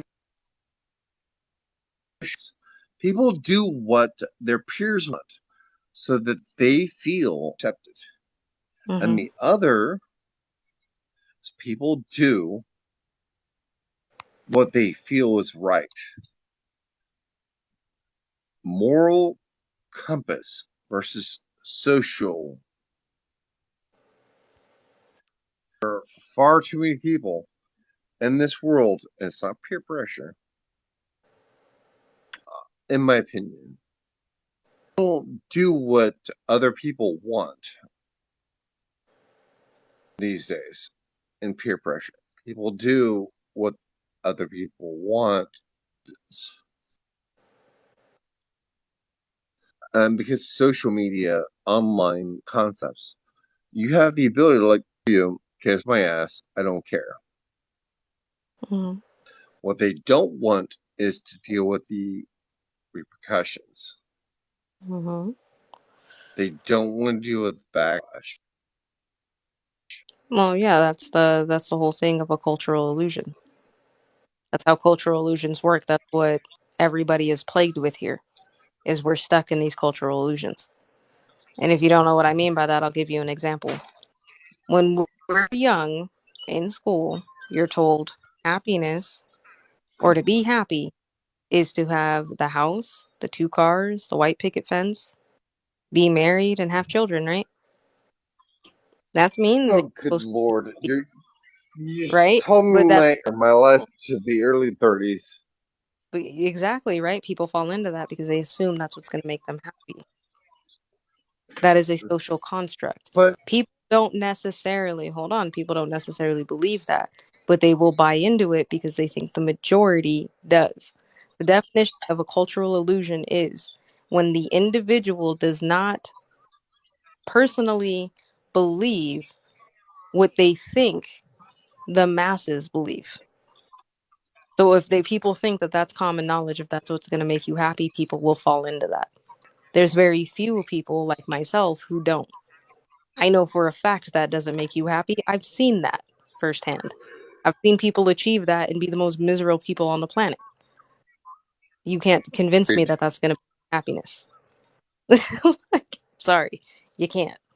Like, there's no way. no, I agree. Can I give you a real really thing that may help Yeah. for anyone that's listening. Mm-hmm. My feet are dirty. Do you know why my feet are always dirty? Why? Because I like to have contact with the earth, but the simple fact is they're going to be dirty. Whether I go to the grocery store, whether I go into sit on the couch, I don't care about. Everyone else does. My Exactly. nails, my nails are important to me. Just those have to be clean. But my feet, my ankles, and my garage, Mm-hmm. I walk how people see me. It's like, wow, your feet are what happened to your feet? I'm like, I lived, Okay. I walked, I mowed the grass, mowed the Yes. grass, took a shower. Mm-hmm. But my feet are issue or Mm-hmm. concern. Mm-hmm. Ooh, I accomplish. And people, we've seen people look like, oh my God, I'm like, no, ankles are dirty. And it's like, how you look like that? I'm like, ankle? I don't know. Because Mm-hmm. I do shit. And I What am I think supposed that's, to do? Care about your opinion? well, at the end of the day, what are opinions? Everybody's got one. At the end of the day, you just got to live the life that you want to live. That's the whole point of life, isn't it? Live Exactly. the life you want. Find the balance and find joy. That's all life is about. Life is not about telling other people what's going to bring them joy. I can't tell you what's going to bring you joy. I can't tell you how to do certain things. I can't tell you certain things. Find That's your for own you. joy. You got to figure out what's going to make you happy. Find your own joy. Yep. Because joy for me is not going to be the same as the person next to me. Joy for me is You being, are a brilliant, oh, brilliant young woman. I appreciate it. Brilliant young Yeah, woman. absolutely. I think Kevin on fell asleep. I'm going to make fun of him. You deserve to know that your thought process deserves recognition. Thank you.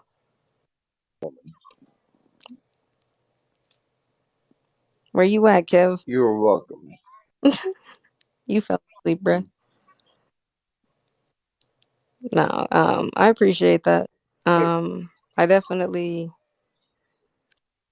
um, not that I spend all my time thinking, but I do believe Yeah, you that, do. I mean, yes and no. I do like to enjoy life, I do live in Colorado, so, get to go snowboard and do stuff. Get my brain breaks. Okay, Yeah. hold on. Don't tell me that you don't spend the majority of your time in your head.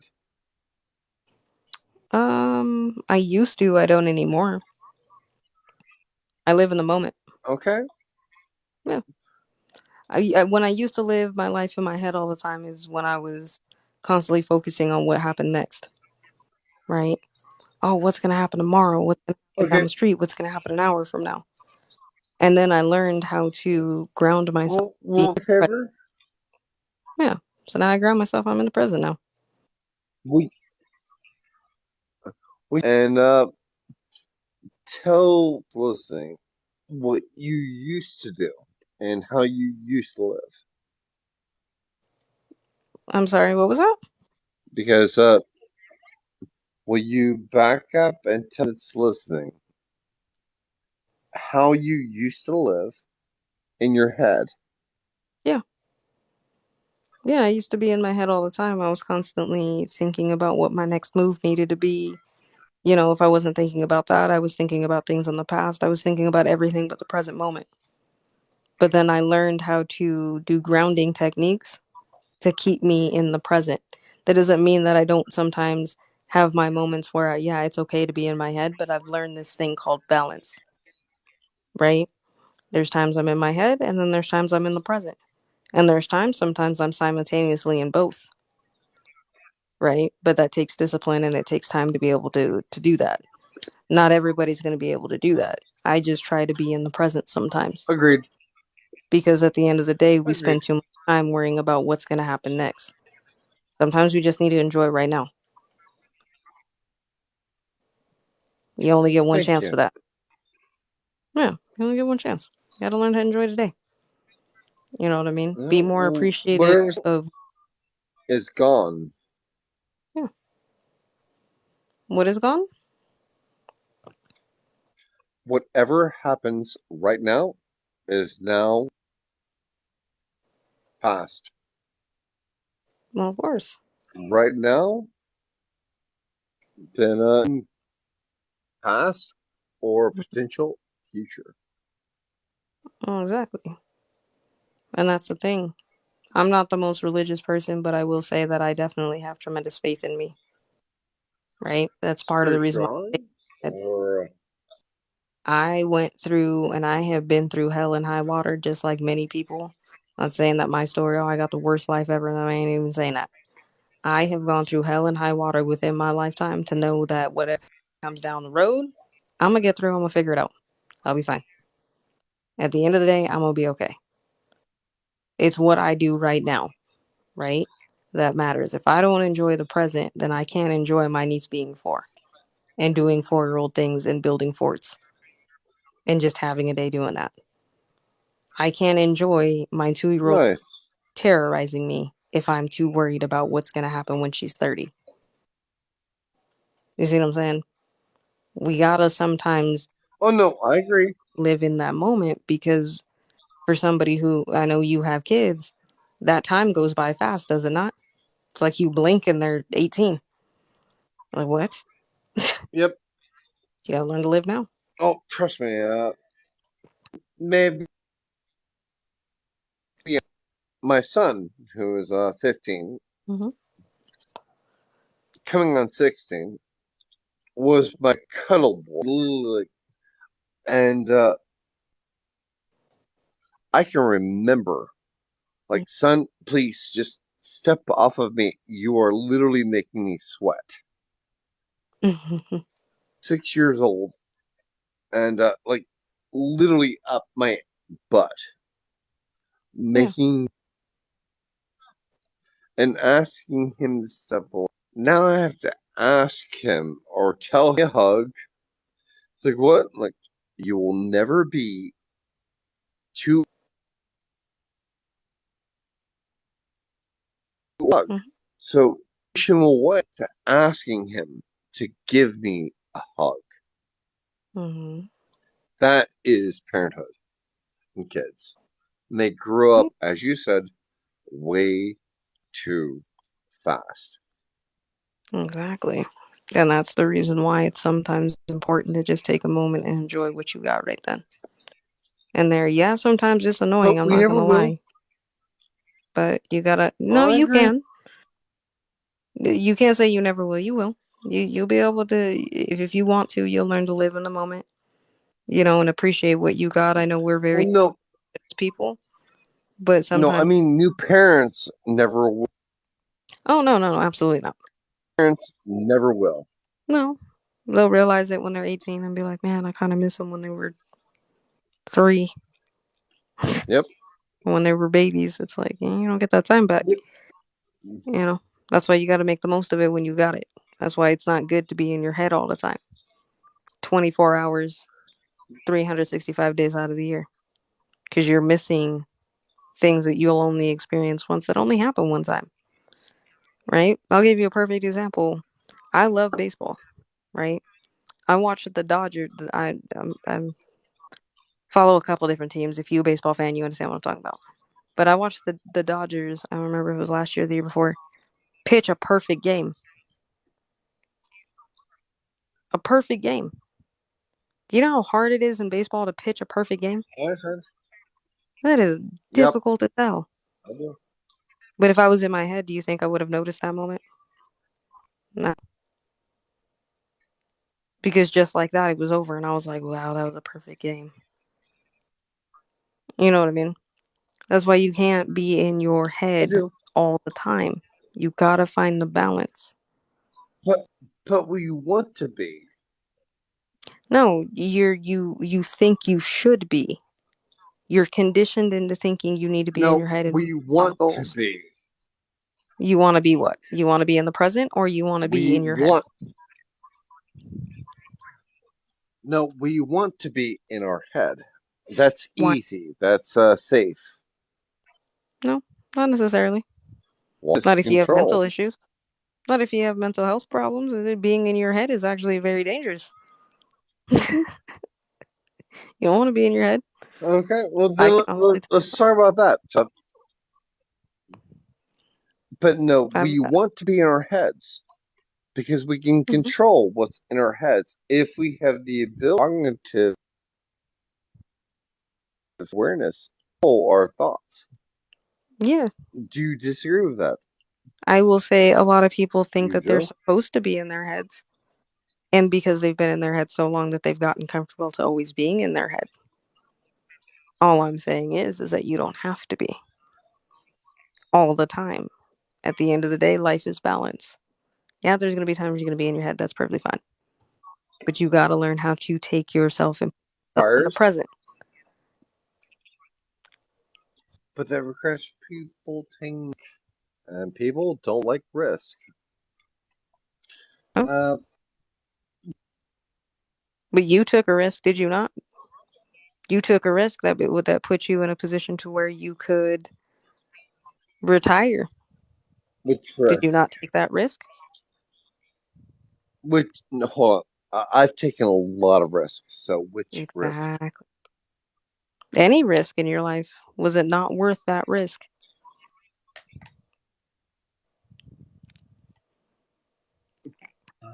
If we're I've never regretted a single risk that I've ever taken, other than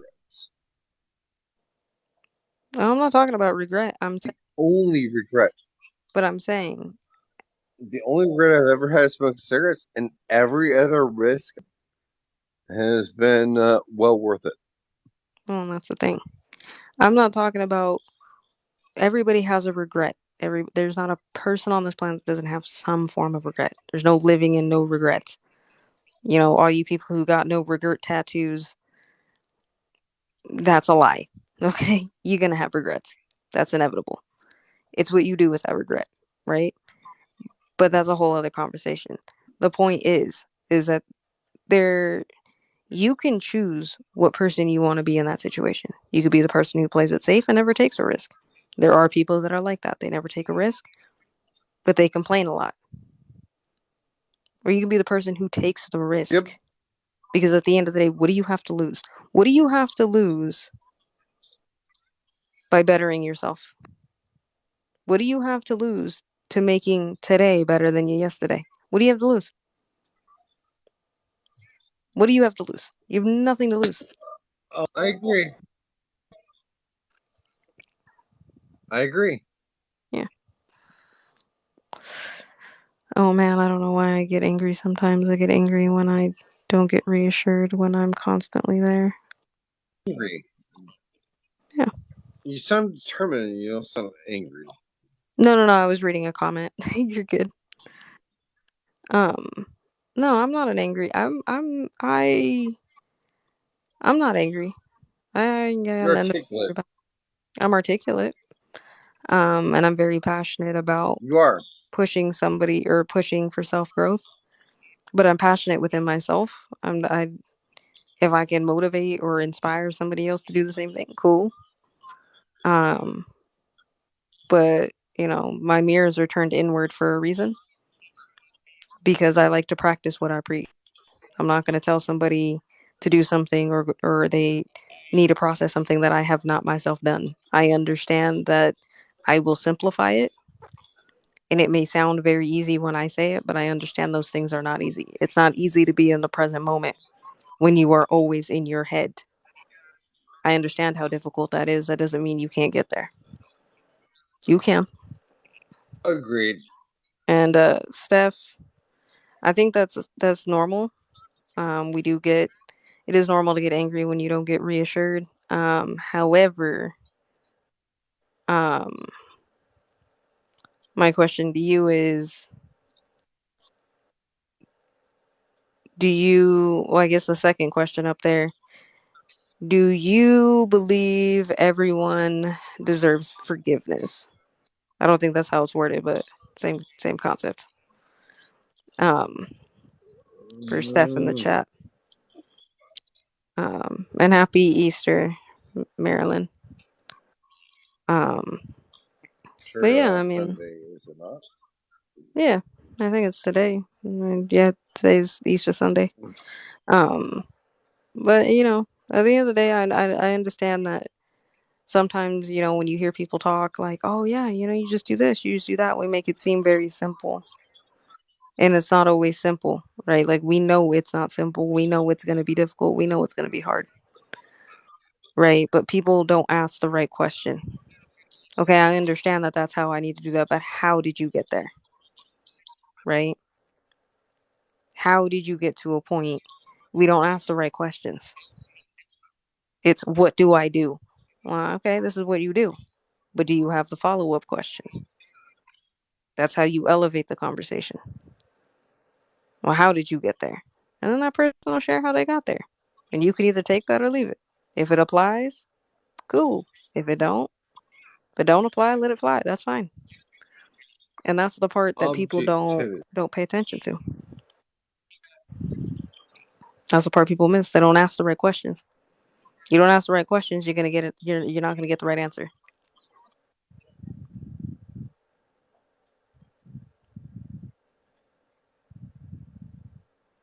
That's just where it's at.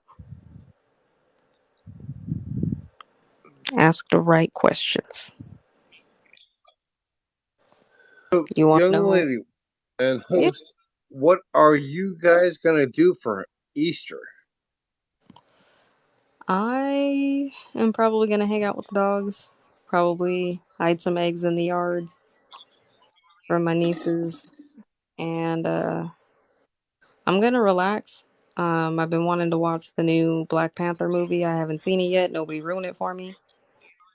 So I'm gonna do that. I mean, it's Sunday. It's usually my self care day. So, you wanna know how I know you, yeah. You What wanna was know that? how it ends? No, don't tell me. I haven't You seen wanna it. know how the but I know. I know I you must know, tell but I you. don't want to know yet. I want to watch it.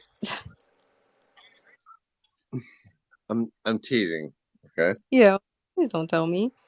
Yeah, I'm not going to do anything. I don't have family that will. I'm not. I promise nothing worse than having someone ruin the ending. So, okay, Mhm. have you ever seen the game? Michael Douglas, it's like mid 1990s. The game. If you, Mhm. your brain will love this crap. Okay. Just look it up. The game, watch it, and your brain. Oh my goodness, this is like crap. Mhm. Yeah, I'll definitely have to check it out. I forgive. Okay, for everyone. So I watched it Yes. when I was about 18. I watched it again when I was about 22, and I could not remember what the storyline was or how it has so many like twists, tweaks, turns. Yeah, it drove my brain nuts, but you will enjoy it. Absolutely. Michael I'm not. Douglas, the game, Yeah. and you'll be. This is So, like no, but they're gonna do this. No, I cannot figure out what's going on. Yeah. It's Um. spring Hold candidate. on. Give me 2 seconds, Marilyn. That's very unfortunate. Um. That's happened. I definitely have been there. Um. And everything else. I do hope that you definitely get help for that. Um. And I know that that process and going through that is not easy. Um. And so on and so forth. But either way, happy Easter. I'm glad you came in here. Um, you know, come at least celebrate some of Easter with you, with us. So that's what's up. Um, and then Steph, for the third question that's up there, what could be done for you to let go of that hurt? Oh, you're no longer okay. Oh, that's awesome. Well, congratulations on that, Marilyn. Um, I hope I'm saying your name right. If I'm not, I'm sorry. Um, but yeah, that's amazing. Um, keep pushing. I know, like I said, I've been there. It sucks. It's definitely a process, but I'm definitely proud of you for getting that help and everything else. Um, Sorry, guys. oh no, you were good. I just realized You were good. I it's just six. don't want people in the comments to No, think it's being ignored. I'm like, no, oh, I no, need no. to talk to them too. It's 6 a.m. for me, so I have to let everyone go. Yeah, yeah. Get some sleep. Uh, Enjoy your day. Thank you so much. This has Always. been thoroughly enjoyable. Yeah, I definitely followed you, so we should be good. Uh, uh, Host I think Kev fell asleep, to be honest. and everyone, I think Kev fell asleep. everyone have a good night. You too. You too, J Dog.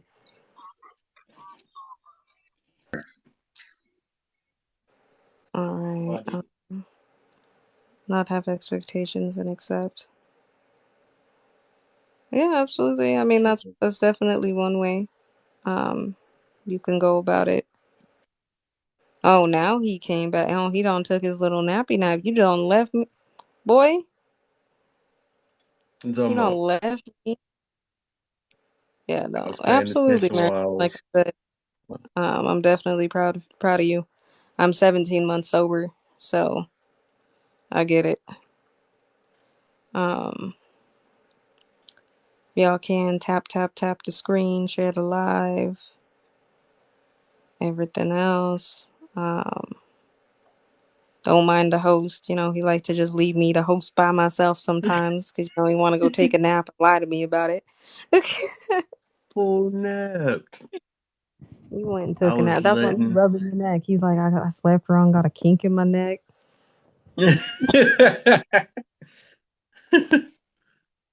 Nah, I was in the comments. Why are you in the comments of your own live, bro? What? Kev, you been I had to look, stretch Kev, this for a couple seconds. accountability live. I'm gonna need you to take accountability for that. You were right. You were right about that. I am accountable for You just gonna stretching leave out. me up here. No, it See was how a he just leave me. I'm in here trying to be like, okay, let me ask these questions because I don't know where Kev's at. I'm like, these questions, the people answering it in the comments. See what I was doing was What were you doing? I was doing something when something was being done. Mm-hmm. Mm-hmm. Oh boy, what's that? Who was that? They got this one. I think there's some people that are probably trying to come up. Probably. Probably haven't. Sorry, y'all. I can't let you up. The host wanted to be in the comments. Don't mind me. I'm gonna give Kev some I shit. had I love him though, but like, goddamn. to. See, I had to do this one trying to think. Well, I can't think of nothing, but I can't. Yeah, because you was I'm taking a thinking. nap. That's why he was like, "Oh, AJ got it. I'm gonna take a nap. Get my little snooze on." Oh, while I was stretching, I guess the eyes were stretching a couple times too long. Mm-hmm. Hmm, Mm-hmm. what the heck? So This is 30. yeah, I don't know. Right, where's everybody at? They done left.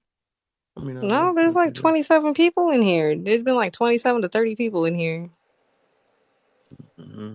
They weird. They not talking enough. at the time. Thank Like you that's for all your oh, kind people words. who are Oh, talking. somebody. Like I think Steph's still in here. I think Marilyn's still in here. Oh, I see. Um, yeah. Steph was just I was just asking Steph the questions that were up there. Oh, I see. I see. I see. Miss Yeah. Football.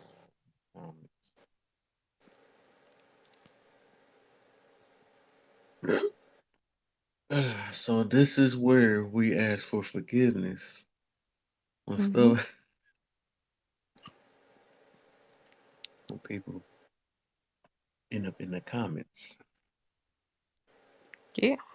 Forgiveness. We got.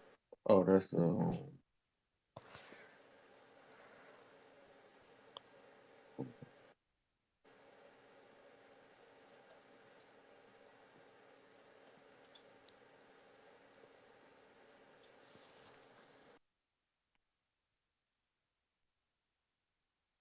man. He finally did he got through? What? He got through them. Sorry, no. Who I got know through he him? was trying to figure. I know he's trying to figure out the live and stuff. So Who? the dude that was just I forgot his name.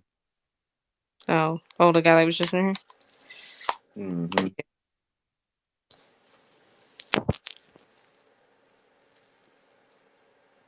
Oh, this was up. Why not? What are the questions you got in that head of yours, Kev? He's like, I'm saving my topic Right. for. I gotta eat my cereal again so I can come up with some type I did have some. So how many times do you have to snooze while you're on TikTok? That might be my question next. Like, You got snooze. I ain't snoozed yet. I'm about to jump off here. God, I'm tired of me out. Gotta. Kev Don left me. no, I didn't. I was here. I still was on You the left me. side.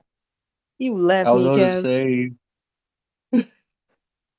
You left me. He I left me to go was scroll TikTok. Is what happened. no, I was on the side listening to y'all. I had to let my Yeah, phone charge. That's what it was. I took my mic out, got you. let my phone charge. Straight Yeah. up, straight up. Why not? That's what's up. What are you doing? You doing an all night live again, or what? Are you about to shut it Uh, down? I'm debating on that. Do I gotta? Oh, yeah, I do gotta get up. It's Easter Sunday I was tomorrow, hoping it was. It is, yeah. Got or some dinners and technically, stuff.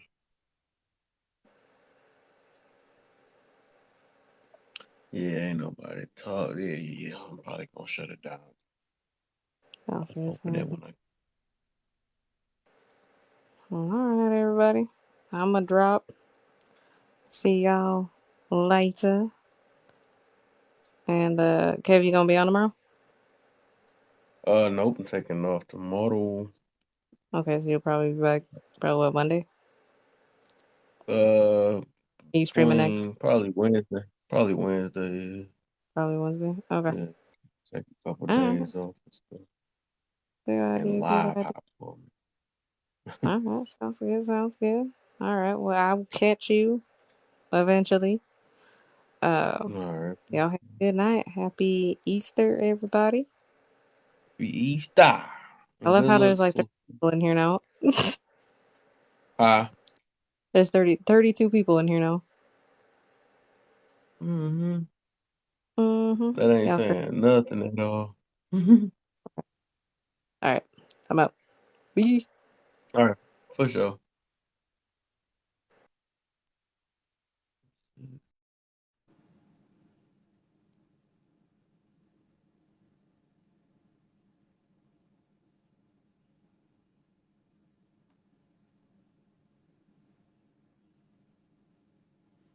What the heck on that screen? It got the little. It's weird.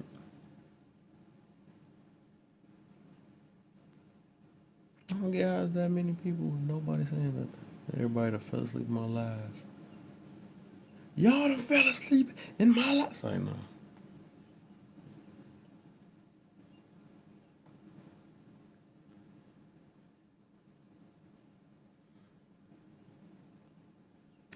Yeah, I do gotta get up. So.